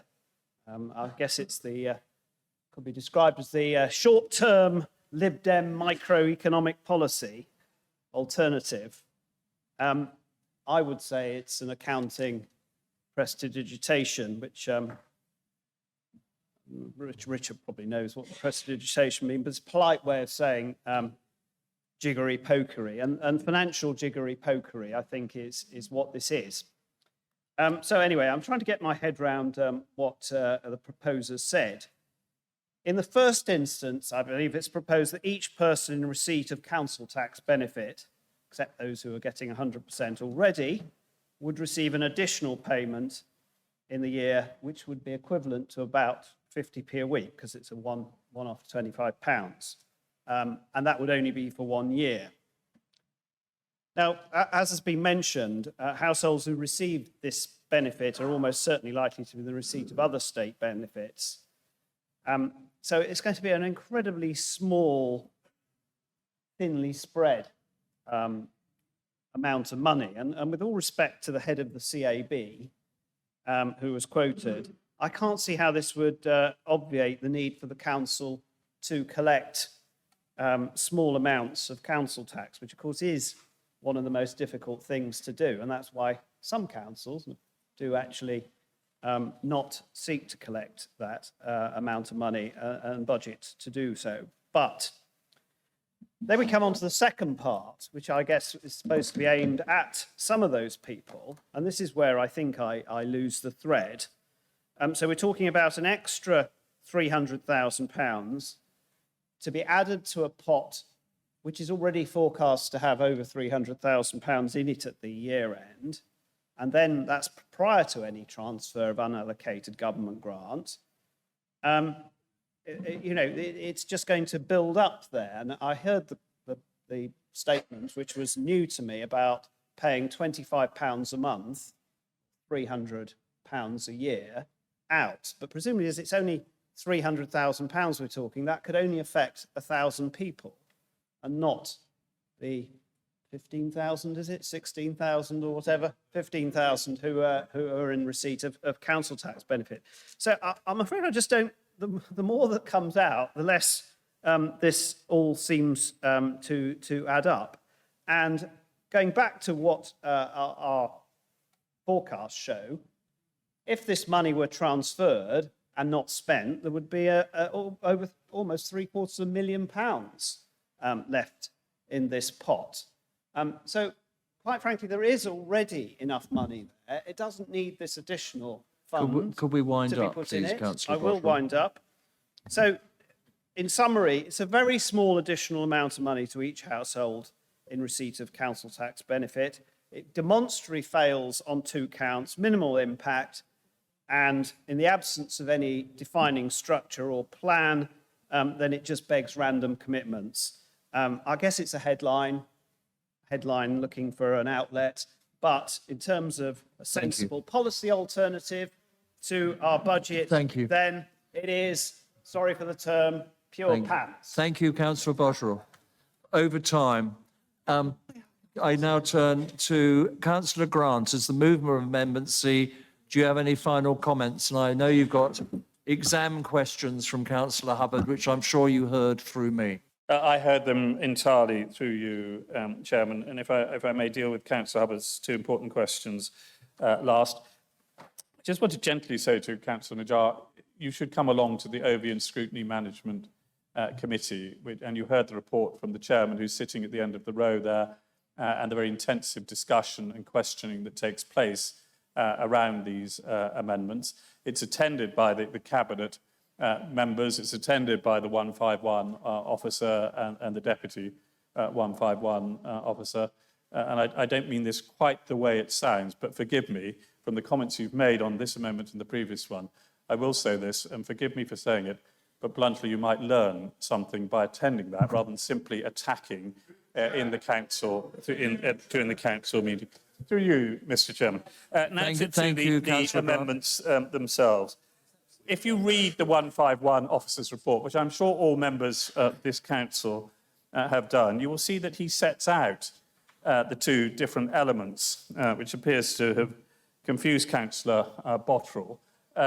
Given that Councillor Botterill, you were present and I have no doubt read the 151 officer, you will see that the point he makes here, and if you want to see precisely where you'll find it in paragraph 9 of his report, is that this strengthens a fund, the second element strengthens the fund, and you're right that it places a balance to the pot of 742 million. Now, there is no guarantee, as you know, and I know, and other members here will know, of government continuing to provide funding in the way that they've provided funding to date for this particular purpose.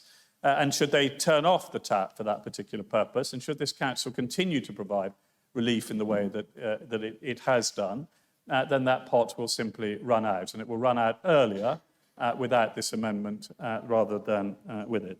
Now, to Councillor Hubbard's point, the purpose is to provide relief to those who do not receive the 100% currently, through you, Chairman, to Councillor Hubbard. So that is, it's not providing additional funding to those who do currently receive that relief.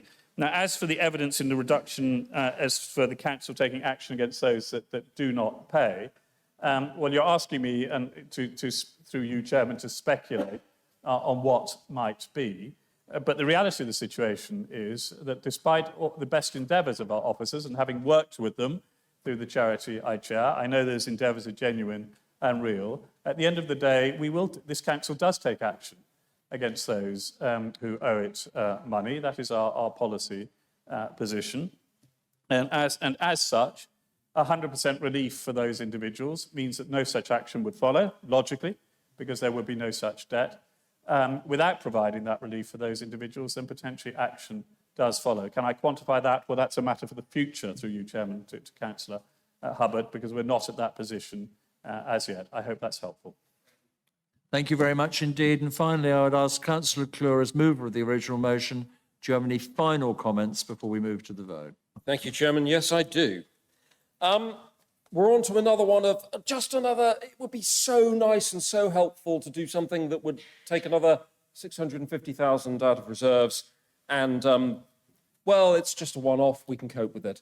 We're on that path of destroying our reserves and, well, ending up at Somerset. I'm going to have to stop saying that and come up with something else. But actually, this is much worse, listening to the debate. And I hadn't realised until I'd heard Councillor Grant speak quite how poor the comprehension here is. Nick, you're absolutely right. The numbers are not stacking up.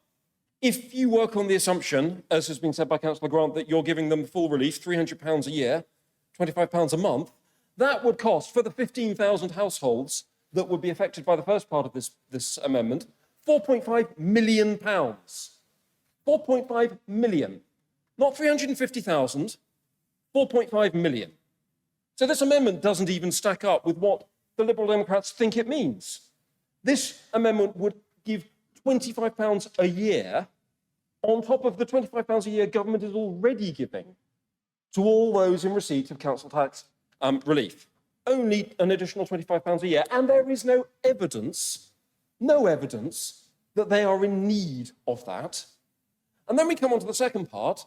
That would add a reserve in to a fund that increased last year, despite the fact we thought it might need greater assistance, because it increased because of the additional support that had gone in, and would top it up to a level far beyond the level that it started last year at, or started this year at.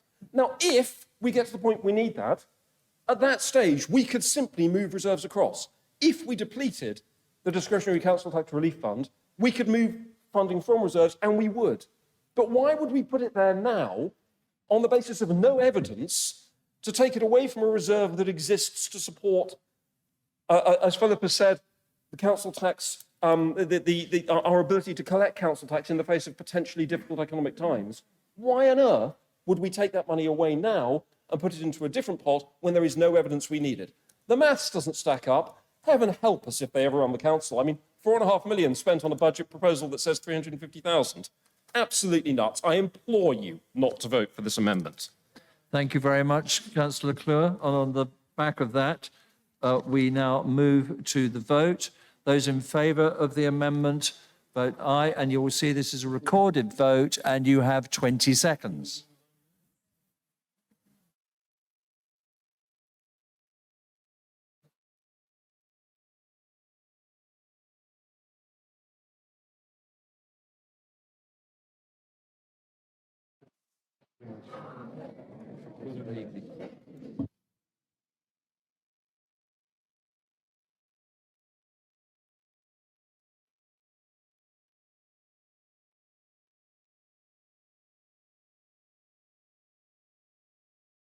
Thank you very much. We now have the vote. Those for, you will see on your screen 28, those against 53, and 5 abstentions.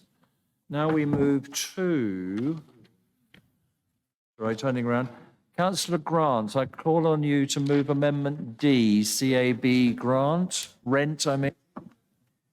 Chairman, as indicated to you and our monitoring officer, and with your kind discretion, I do not propose to move Amendment D. Information has been provided to me by the Chief Executive of the Citizens Advice Bureau of their intention, and I have confirmed this with Mr Brown at the beginning, before the meeting was formally convened, of their intention not to remain in the council offices in Bourne Hill, and therefore the issue of the rent need not be dealt with at this meeting. So with your permission, Chairman, I would like to withdraw Amendment B. I am very happy indeed to give that permission. And now I move on again to Councillor Grant. I would ask him. Well, I'm so sorry to... I'm deeply sorry. I think Ian Blair, Councillor Blair Pelling understood that amendment. I was going to cast you from the chamber, but never mind. Well, I'm now calling upon you to move Amendment E, which relates to, and I'm glad to say this is the last amendment, councillors, before we get to the budget itself. Friendship and lunch clubs. Councillor Grant, will you please move your amendment? Indeed, Chairman. Sorry, I hadn't informed you of the other 86 amendments which I'll be bringing forward in the meeting and the convening of the meeting to allow them to be considered. And my apologies to my good friend, Councillor Ian Blair Pelling, who I journeyed down an hour and 40 minutes yesterday down to Netheravon for a community governance review meeting, which you attended, Chairman, which lasted precisely 23 minutes. But there we are. Those are our joys. I formally move Amendment E on the order paper, which is to be set out before you and to be found at page 382, and seek a seconder, Chairman. You have the, I note, Councillor Ian Thorne seconds. Councillor Grant, Please speak to your amendment. You have 5 minutes. Well, forgive me, and I'm not picking on you, Councillor Najjar, but this is déjà vu all over again, but I think with a purpose, as this relates now to the matter of the funding of our friendship and luncheon clubs, and you see the figures before you there of some £60,000 to fund luncheon clubs and £46,000 to fund friendship clubs. And again, the details are given in the documentation as to where the funding sources will come from to pay for these matters.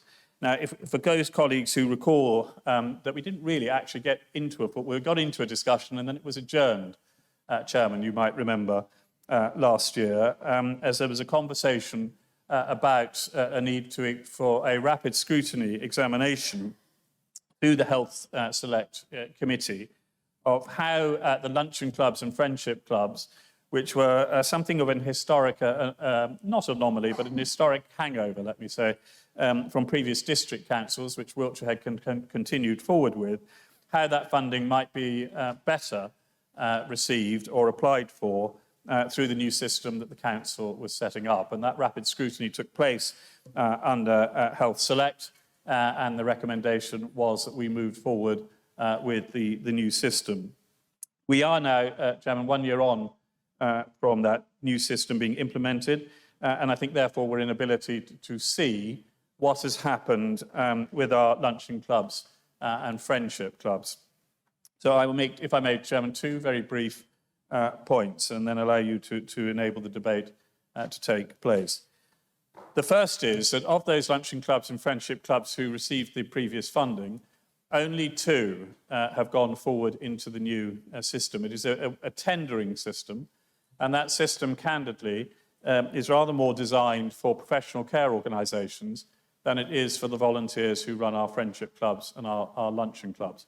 And there is a simple but very good reason why it tends to be tailored for the professional care bodies, and that is because the funding provided through the new system is for those residents who qualify under the Care Act, which is a statutory bar to pass. The vast majority of the residents who benefited from the luncheon clubs, which tended to be for the elderly, or for the friendship clubs, which tended to be for people with disabilities, either do not qualify under the Care Act, or if they do qualify under the Care Act, have sought not to provide that information, unsurprisingly perhaps, to lay people who may well be their friends and neighbours. As a result, of the 2 organisations that have registered under the new system, neither have received any funding whatsoever. Now, many of our friendship clubs and luncheon clubs have continued to go forward. Others, sadly, have not. This funding would provide the basis to encourage those that are in existence to enable new ones to start. There was a very important, I thought, a very helpful discussion at the Overview and Scrutiny Management Committee, and I compliment, if I may, through you, Councillor Wright, the members of that committee, that enabled a conversation to take place about, well, what about those areas, because the intention would be for this funding to be provided to area boards, what about those areas that don't have and probably wouldn't have luncheon clubs and friendship clubs? And the answer is to be found in the Overview and Scrutiny Committee's report back to this council of that particular discussion, and in its final paragraph, where it says that should this amendment be passed, as I hope sincerely it will be, well then there would be a delegation suggested, and I certainly would support it, that there should be a conversation with the relevant cabinet member, who I just noticed appears to have disappeared out of the room, which would be Councillor. I suggest it would probably be Councillor O'Neill as the area board, but it might well be Councillor Davis as the person responsible.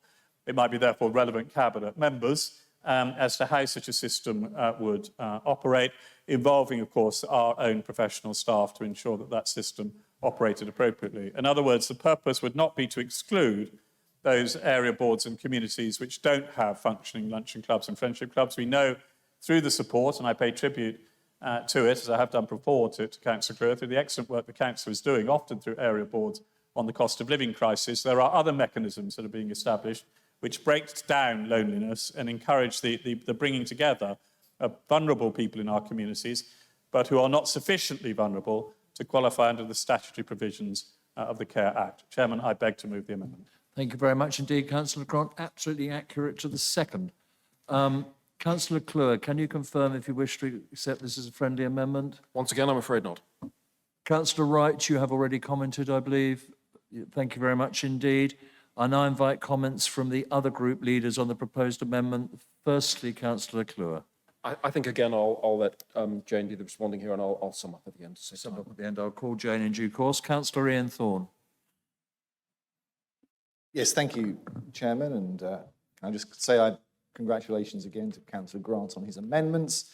I think we've all had a wonderful afternoon with a lot of, it's not so unsurprisingly, superb debate and engagement and so forth. I say to one or two colleagues that just because the council makes a bad decision once doesn't mean that one shouldn't revisit that bad decision, which is what we're doing here.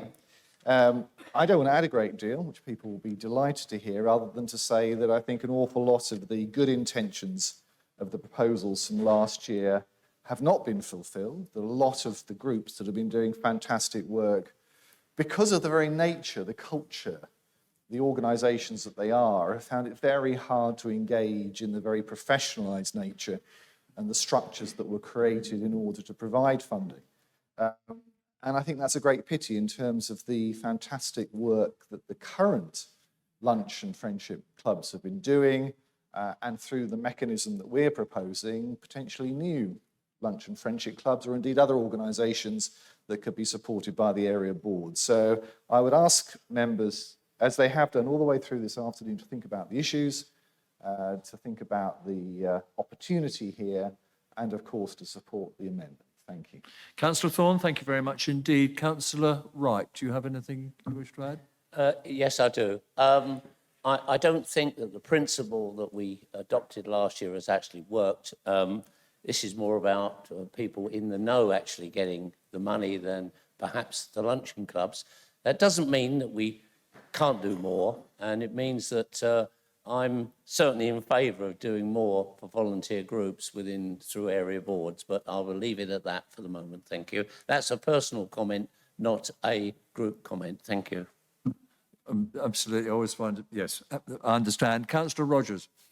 Yeah, thank you, Chairman. I'll be interested in this debate. I seem to recall from last year, this wasn't about saving money.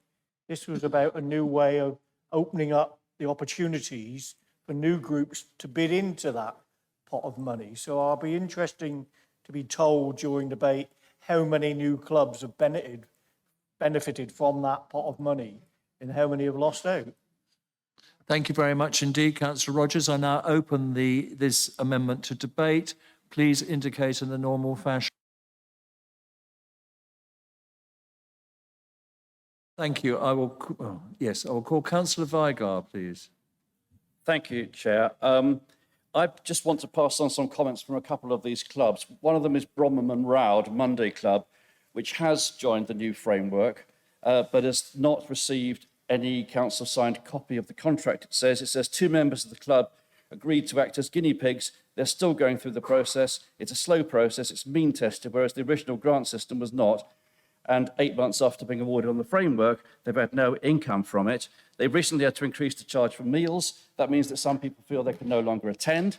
And they are saying that the Treasurer says, having spent 40 years in private industry bidding into the public sector, his view is that the imposition of a means-tested framework mechanism is inappropriate and certainly not light touch. And if I could just move on to one other comment that comes from the Chair of Trustees from the Mere Day Centre.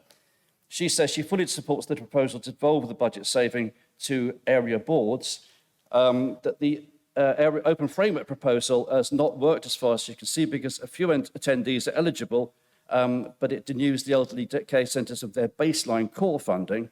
In the current climate, it's extremely difficult for small charities to replace lost revenue, and she thinks it's entirely appropriate if small local groups could apply to area boards. I would like to just say that I think this is not an attempt to reverse a policy. I think we've been there with the last debate last year. This is an attempt to find common ground where we can all agree that our voluntary sector needs support at this time. And here we are proposing an imaginative way of doing that, which is to devolve the funding to area boards so they can plug gaps. If it's a friendship club or a lunch club, that's going under, they can choose to support it. If it's an area which does not have one of these clubs, they can choose to support the launch of one, or indeed, interpreting this reasonably broadly, it gives them the opportunity to support other community groups in the fantastic voluntary sector that we have here in Wiltshire. I know a lot of voluntary groups would be very glad of this money. Right now, area boards have a very small health and wellbeing budget, tends to be oversubscribed, a very small youth budget. Those are the two revenue budgets. The other budget they have is a capital one. This extra revenue budget would be extremely useful and a way of supporting our voluntary sector. And I think a lot of people in the voluntary sector across the towns and villages of Wiltshire would be extremely sorry if we do not take the opportunity to allot this relatively small amount of money for their benefit. Thank you. Thank you very much, Councillor Bygore. I now have Councillor Philip Whitehead, please. Thank you. It amazes me. I have fond memories of John Hubbard bringing proposals to this on amendments and actually finding cost savings to fund them. I'm not going to talk about the clubs. Why this amendment cannot be supported and go through is because the funding is wrong once again, and we have it this year after year after year. The funding does not add up. Well, I've already talked about the first half of the funding, which is to take it out of the collection fund surplus when we've got the most dangerous time we've probably ever experienced in this council. You don't take from the collection fund. But then we talk about the second half, which I do compliment you, Councillor Grant. I think it's brilliant, absolutely brilliant. So you ignore the Section 151 officer's recommendation. You increase it, that means extra houses in Wiltshire. And I heard 900 from Councillor Grant and 250 from us. So Lib Dems are obviously building more than we are in their intentions. So you build more houses. But then, of course, the risk on that is that you fail. Well, either way, Councillor Grant wins, because if we built the extra houses, he'd turn around and said, look at the Conservatives, they built extra houses again. So it gets us that way. And if they fail, then the administration has to sort out the lack of money because we failed. So either way, it's just absolute genius. I compliment you enormously, Councillor Grant. But once again, there is a bond between officers. And please, I ask you all to read the Section 151 comments entirely. There's a bond between officers. You can challenge them and challenge them and challenge them. But if they make a recommendation, you should be accepting it. It is as simple as that. And the day you stop accepting recommendations, you lose the trust of officers. And there's nothing more important than the trust of officers. And the fundamental thing for every single person who votes for this amendment, you've got a fundamental premise to be working on.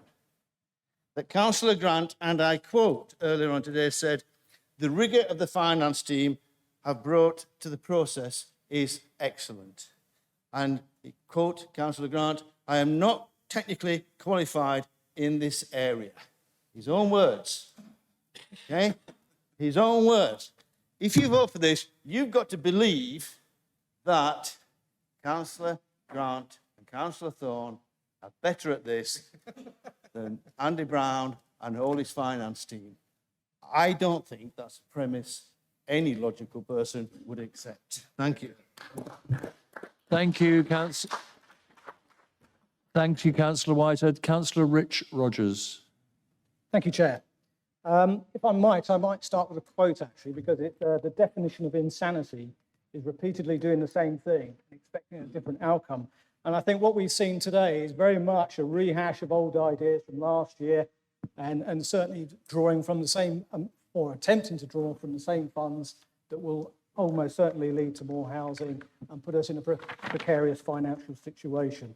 It really does lay to bear the reality that the Liberal Democrats are bereft of any ideas, prioritise their own self-interest, have no vision for Wiltshire, and frankly, their sums don't add up. We're looking at luncheon clubs. The return to the luncheon clubs model we all acknowledged last year was inequitable. It delivered unfair funding across the county. And what we weren't proposing a complete removal of funding. We're proposing a much fairer system that would deliver much better targeted support to these sort of clubs. And certainly that is being administered through the area board. My own area board is currently supporting some luncheon clubs. None of these proposals that have been put forward by the Liberal Democrats offer anything new. And the other thing that we've heard today is that Wiltshire Council is different. It is different. We are in a strong and stable financial position, which is the envy of many other local authorities. And we should do all we can to protect that. I think that the proposals that have been put forward today would potentially wreck that. It might gain a little bit of short-term benefit, but we need to be looking long-term in all things. And so I will not be supporting this amendment. Thank you. Councillor Rogers, thank you. Councillor John Hubbard. Thank you, Chair, and through you, may I ask a couple of questions with regards to this? I wasn't at last year's debate. I understand this was discussed then, and I understand a new scheme for luncheon clubs was brought in. And I think, actually, if we were outside of this chamber and we were outside of the fairly political environment we're in right now, there would be recognition from a lot of people that it's not working as well as perhaps we would all like it to be. Sometimes these things take time to smooth in, but what I see today, Chair, is an amendment that's come to us that says the new way of working ain't working. Last year wasn't about saving money, it was about redirecting funding to do it differently. What I don't understand, and I'd like to ask, Chair, through you, is if last year wasn't a saving and we all accept, and I heard in the speech that introduced this that the funding was redirected, why are we having to find new funding today by raiding the collection reserve or whichever one it is, rather than saying, here's an amendment that says, last year's plan didn't work, we're going to redirect that funding that was redirected to the area boards? Because it seems to me what we're saying is that funding's now lost and we've got to find new funding for these luncheon clubs. So I'm confused. And if I could get that answer, I'd be really grateful. Thank you. No, I'm asking. Thank you, Councillor Hubbard. We will do our best to make sure you receive that answer. Councillor Sample. Hang on. It's worked. Wait, sadly, it's worked. Chairman, it's a nonsense to suggest that only one group of councillors has the ear of the officers. One of the things about being an opposition member is that we can go to the officers and ask for help and advice and develop our policies and amendments, and they will assist us, as we're entitled to do as members of the council. And over the years, in opposition, I've been able to go to the relevant officers in the Treasury within Salisbury District Council and say to them, OK, chaps, is there a different way, a better way, perhaps, that will achieve our political objectives? And the officers have cooperated and said, yes, you could do this, this, and this. You can do that differently, all within our legal constraints set by government, quite rightly, on how we do the spending. And interestingly, on the day after the election, when I've been elected as leader of a council previously, the officers have been beating a path to my door to talk to me about how we can put the Liberal Democrat proposals into action. And that is how things are going to happen in a couple of years' time. In the meantime, we have a proposal here which was put forward last year, and it didn't work. It's quite clear from the feedback that we've had, even my own ward, that this has not worked. And we have an opportunity to find a way of redressing that problem. One thing I consistently hear from members of all political parties, Conservative, Liberal, Labour, is that the area boards at a local level are much better at delivering local issues and responding to requests for funding to organisations like the lunch clubs and the friendship clubs than Central Council is. Do I trust you over there as an opposition member? Do I trust you? The answer is yes, I do. I think you are the people who should be making these decisions, not that bunch up there. They're too far away from the local problems. They've got their own priorities. So I would ask you, those of you who consistently say we should have bigger funds for area boards to dispense social grants like this, and even, I would say, the pathetic amounts of money which we're asked to allocate for pathways and pavements and local highways improvements, which is pathetic. We need to stand up as members of this council, whatever our politics are, and say we've got to have the funding at a local level in order for Wiltshire Council to have much more credibility with the people that we serve. Thank you, Councillor Sample. Councillor Graham Wright. Thank you, Chair. Whichever way this vote goes, I just would like some commitment from the administration that they accept there is an opportunity to do something more for local clubs within the area board process. Thank you. Thank you very much. So I've heard that question. I'm closing the debate, but the final speaker will be Councillor Jane Davies. Thank you very much, Chair. I'll start off by saying thank you to all the volunteers who give their time in Wiltshire and do such a lot for our communities. Your work makes a huge difference to people, and we're very grateful. Thank you. I think it's really important to start off with that point because we do appreciate our volunteers. We've been talking about what's called the Open Framework, the Living My Life Alliance, which was set up as an attempt to try and address some of the inequalities in the previous grant system, which were extreme. My area, Marlborough, got £5.22 per elector.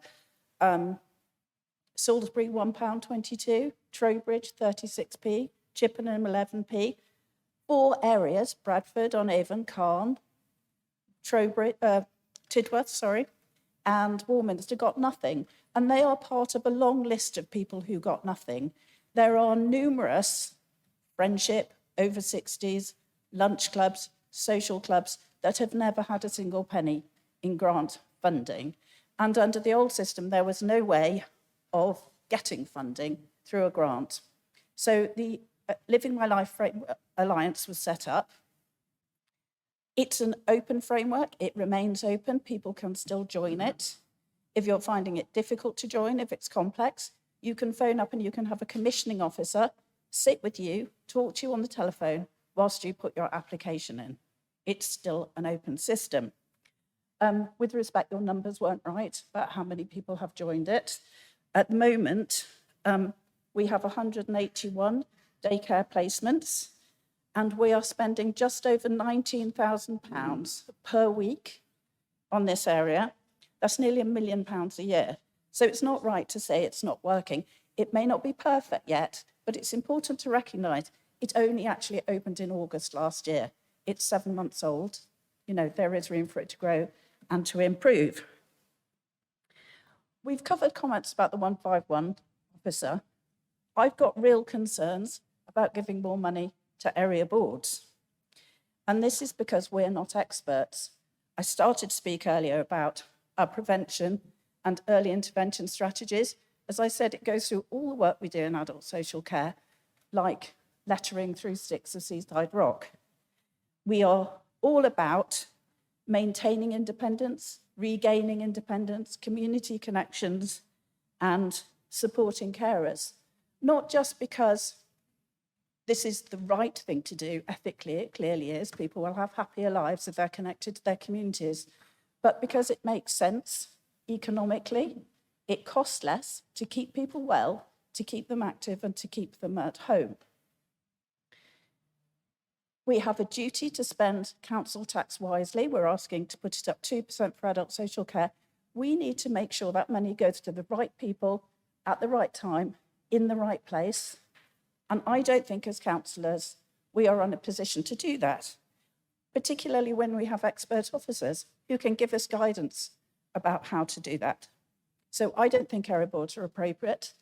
And the final piece of evidence, which has led me to that conclusion, is we are not spending the older and vulnerable people revenue budgets that we already have. Last year, there was an underspent 21-22, £9,000 underspent. This year, we're predicting a £30,000 underspend. So how can giving them an additional £1,600,000 do anything to help vulnerable people? So I'll just say, thank you, stop right there. Do not vote for this amendment, please. It won't help the people that I genuinely understand you want to help. It's not the right way forward. Thank you very much indeed. Councillor Grant, as mover of this amendment, do you have any final comments before the leader closes the debate? So I do, Chairman. And firstly, thank you, Councillor Davies, for a very reasoned and helpful response. I think the difference here is that I'm not challenging in any way the performance of the framework for the 181, I beg your pardon, daycare placements that you reference. Those are people with profound needs, and it is quite right and proper, colleagues, of course, that those people should be supported by this council, and of course that they should be supported by our professional teams and by qualified people rather than lay volunteers. To suggest otherwise would be entirely irresponsible and inappropriate, and I would in no way do that. Our clubs, our luncheon and friendship clubs, with perhaps very, very few exceptions, were not supporting those individuals. They were not designed to do that. And if they had been attempting to do that, then I think the reservations, which again I recall being expressed last year, would have been entirely appropriate, Chairman, because those reservations were, is there a level of professionalism to deal with this matter amongst lay volunteers? And I think part of the benefit of the new programme is that those professionals are placed there. Now, I was asked, I think, 3 specific questions. Two, through you, of course, Chairman. I wasn't asked anything, through you, from Councillor Hubbard, 2 of them. And I'm going to slightly cheekily think I was asked one through you, Chairman, by Councillor Whitehead, because I have taken advice. It is the joys of the Teams system from our officers to be absolutely precise, through you, Chairman, to you, Councillor Whitehead, because I know your desire for precision, and it's appropriate it should be so. The number of Band D houses, the difference between these 2 figures in the first year of this provision, i.e. the next budget year, would be 97. That's the profound disagreement that lies between this amendment and the advice of our 151 officer. And in 25-26, that difference is 196. So there is not an enormous gulf that separates us here in Canberra. And I think I will bow to no one in my admiration of Mr. Brown. And he, of course, cannot speak for himself, Chair, and I have sent him a little comment which he's kindly replied to. Not that I wasn't paying attention to the debate, Chairman, of course I was paying rapid attention to it, of apologising for the continued references to him in this debate, because as an officer he has no ability to speak in our debate, and he sent me a very considered and kind reply to it. But I think even Mr. Brown would not predict to the final half a dozen or a dozen or even 100 houses precisely how many will be built in a given year and completed and therefore qualify for Band D in Wiltshire. And I would pray in evidence the scars borne by the leader of the council who's about to speak to us and myself as his vice chair as we attempted to work with the Local Government Boundary Commission on projecting forward our house numbers in different wards. And my goodness, was that a difficult task, Chairman. So I conclude here. This is not an attempt, I'm sure all councillors, particularly one, I suspect, in the room, this is not an attempt to déjà vu last year all over again. It is an attempt to recognise that the new framework does something very important, and I don't doubt its success and its continuing success. But this is a different requirement. These are voluntary organisations which provide support and help to people who do not qualify under those profound needs, but certainly have needs in our communities. And we've seen it, we saw it through COVID, we're seeing it through the cost of living crisis. And I must part company, forgive me, Councillor Davies, on the issue of the area board. I'm the chair of an area board. It is an area board of 2 Liberal Democrats and 2 Conservatives, and we leave our politics at the door of that area board meeting. We have an excellent functioning health and wellbeing group within the area board, run by the current mayor of Malmesbury, and with Councillor Chuck Berry, the former chair of our health committee, sitting there representing the area board. And our area boards in these matters, Chairman, I think do a very good job indeed in supporting voluntary organisations. Thank you for your Chairman. comments. Can I now pass to the leader if he has any final comments on this? Oh, sorry, John. May I? Through the chair. Through the chair. Briefly. I believe, sorry, John, if I was not, sorry, through you, Chairman, if it was not clear. And that's why this isn't an attempt to take the money from the new system, because the new system deals with a different category of people. I don't think it deals with the category of people that we're referencing here, and it's why the proposal is to do it, to fund this in the way that it does, and to provide that capacity to support those individuals through luncheon clubs and friendship clubs or other devices via the area board. Thank you very much indeed, Councillor Grant. Councillor Clure. Thank you, Chair. I'm glad we seem to have moved on from the discussion around the framework and the £1 million of targeted support that we are providing. That's good. I think we've got two issues here that cause difficulty. The first one, and I think it's insurmountable, is this point about the advice we've got from our 151 officer. And I mean, it couldn't be clearer. Whilst the assumption may be small in the overall context of the collection fund of the council's budget, it would go against my advice. Now, I've pushed officers on issues around how much we should be looking at increasing potential income levels for and council tax predictions by, and there's been a fair amount of give and take, and you get to a point where you get told, no, this goes against advice, and you know where you hit that point. And my experience as a councillor for a long time is when you hit that point, you pay attention. Where you're pushing and you're getting some give, that's one thing. When you're being told simply, no, it goes against advice, that really is something else. We're back to these 3 steps to financial ruin. The other one is about the idea that we've got evidence of need that we need to meet here.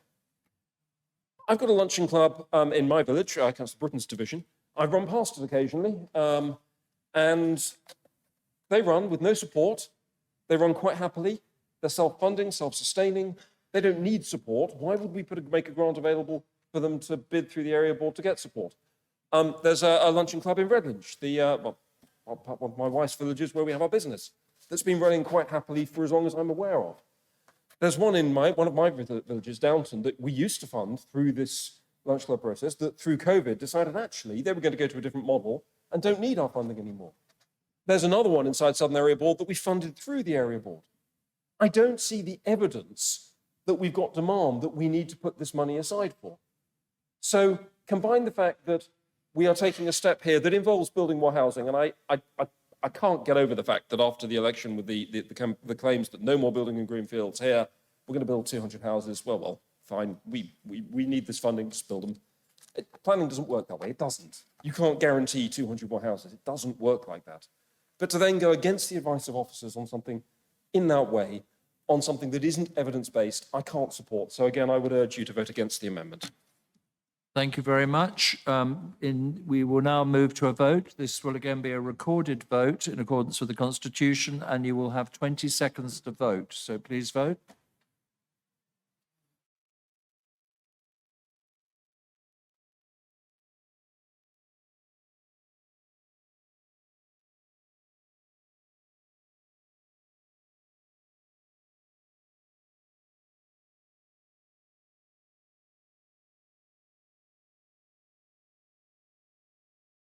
Loading, yeah, I am now. I'm going to take some more tablets. Take some more painkillers. I have the figures. You can see the figures: for 28, against 53, abstain 5. We have now actually completed debate on the various amendments. I am now proposing that we take 20 minutes for a cup of tea and a comfort break to use 15 minutes. There's probably going to be a queue, I would imagine. 15 minutes, and then we will return at 5:30 to debate the budget.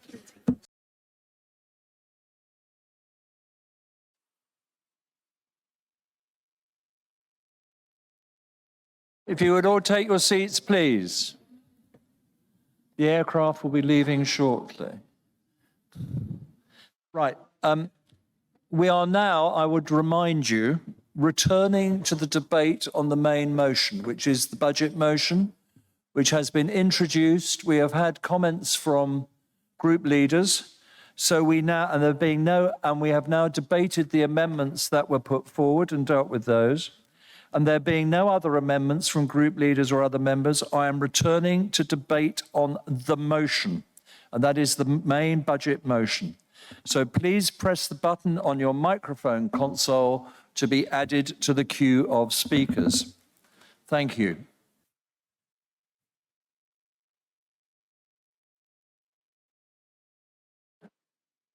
Any of those, right. Councillor Carbin. So delaying a bit there, so I wouldn't be the first speaker, Chairman. The point I wanted to make really was reference page 282 of the budget papers about the charges to parish councils, which we heard about in the questionnaire from the member of the public earlier on. It's just to report that this has caused quite a lot of consternation amongst parish councils that I know of, and a request really that it should be looked at again. The impact is going to be quite strong, I think. We already have a very small number of contested elections at parish council level. I should emphasise I'm talking village parish, I'm not talking town parish here. Village parish councils, fewer than 10% were contested at the last elections. Despite the high turnover of parish councillors, there are almost no by-elections, certainly none over the last 12 months, judging by the Wiltshire Council website. So there is a democratic deficit at the parish council level, which we need to, I think it's our responsibility as Wiltshire Council to do something about and to consider and to allow for. We heard the response mention that Durham and Cornwall had done this and said there wasn't a problem. I think they would say that anyway, wouldn't they? Nobody seems to have actually looked at the results from Durham and Cornwall and seen if there has been any impact or not. We've just accepted their word for it, as I say, that they would say that. So this is just a request, really, Jen, we've got a year before this comes in. Can the Cabinet member look at it, consider it, and do a bit of, again, we've been told you don't need to consult. Well, okay, legally you're right, but morally you're wrong. We should be consulting more closely with our parish councils and keeping in better touch with them and treating them better than we are doing.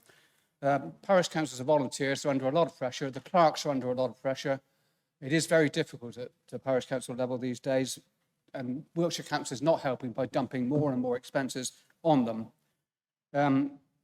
It's not quite at the level of a crisis, but I think it is serious, and that democratic deficit is a symptom of that, Chairman.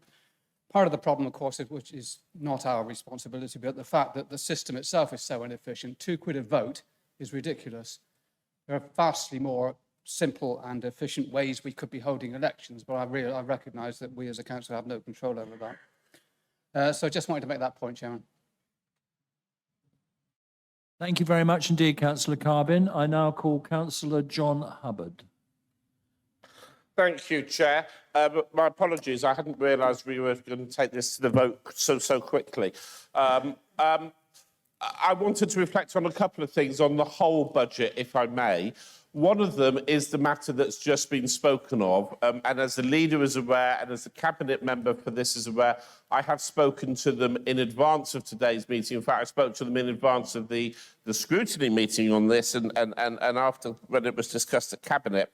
And I do have real concerns, as has just been spoken about, the impact that the current model of implementation could have on how democracy works in our parishes. I would just like to make a plea, which I think sounds similar to the one that's just been made, that before any final model of how this is implemented is put to bed, that we do look at what is happening elsewhere. As usual, when I'm looking at these things, I have done some research. There's a couple of useful papers out there talking about this, one in particular that's been published by NOUC, that does talk about other councils, other principal authorities who have implemented pass-on schemes for electoral costs. And tragically, it does make it clear in that paper that legally the principal authority is allowed to pass on those costs.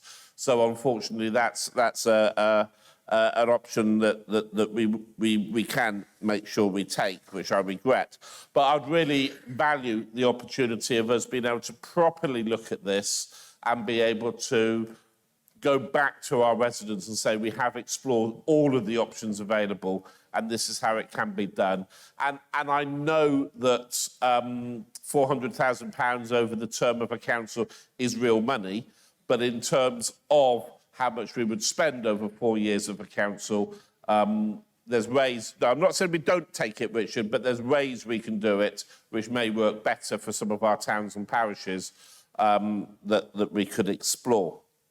The second item I really did want to make reference to in today's budget is how pleased I was when looking at the aspects affecting children's services, which, as you know, is the area I'm very, very passionate about, that we have protected our early help. And I want to give credit for that because we will be saving ourselves millions of pounds down the line by investing in that early help now. I was involved in a meeting, well, 2 meetings this week through the LGA. And in one of those meetings, we were talking about cost pressures and not just the high needs block pressures that people are facing, but that as they focus their services more and more on meeting statutory duties, they're finding that the number of young people they have to provide those statutory duties to are increasing. And those numbers of young people are increasing, of course, because all of the preventative work that stopped them coming into care, stopped them becoming a child in need, stopped them needing a team around the child meeting, a Section 47 and all the rest of it, weren't happening. So the fact that we are not only continuing to do that, but it seems developing that work is something which I celebrate. And I hope that we might be able to, working collaboratively across the council and with partner organisations, look to expand that work, not necessarily expand that spend, but expand that work by working with outside bodies who also work with our young people across the county, those in the third sector, those who are in our new burgeoning youth clubs that are popping up around the county now, I'm delighted to see, and we can make sure that there isn't a disconnect between those people working in that sector and in the council.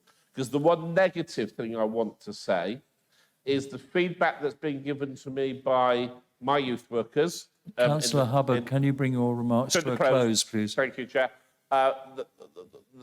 And when I've attended meetings with Wiltshire Community Foundation, other professional youth workers, is that they feel they've been deprofessionalised by the council, because before they could just go and talk to a social worker about a concern, nowadays that's not an option open to them. Thank you, Chair. Thank you very much indeed, Councillor Hubbard. Next is Councillor Bridget Wayman.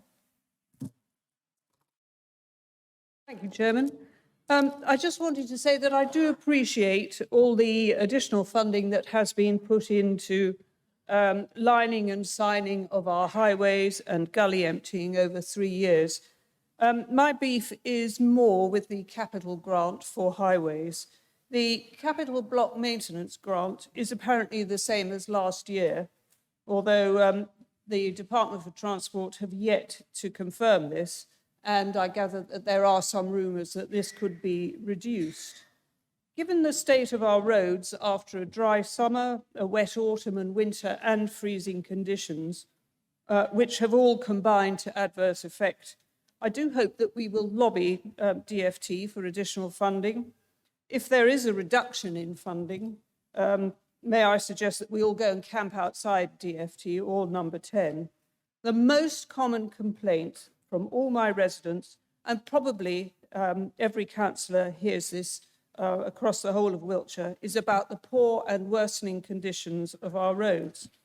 So sometimes, you know, I do not wish to denigrate everything else that we do for vulnerable people, but sometimes we must provide a decent service for all our residents, whether they're travelling by car or bus, motorcycle or bicycle, or even on foot.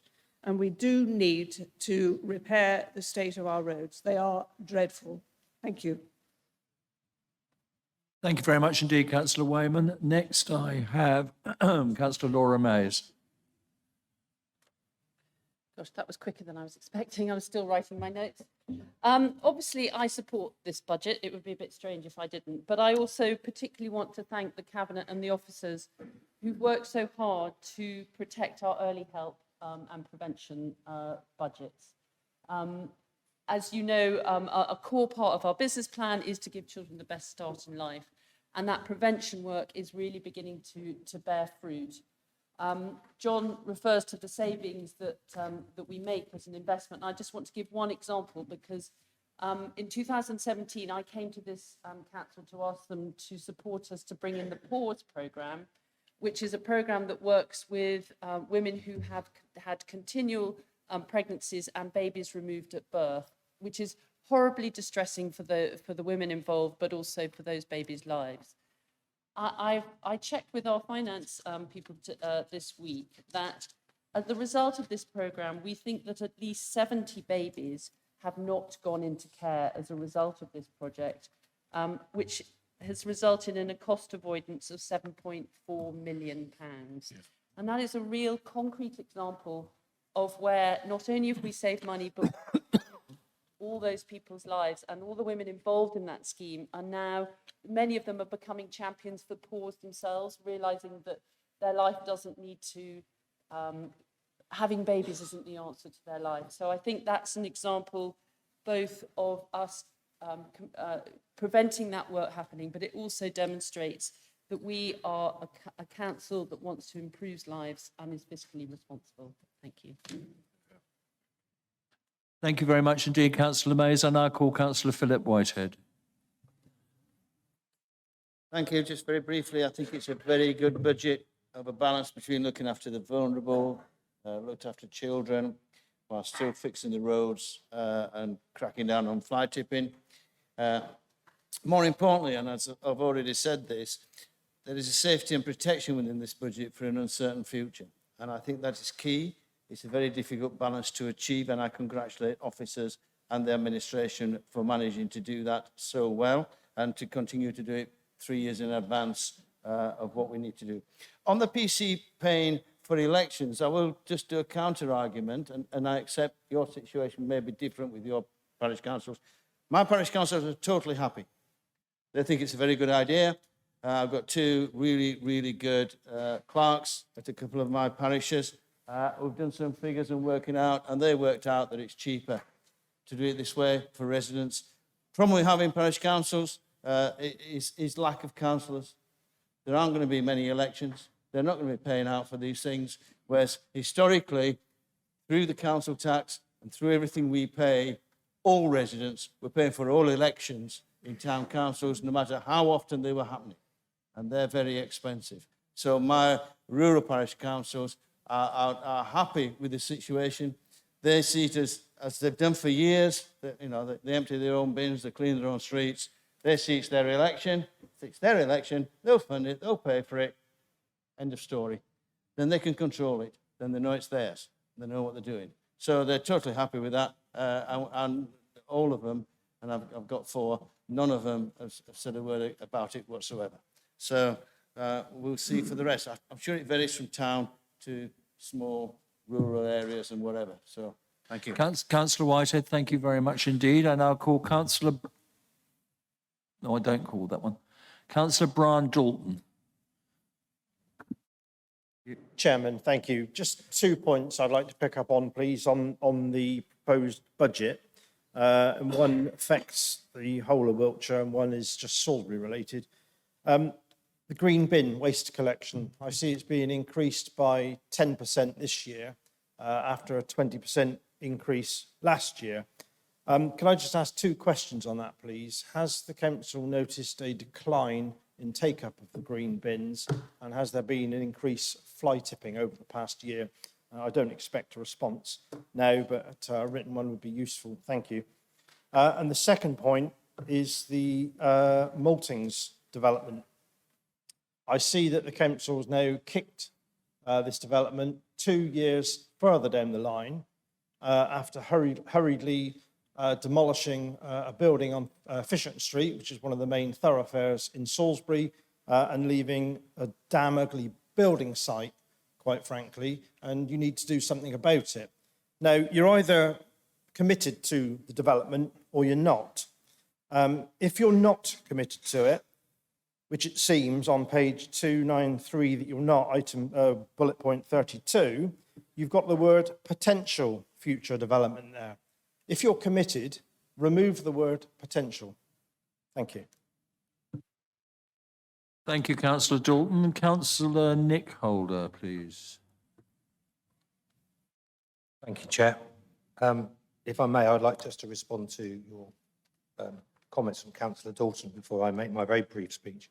We will give you a written answer to your question about the increase in green bins and fly tipping. Certainly, they fall under my area, newly appointed Cabinet for Environment and Climate Change, so we will get that response to you.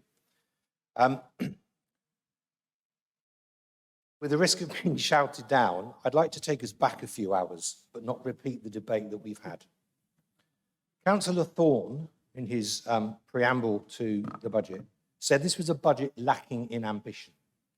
Well, we've sat through the Liberal Democrats' proposed amendments, which were totally lacking in ambition. In terms of what we have set forward here today, when I would urge all councillors to approve the budget, is a balanced budget, a medium-term financial strategy over the next 3 years. And in terms of our increased expenditure on our services, I would just like to reiterate what this budget means for the residents of Wiltshire. Notwithstanding the fact that we are ring-fencing a 2% adult social care levy again, which reinforces our commitment to looking after our vulnerable adults, we will be increasing in its entirety £11 million increase on living and ageing well, a nearly £15 million increase on whole life pathway, nearly £6 million on education and skills, nearly £2 million on families and children, nearly £3 million on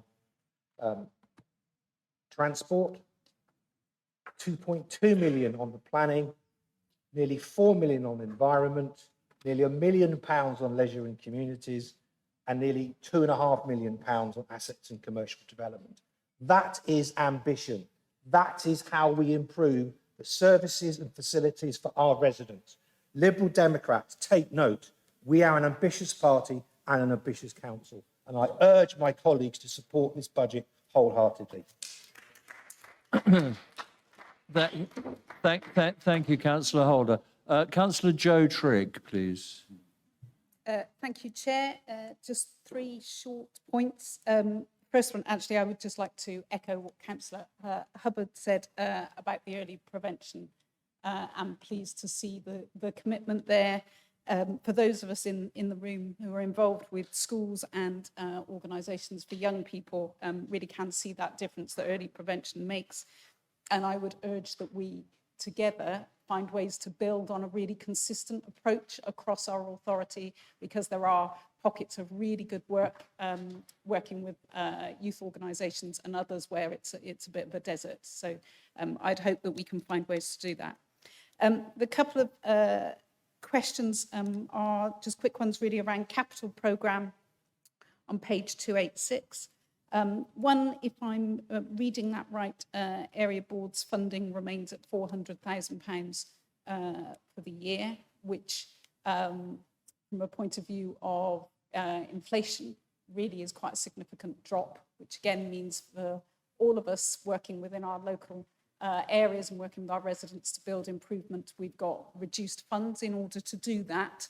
And that's a shame when more of us are reaching out, I think, and having more really developed conversations with residents about ways to improve their local area. And then the other one is a very parochial question, but Trowbridge Leisure Centre, hurrah. When it was in the budget last year, I think it was spread out actually over 3 budget years. I noticed it slipped quite nicely into that big bucket called future years, which is actually quite a long way, can be quite a long way in the future. And I know that project is evolving.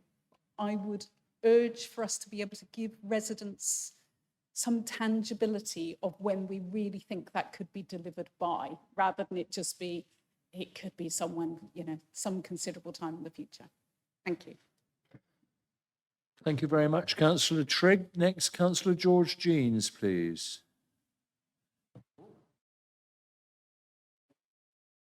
Thank you. I just wish to support Councillor Bridget Wayman. I had a phone call, as I get regularly, from West Noyle during this meeting regarding the state of roads in our area. I realise it's something that can't be addressed in this budget, but I feel we as councillors need to remember that, yes, we have to look at the vulnerable, etc. But I think we really have to look at this problem of the roads and highways, cyclists we wish to promote. I get many of them, as I'm sure other councillors do, who make accusations. They come off their bicycles. I've people with low slung cars that are damaged regularly. That I do feel that we have to keep it in our minds the state of our roads. I can't speak for the whole of Wiltshire. I've been parochial, but in my division in the Mere area, coming from West Noyle, where Bridget lives, in the Mere, they're absolutely appalling in places. And I feel really annoyed, and that's why I'm standing up here, that despite asking an officer, without naming names here twice, I can't even get a schedule to say when it's going to be resurfaced. Councillor Jeans, thank you very much indeed. Councillor Pauline Church, please. Thank you, Chair. In my own business, I must work hard for every penny of revenue, while councils, even if they do nothing differently, are guaranteed to receive tax revenue. This is the most valuable source of income entrusted to us by residents, and it should be spent with care and transparency. It is my view the financial challenges many councils face can be mitigated by improving performance, transforming services, and adopting a value for money mindset. It's not rocket science, but due to cultural norms, financial discipline is not present in many local authorities, with the exception of Wiltshire Council. We are presented with a balanced budget for the next 3 years, plus 1.1 billion of capital investment, despite the economic challenges of COVID and the war in Ukraine. This budget is a credit to the Conservative administration and our officers, and I shall be voting in favour. Councillor Church, thank you very much indeed. Councillor Matthew Dean. I agree. I think this is quite a good budget. I think sometimes the debates we have here are a little synthetic, and the reality now is the discretionary spend of this council is minimal. The council's almost entire business plan and focus is based on delivering statutory services, and the reality is we should have a bit more of a debate about how we're going to deliver those services rather than what the services are that we're going to deliver, because that has really been predetermined by government, whether we like it or not. Maybe that wasn't always the case, but it certainly is the case now. I did smile when the leader said that he didn't think much of the Liberal Democrats' budget amendments and that he thought that they were just talking about 0.3%, I think it was, of the council's total spend. Well, blimey, I wouldn't have wanted them to have a fully costed, fully presented budget. We'd be here for weeks, wouldn't we? So I'm quite content with the status quo of the 0.3%, personally. I think that it is a Conservative principle, and I think it's disappointing sometimes that Conservatives don't say this a bit more, that people should pay for services where they can afford to do so at the point of use. And that's why it's quite right that ordinarily the council should charge the market price for parking, for things like bus pass replacements, and pass on the costs of elections to local councils. There's no reason that I could see why some parish councils should not be paying for this service, or indeed why the council taxpayer should be paying in some areas where there are far fewer elections than others.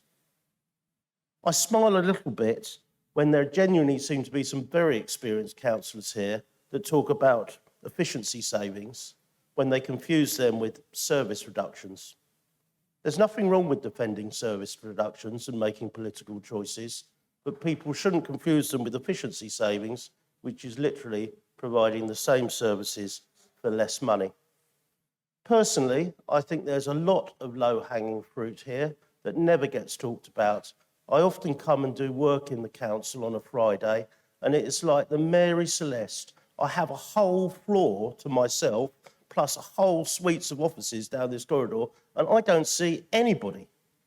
Now, understandably, word may have got round and people know I come in on a Friday, which is why they don't. But I think the point that I would make here is that we have a huge amount of very, very expensive office space that is underused.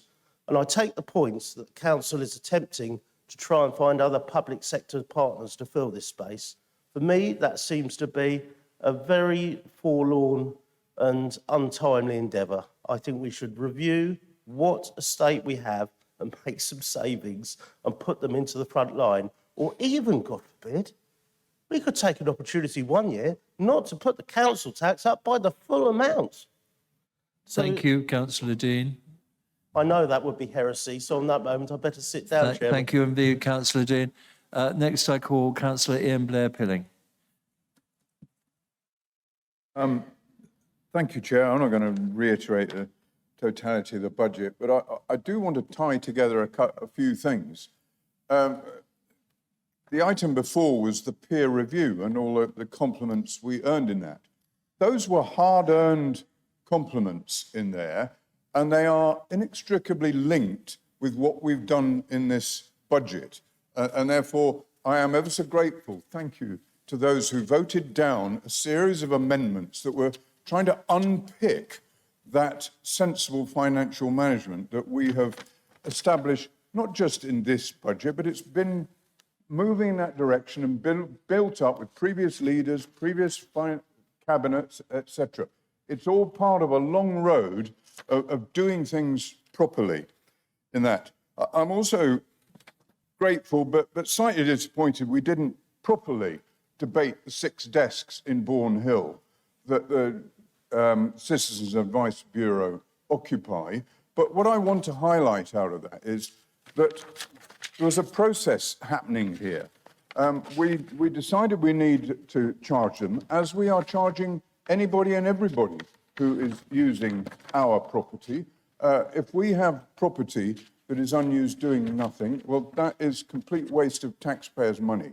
If it is occupied by somebody else, then they need to be paying the running costs or more. There are discounts for those services that are more, well, I'll get my phraseology wrong, but I think the kind of other public service bodies available. But it must financially wash its face for us.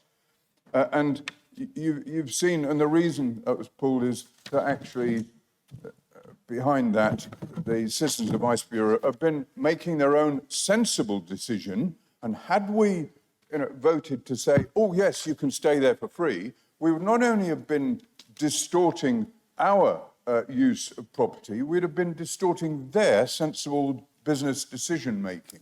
So this all plays through if you do it properly and you don't try and hide things and make yourself popular with giveaways in that.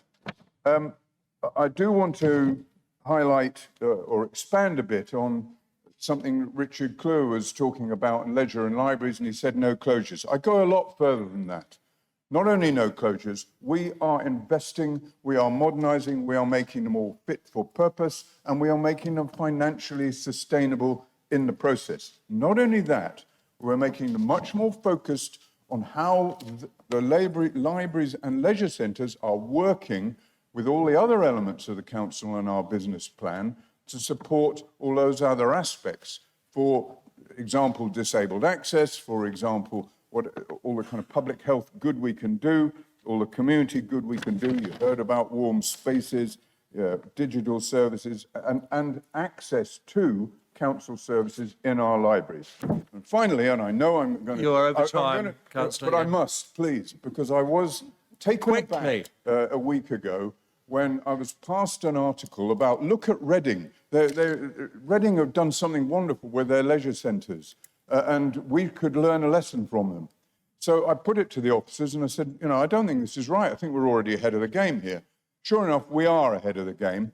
My concern is that I'm sure I stood here at the end of last year and explained to everybody what we were doing in our leisure centres with air source heat pumps, the biggest in the country, etc.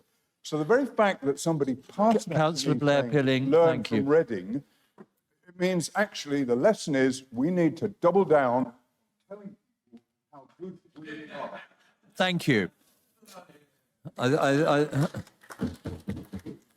Right, moving on. Councillor Nick Puntis, please.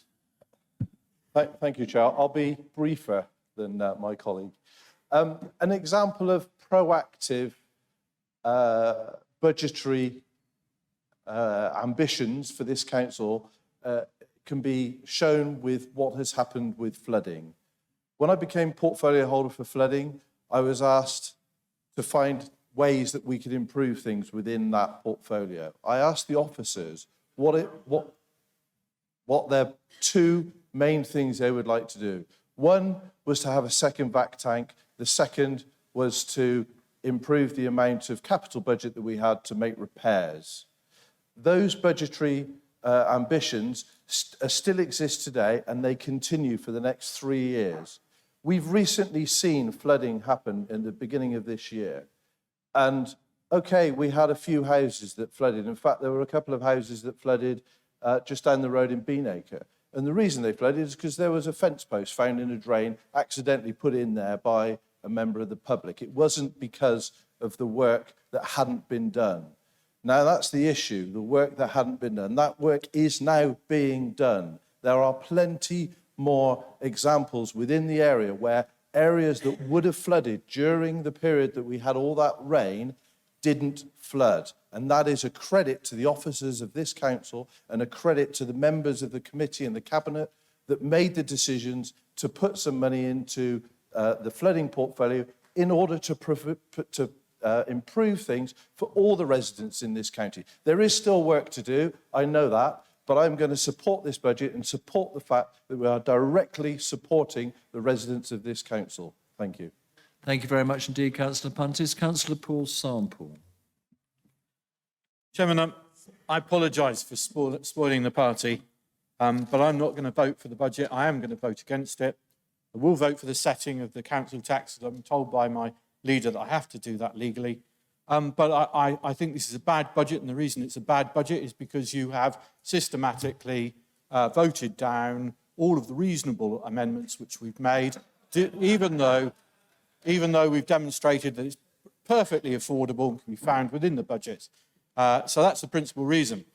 But I also don't believe it goes far enough, because over the course of the last 2 years, I've sat in endless area board meetings, well, they seemed that way, endless, where we would discuss maybe for 25, 30 minutes a grant of maybe £2,500, £3,500 to some worthy organisation within the community. Or perhaps we would discuss whether to spend £3,000 or £4,000 on buying a piece of land in order to open up a pathway.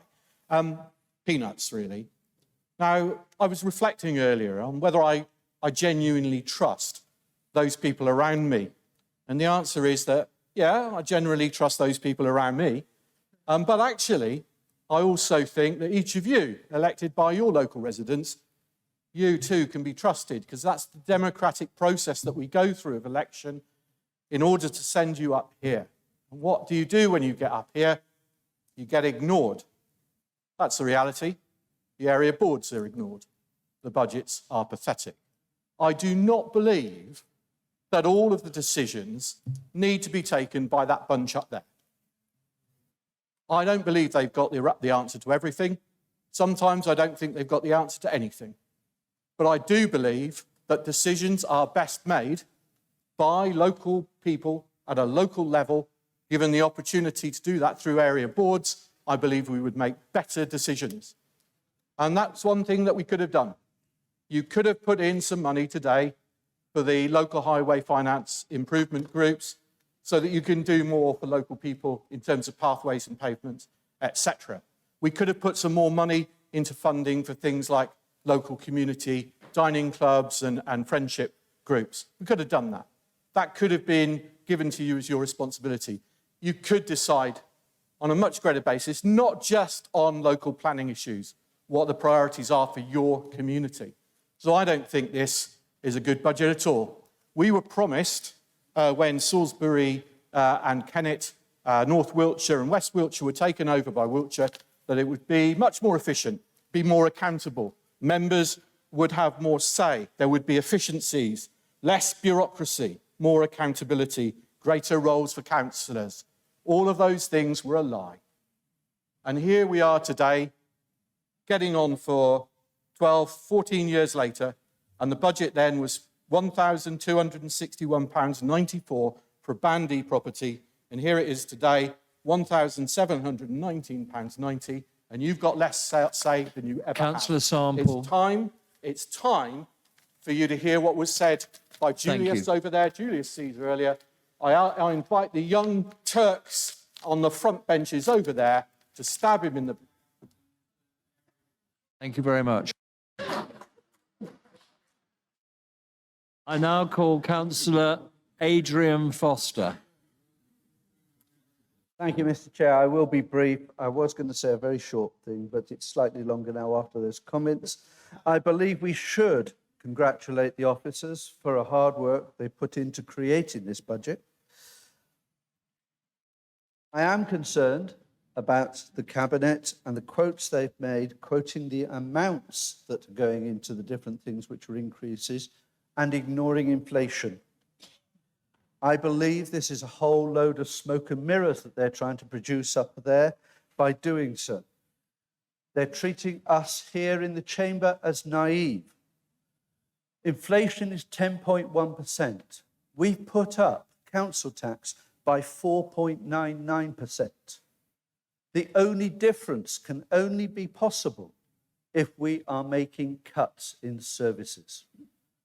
You can quote figures, but if you don't quote the percentage increase and compare it with the cost of inflation that we've got today, you are not seeing the real facts. And they've been denied to us today by the Cabinet members when they've spoken.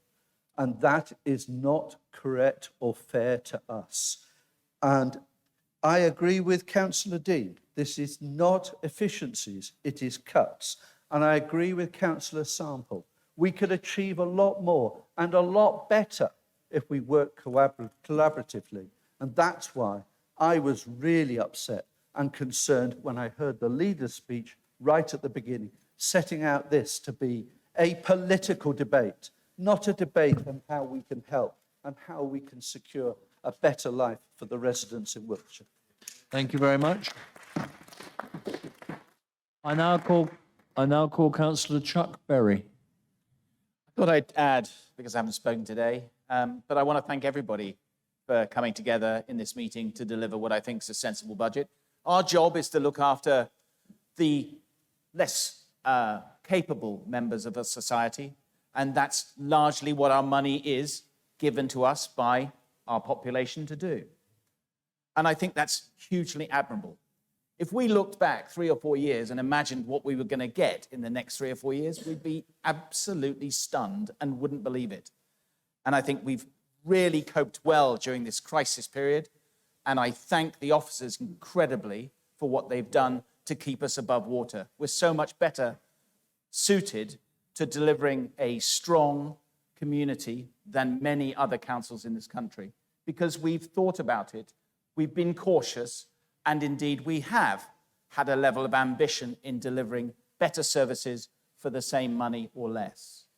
I thank everybody for their positive comments, and I decry those who were negative. And you all know who you are. But listen, we're a council that works together, that stays together and delivers for our public because it's their money in the first place. So thank you for today. Councillor Berry, thank you very much indeed. Councillor Rich Rogers, please. Thank you, Chairman. I think we'll all agree that these are challenging times with inflation at a multi-year high and residents facing a cost of living crisis due to rising mortgage rates, fuel and energy costs.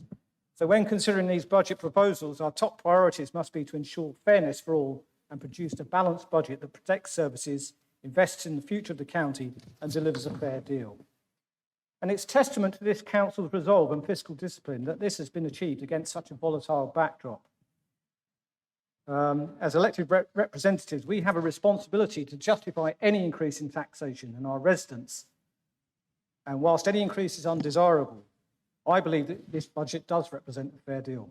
This budget not only protects key services, it also outlines a significant increase in spending, particularly in areas that are key importance to our residents, such as care for the vulnerable, families, children, waste and recycle services, highways and transport.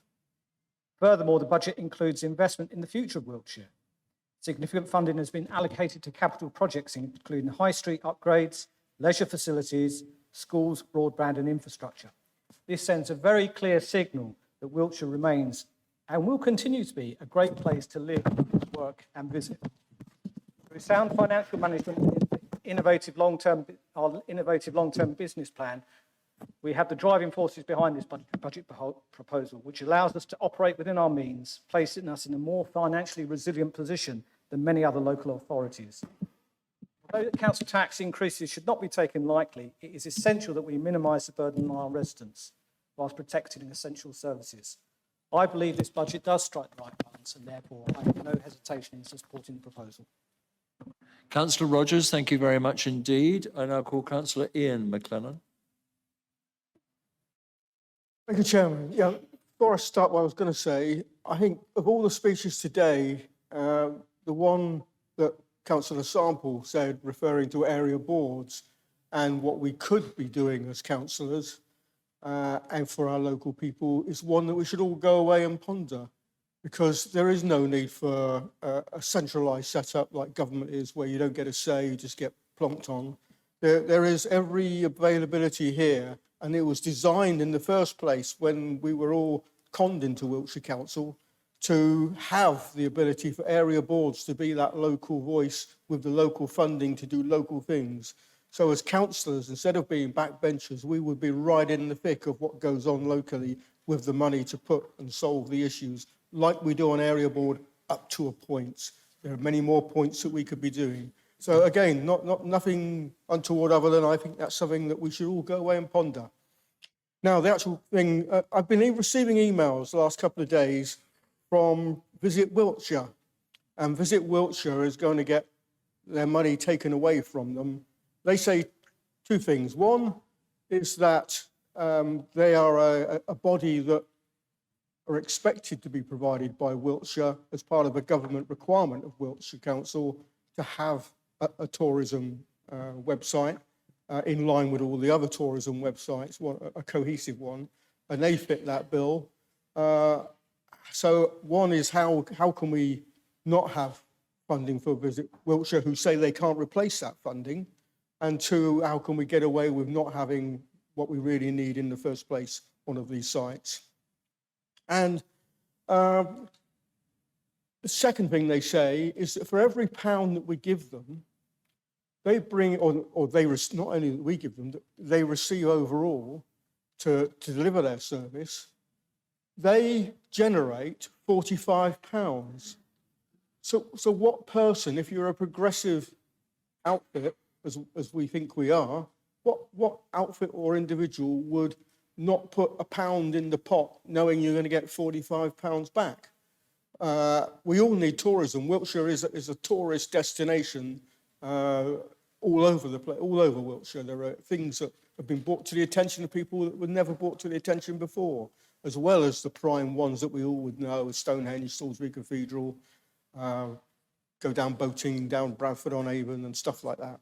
So I would ask the question, why are we cutting Visit Britain, and why are we not? Don't we want to generate this £45? And how can we get away with the legality? Thank you. Thank you very much, Councillor McLennan. Councillor Suzanne Wickham. Thank you, Chair. I just have a few points to make, actually.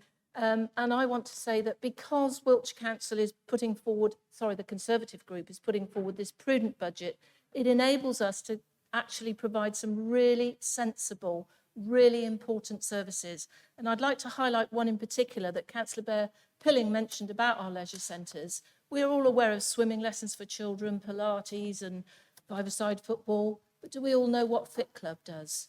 And Fit Club, I was lucky enough to go along not very long ago, and this is a club for 17 plus disabled or SEND young people. It's absolutely brilliant. The officers ensure that these young people have an hour every week in term time to exercise, to join together, to have fun, to make relationships. It's absolutely wonderful. They pay for it. They pay £3, I think. But the point is, we all know probably that in terms of obesity and activity levels for young people in that position, they're often much lower than people who aren't in that position. So it's brilliant from that point of view. The other thing that struck me was the parents who bring these children actually have an hour of complete relaxation. They are not having to worry or be responsible for their young people at that point in time. And believe me, when I spoke to some people who are in that position, that is hugely valuable. So by putting forward this really prudent budget, we can continue to do this. Now, the officers who run this are absolutely exceptional, and they deserve our thanks hugely. And I think we should be incredibly proud as a council that we continue to provide things like that. And going forward, I hope we continue to do so, and I will certainly be supporting this budget. Councillor Wickham, thank you very much indeed. I now call Councillor Daniel Cave. Thank you, Chairman. I must start by expressing my disappointment with the negativity in this room, and would like to commend Wiltshire Council on their proposed budget, particularly considering the ongoing cost of living challenge. Even with these financial pressures, earlier today we heard cross-party support for the improvements in the vital services that the council provides. It is a shame that this attitude did not continue to the budget, because we instead got headline-ready amendments which yet again appear to have lacked responsible budgeting. It is important to recognise that Wiltshire Council faces significant financial challenges, particularly concerning social care and other important statutory responsibilities. This means that the budget for non-necessity services will inevitably be impacted, and tough choices must be made. It is our duty as councillors to ensure that tax-paying residents of Wiltshire receive good value for their money. Parish councils have very few statutory responsibilities, mainly allotments and biodiversity. This means it should be much easier for them to make savings. However, as it's already been mentioned on numerous occasions throughout today, Salisbury Council has agreed to a staggering 40% increase, and Treasury Council decided on a 10% increase, which followed last year's 20% increase. In comparison, Wiltshire Council has taken, I believe, a more measured approach of a 5% increase after last year's 3%. However, I am concerned with the decision to cut funding for elections for parishes, but I've raised this and I've listened to the rationale behind the decision. I do understand why the decision has been made. I would simply seek assurance that Wiltshire Council will monitor that a rise in co-opting amongst the parishes does not occur.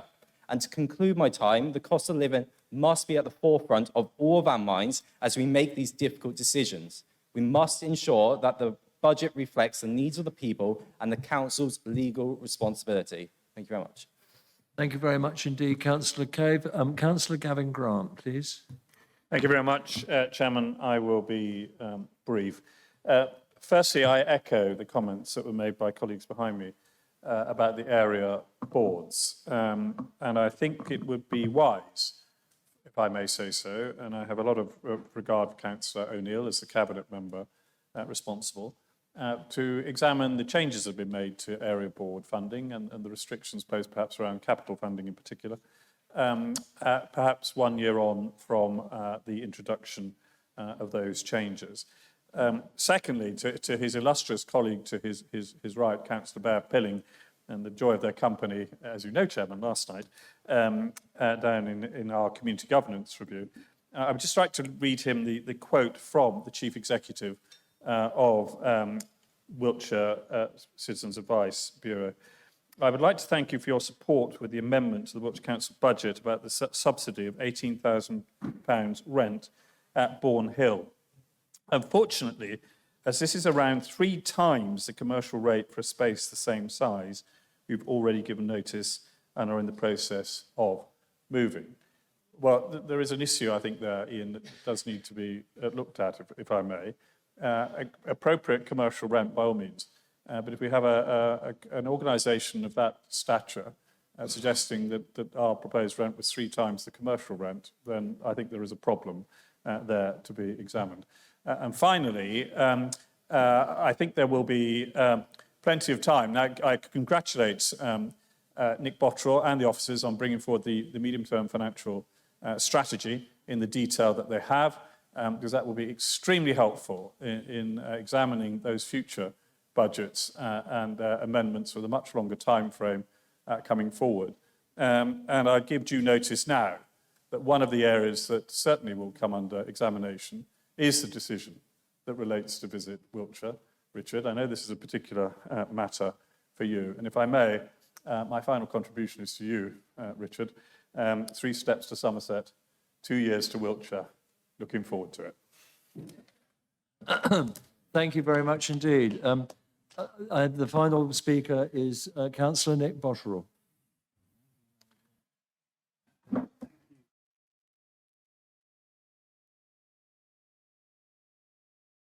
You are now. Thank you.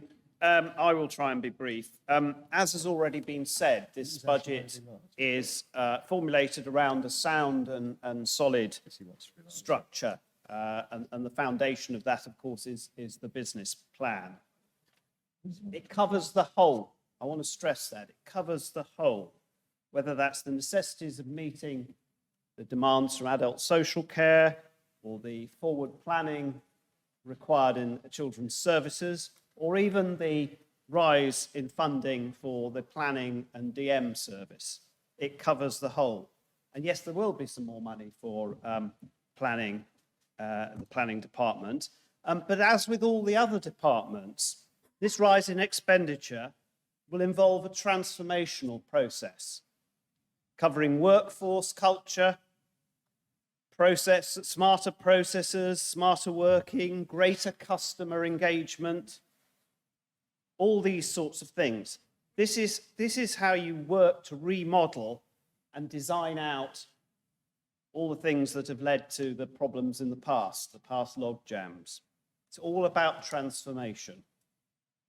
And that is the way to build a better and more effective organisation. You change the way you do things. You transform your delivery.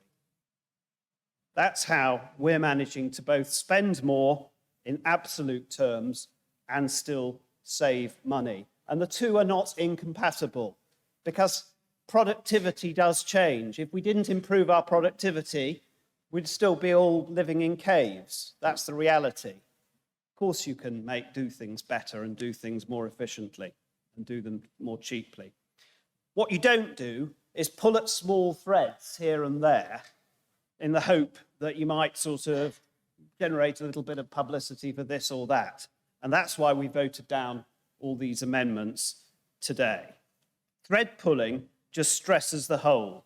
It diverts people from the priorities and it prejudices the plans. And that's when you end up with your proverbial mess of pottage. This council is far better than that. And I think this budget is a big step forward. Let's face the future, refreshed and re-energised. And unlike almost all the other councils in the country, as we've heard, Wiltshire has produced a balanced budget, a sound MTFS, and moreover, we've got an administration that's determined to achieve the very best for all its residents. Stress that again, all its residents. We want to do the best for all our residents. So we're not into the pick off a few and favour some. We want to serve all our residents to the very best of our abilities. That's what this budget does, and that's why I'm supporting it. Thank you. Thank you very much indeed, Councillor Botterill. Unfortunately, I very inadvertently misled you because you snuck in under the wire. Councillor Ashley O'Neill is the final speaker. Thank you, Mr. Chairman. I just wanted to say a word or two on the recovery of election costs and then a sort of general reflection of our budget discussions today. I promise that I will be brief as I possibly can. On election cost recovery, this isn't about the detail today, what we are doing is establishing the principle of whether or not we recover those costs. We put a lot of work into coming up with a formula that is fair, or think is fair, respecting the differences between contested and uncontested elections. That said, Councillor Hubbard, to your point, nobody has a monopoly on ideas. So I'm more than happy to work with yourself and other members to continue those discussions. And let's just make sure on the exact detail of it that we've got it as right as we possibly can do. To Councillor Cave, your point about sort of monitoring the impact of that, absolutely happy to do that as time goes on. And then just to point to Councillor Grant, if I may, area boards, I mean, we've been through a review process. We started that just over 12 months ago, and we always said that they're an ever-evolving thing. And right from the start, when we went through the scrutiny exercise, I said, yeah, absolutely, after 12 months, let's have a look at how have they performed over the previous 12 months since we made the changes. So that's already something that we have discussed. I was discussing with Councillor Wright, he's obviously not here at the moment, but certainly we'll pick that piece of work up on an ongoing basis. But the general feeling is that area boards are working well, very much focused on those local priorities, making sure that the money that we're investing in our communities is aligned to the business plan priorities. Then just a reflection on today's discussion. We spent essentially the vast majority of today's debate on four amendments. And that has pretty much been the same every year, certainly for the 6 years that I've been here now in this council. 0.03% of our proposed budget. That's 0.03% of £465 million. And the amendments are on very, very important topics. I don't doubt that. I don't for 1 second disagree with the importance of the matters that we're talking about. But I simply ask this, where is the debate about the wider budget, the robust and the strategic debate? What do we spend our money on? Have we got the balance right? There's been barely a word today, particularly from the opposition, on any of those bigger questions. I've heard so many times today, it's only 40k for this, it's only 18k for that. But if we took that approach to everything on this council, we'd never be able to deliver a balanced budget. And we have to do that, we have no choice. And as Councillor McClellan very rightly pointed out earlier, to govern is to choose. And ultimately, difficult decisions do have to be made. We heard from Councillor Curran right at the start of the budget discussions that councils are in very difficult circumstances, but through the hard work of this and former administrations and our officers, we are proposing a balanced MTFS over 3 years, and that should help us avoid making those cuts that other councils may need to do. We've heard in the remarks earlier that Lib Dems recognise the difficulties faced by local authorities and how difficult it is to produce these budgets in ever challenging financial circumstances, but have then proceeded to say that they don't support this budget, and I assume they will shortly vote against it. Or maybe they won't, maybe we'll be surprised. So the only thing left for me to say, with all that considered, is when are we going to see a full alternative proposed budget from the Liberal Democrat group? It's easy to sit there and propose amendments to the administration's budget, but wouldn't it be nice if just 1 year we could come to this chamber and have a full and robust debate on an alternative budget? Thank you, Councillor O'Neill. I suppose the only comment I will make there is careful what you wish for. Can I now hand over? That concludes the debate. Councillor Kluwer, as mover of the motion, do you have any final comments before we move to the vote? Yes, thank you, Chair. I'll try and sum up relatively quickly, but to try and respond to some of the questions that have been raised. Bridget, George, I absolutely agree. We're already lobbying about highways funding. We need to continue to do so. The LGA lobbying, more relevantly, the County Council network, because rural authorities are far more significantly impacted by this, are lobbying hard. So yeah, that work is very much ongoing. I don't know what's going to come out of it yet. I haven't heard that things are likely to be cut, but government is still working through their own budget at the moment. Green bins, I don't have an answer on how many green bins have been renewed yet. I do know that income is up relatively significantly. Fly tipping is down 30%. I said that earlier, but just to reiterate, with our campaign, fly tipping is down 30%. On the maltings, we pushed it back 2 years because for years the maltings has been just about to happen. And we know it's not been just about to happen because there's been no planning application. And without a planning application, it's at least a year away. On a site that complex, it's probably a year and a half away from the point a planning application goes in, assuming it's approved. So we're trying to be realistic about when the maltings happens. As for the suggestion about sites being demolished, yes, the owner of the old BHS store did demolish it, BHF store, sorry, and they were going to build a hotel there. Then COVID came, things became financially difficult. It's been sold to a new owner who I understand is putting a planning application in for a hotel. We don't own the site. It's not a site for us to develop. I'd love to see it done, but it's not our site. Joe, Trowbridge Leisure, we will have this year a decision on a site that it can be built on, that is viable, that it can actually be built on without getting stuck in dreams that mean it will never be delivered, and it will be coming out of the ground at some point next year, subject to planning. The capital's been split over 2 years because it's going to take 2 years to build. It's going to be significant. So that's the best I can give you right now, but we will have that information coming shortly. To Matthew, yeah, I agree about office space. We've got programs to make sure we use it better. We need to be using it better. We don't want to be having any empty office space in that way, absolutely. Paul, God, I really don't quite know what to make of Paul's comments. It's a bad budget because it doesn't give all the money to area boards to spend, and it should spend lots more. Yet, Salisbury City Council, 44% increase and a cut in services.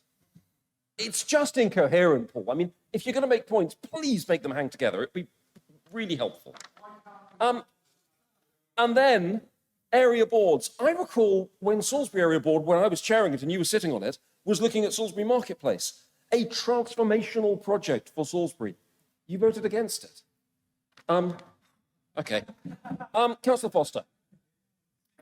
Yes, you did. Check the records. I had to use a casting vote. Now, Councillor Foster, you say that this is confrontational. It is confrontational. And do you know why it is? It's because your leader starts in the press, the moment the budget paper's coming out, attacking terrible service cuts from Wiltshire Council. Conservatives, bad Conservatives, they're mean, they're cutting things. So you're damn right I come in here and robustly defend it. The Lib Dems don't seem to like it when someone questions what they do. They think it's great to question what we do, but you actually point out the gaping flaws in their financial plans, and oh dear, that's mean. And speaking of the inability to do maths again, you're suggesting that our investment in living and ageing well isn't matching inflation? Well, it's up by 13.4%, way above inflation. Whole life pathways, I only did the first three, and then we had other speakers. Whole life pathways up 15.6%. Education up 20%, all way above inflation. There's no smoke and mirrors. We are investing in the services that our vulnerable people need in this county. And we are investing in planning, and we're investing in highways, and we're investing in our towns.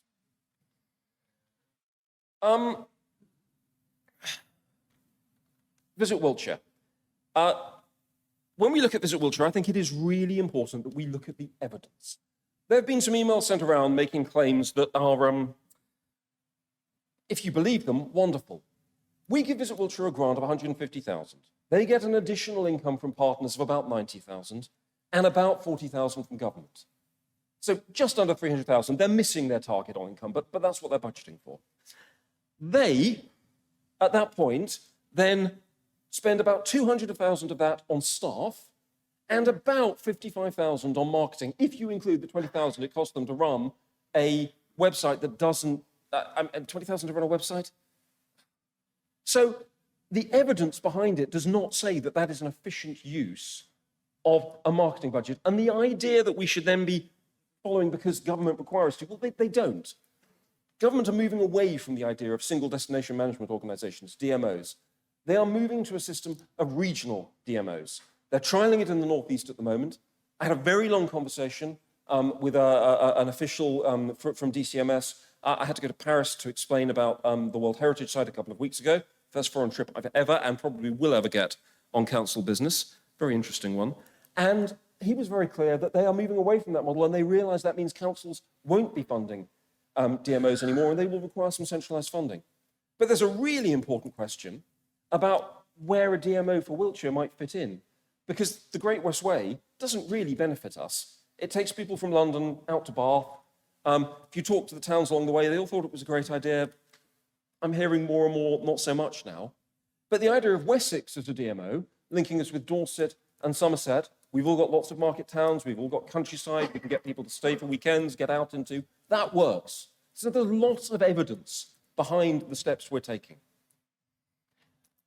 Gavin mentioned the same, and we've talked about area boards. Area boards can be great, but the idea that we should channel an 18th of our budget through each area board, honestly, do you want to sit there and make complex decisions about adult social care or about children's services?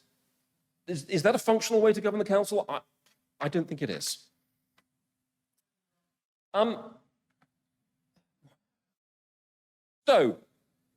If we then come on to thinking back, gosh, yesterday almost, to Councillor Thorne's points, talking about the fact that this is a budget he doesn't agree with, yet there's no alternative. There'll be an alternative budget in 2 years. We heard that, when was it, 4 years ago, 5 years ago, 3 years ago? We've heard it a lot. We've never seen one. I'll be intrigued. And to suggest there is no ambition here, we have got a budget, as I've said, and we'll wind up in a second because we've talked about this for long enough, but we have got a budget that provides us with stability over 3 years. It provides us with investment in prevention over 3 years. It provides us with a clear path based on a clear business plan that takes us forward in a way that no other authority I can find pretty much anywhere in the country can deliver. The only one that's close is Buckinghamshire, and they are taking so much house building that they don't have to be efficient. They've just got so much council tax rolling in. Sorry, Buckinghamshire, Central Bedfordshire, sorry. So we've got a budget here that is absolutely, we couldn't do better. It's a miracle we've got to this point, in my view. It's a real testament to the work we've done and the direction we've set. And to sit there and say, oh, it's not ambitious, it's terrible, it's full of cuts, we could do better, oh, but we can't tell you how we do better. I mean, really, must do better. No, I'll stop there. That's enough. Thank you. I commend it to you all.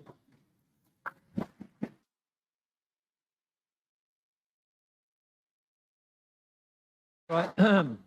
It doesn't seem possible that I'm uttering these words, but councillors, we're now moving to the vote on the budget. Right, there are going to be 2 votes, and to clarify, and you will, I did spell this out at the beginning. I'm first asking councillors to vote on recommendations A through to H, and then an addition L at the end. There are no approved amendments, so there are no changes. These are items not in relation to the housing revenue account. So all present can vote on them. In accordance with the Constitution, there'll be a recorded vote on this item. You have 20 seconds to vote.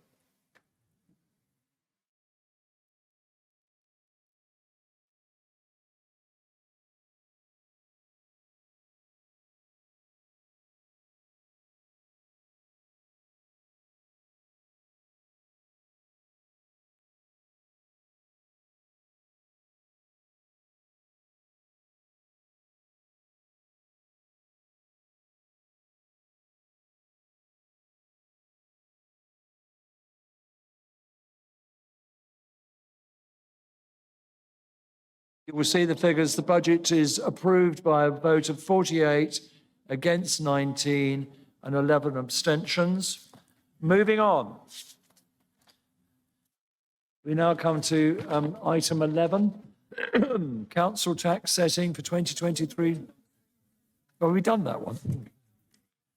There we are. Oh, I do apologise. It's getting late. There is a second vote, as I said, vote 2, and I'm now asking councillors to vote on items I, J and K, and anyone who has stated they would do so now will please leave the room. Let the 2 of them march out. In accordance with the Constitution, there will be a recorded vote on this item. You have 20 seconds to vote.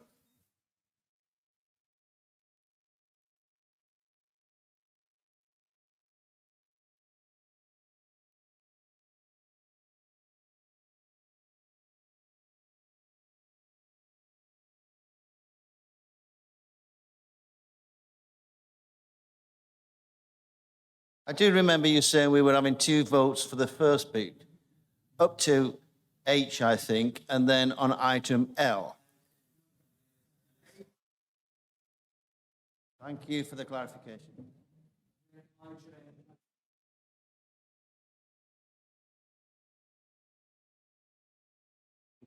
Okay, again, this is 48 in favour, 22 against and 6 abstentions.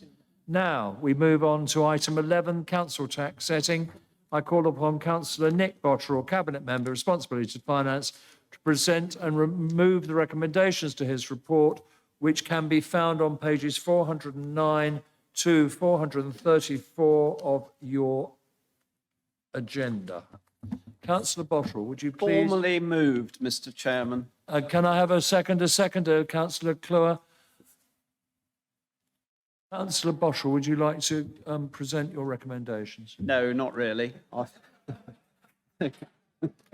think it is what it is. I find that commendably short. Do group leaders have any comments they would like to make on the council tax setting? Councillor Cluer. Councillor Cluer, no. Councillor Thorne. Any comment? No comment. No comment. Councillor, oh Lord, who's leading the independents?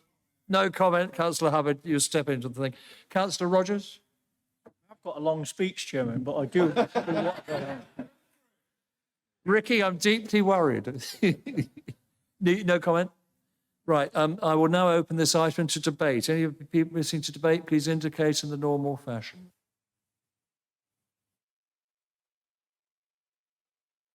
I see nobody wanting to speak. So that's excellent. So, Councillor Botterill, do you have any final comments? Yes. No, I didn't. Right, excellent. In accordance with the Constitution, there'll be a recorded vote on this item. Again, because it's a financial matter, you have 20 seconds to vote.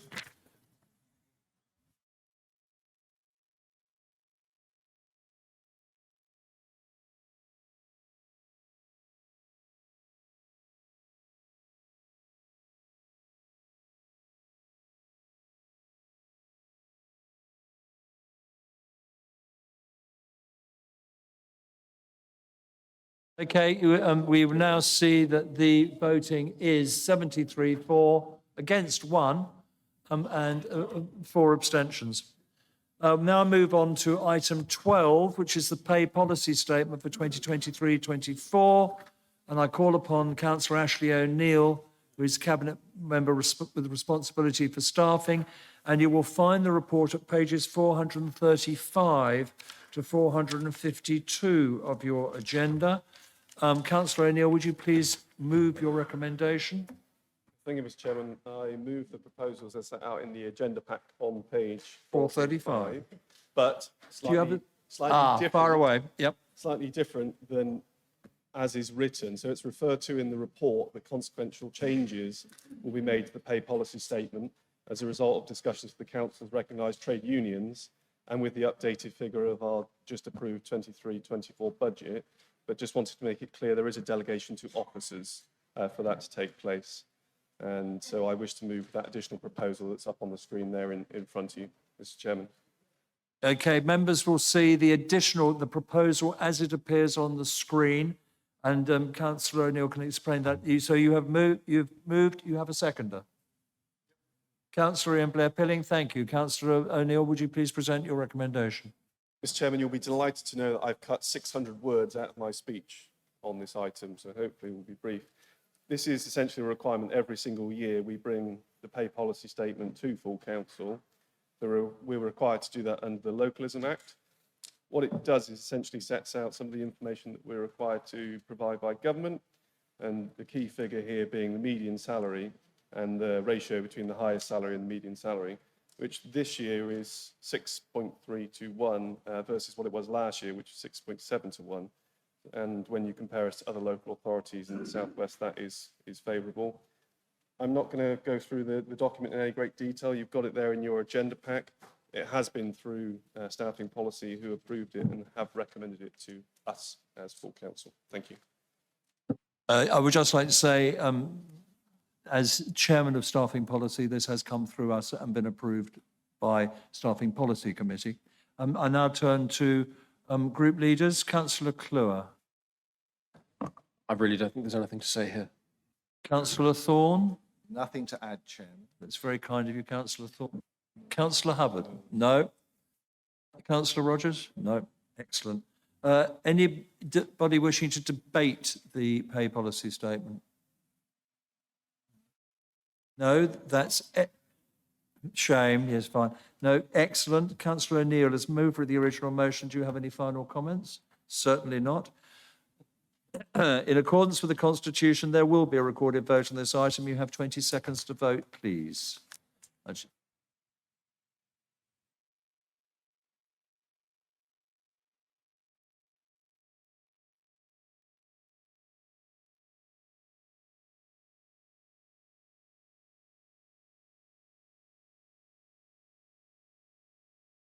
Okay, I'm just waiting for the result, which is now 471 against 0, 2 abstentions. Item of 13. I call upon Councillor Nick Botterill to present the Cabinet's capital recommendations for the 23-24 financial year. And this report is on page 453 to 458 of your agenda pack. Councillor Botterill, will you move the recommendation, please? Formally moved. Second, please. Seconder? Thank you very much. Nick, thank you. And Councillor Botterill, please move your recommendations. Yes, I'll just say a few words on this. This report captures the capital expenditure changes presented in previous cabinet reports in November and December. So effectively, this is a regularising report covering those decisions which have already been made. So there are 3 proposed expenditures. A capital enhancement of £516,000 funded by receipt in order to refurbish a family contact centre. Secondly, the remaining elements following the withdrawal from the Chippenham HIF programme, which total 1.848 million. And these are not abortive costs, assuming a scheme will be allocated as part of the local plan review, and it will be funded from future capital receipts.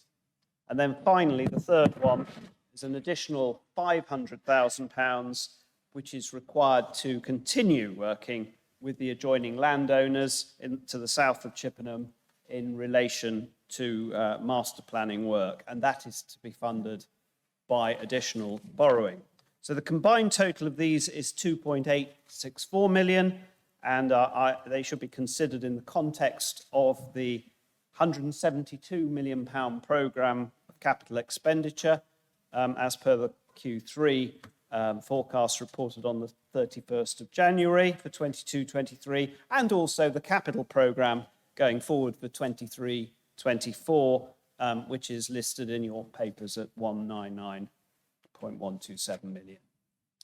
That's all I wish to say on that. Thank you. Councillor Botterill, thank you very much indeed. I'll now turn to Councillor Cluer. Do you have any comments? Thank you, Chair. Just very briefly, I don't propose at this time, after this much debate, running through the details behind the decision around the Chippenham HIF again, but to reiterate that this is a way of trying to move forward where we are looking at the work that has been done and what can be done subject to the local plan process, which may allocate some land in the south, it may allocate land in the north or the east or somewhere completely different inside Chippenham, and will be dependent on the housing that needs to be brought forward for Chippenham area. So a huge number of unknowns there that are way beyond the control or influence of any councillor. They are entirely evidence driven and entirely driven by officers based on the evidence. But it's a way of looking to continue to drive forward, should that land be allocated, some of our land in the southern area to develop subject to all the logic that went into the decisions on the HIF that I really am not going to revisit because we'll be here for hours and I don't think anyone wants to be. So thank you. Councillor Thorne. Yes, thank you, Chairman. It's a kind of case of the good, the bad and the ugly, I'm afraid. And I think it's unfortunate, particularly that the Family Contact Centre has been added in, although I accept this has gone through Cabinet already, because who would not wish to support the refurbishments at the Family Contact Centre?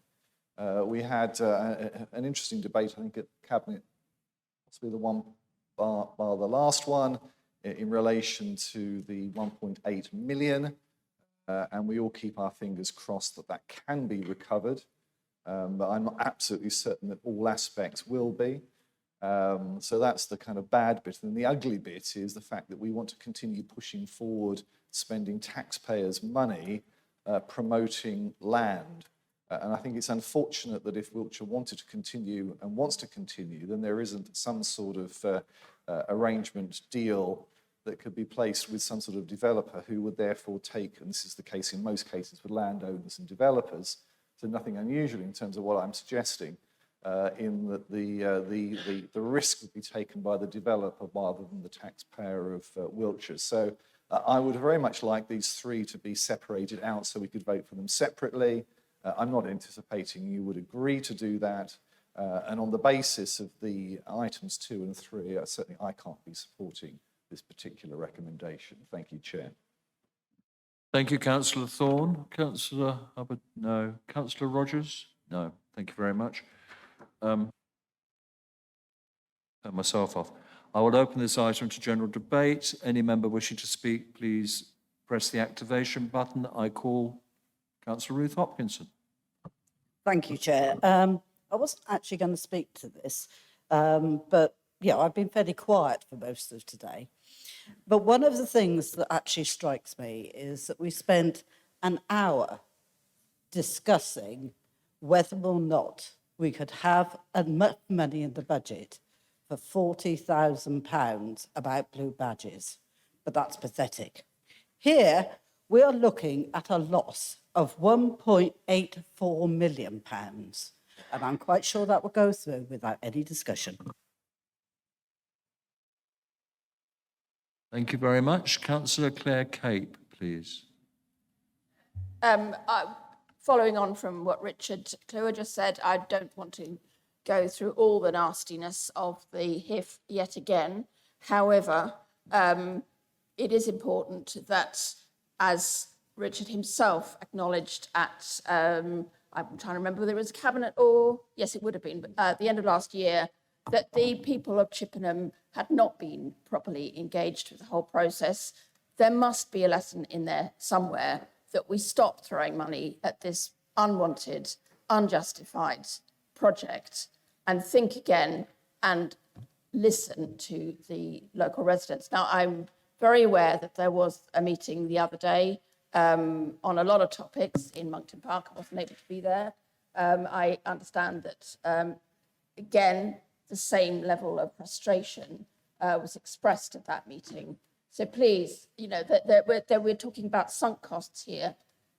First rule of that is, you know, learn when to stop. And I think we've reached the point where this project needs to stop and we start with a clean sheet of paper and fully and meaningfully engage with people of Chippenham. Thank you very much. Thank you very much, Councillor Cape. I call Councillor Ross Henning. Thank you, Chairman. I just wanted to say it was a real shame about the HIF bid. I could have really done with those millions of quid that were spent on the HIF bid in Chippenham to maybe reinstate a youth centre, which was knocked down a few years ago, and we've been suffering the consequences of that in Chippenham ever since. Redevelop the Bath Road site, extend the pedestrianisation in the centre of Chippenham, try to ameliorate the traffic situation in Chippenham. The amount of money that I could have spent, or the Chippenham Area Board, if it had had any sort of input into that at all, I'm just kind of dumbfounded, really, that so much of that money has been spent and sort of wasted. Thank you. Thank you very much indeed. And I call Councillor Nick Puntis. Thank you, Chair. Yeah, as a Chippenham resident and member, I think it's important that, despite what Councillor Cape has just said, we also need to consider the silent majority. It's not that everybody thinks in Chippenham that we don't need or want any more housing. And I think that the local plan review needs to be seriously considered, and we need to, as councillors in that area, understand exactly what the people of Chippenham want through our communication with them as councillors, and also through the local plan review. So I think we shouldn't close our minds to anything. I agree that there was problems with the HIF bid. They've been recognised, and I think this is a way forward. It says here landowners to the south of Chippenham. Of course, there's also an Eastern Link Road part as well, which again is being considered as part of the local plan review. So I urge especially councillors from the Chippenham area to communicate with your local residents so that as a council we come together with this and we understand exactly what the residents of Chippenham want. Thank you. Thank you very much, Councillor Puntis, and that completes the debate. So I would ask Councillor Botterill, as mover of the original motion, do you have any final comments? No. No. In that case, we move to the vote. In accordance with the Constitution, there will be a recorded vote on this item, and you will have 20 seconds to vote.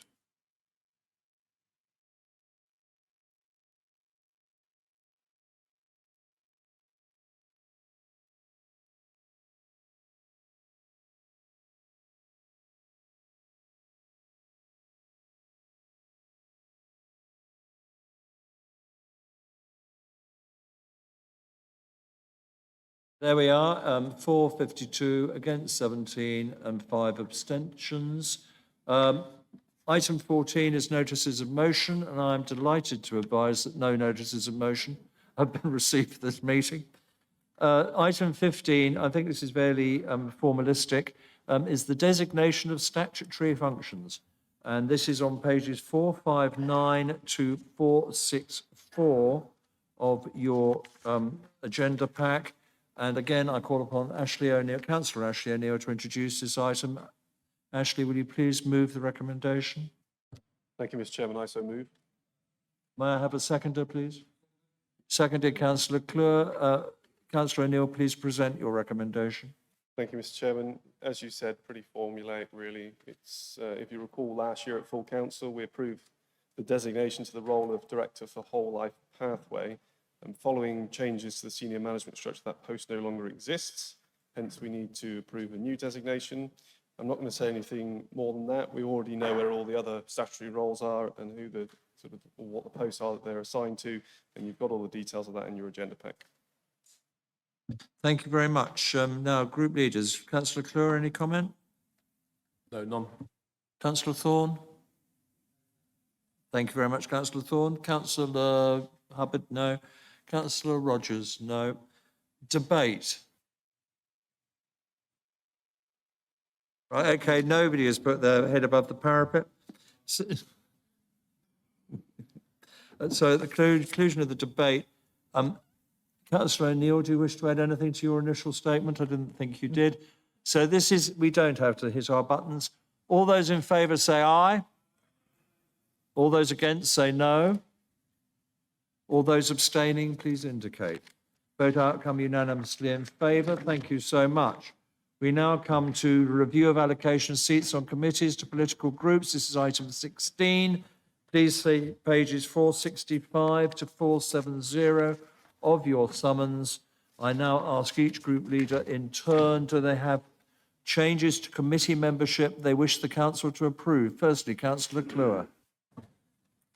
Yes, Chair. Sorry, just a couple of changes. Did you get my email, Kieran? Great. So tell me if I get any of these wrong, but it should be licensing, Pip Readout coming off, overview and scrutiny management, Bill Parks coming off, Pip Readout coming on, Jonathan Seed on as a substitute, Children's Select, Caroline Thomas off, Bridget Wayman on, Environment Select, Bill Parks and Rich Rogers off, Tom Rounds and Tony Trotman on, and then on as substitutes, Bridget Wayman, Stuart Wheeler, and Mark McClelland.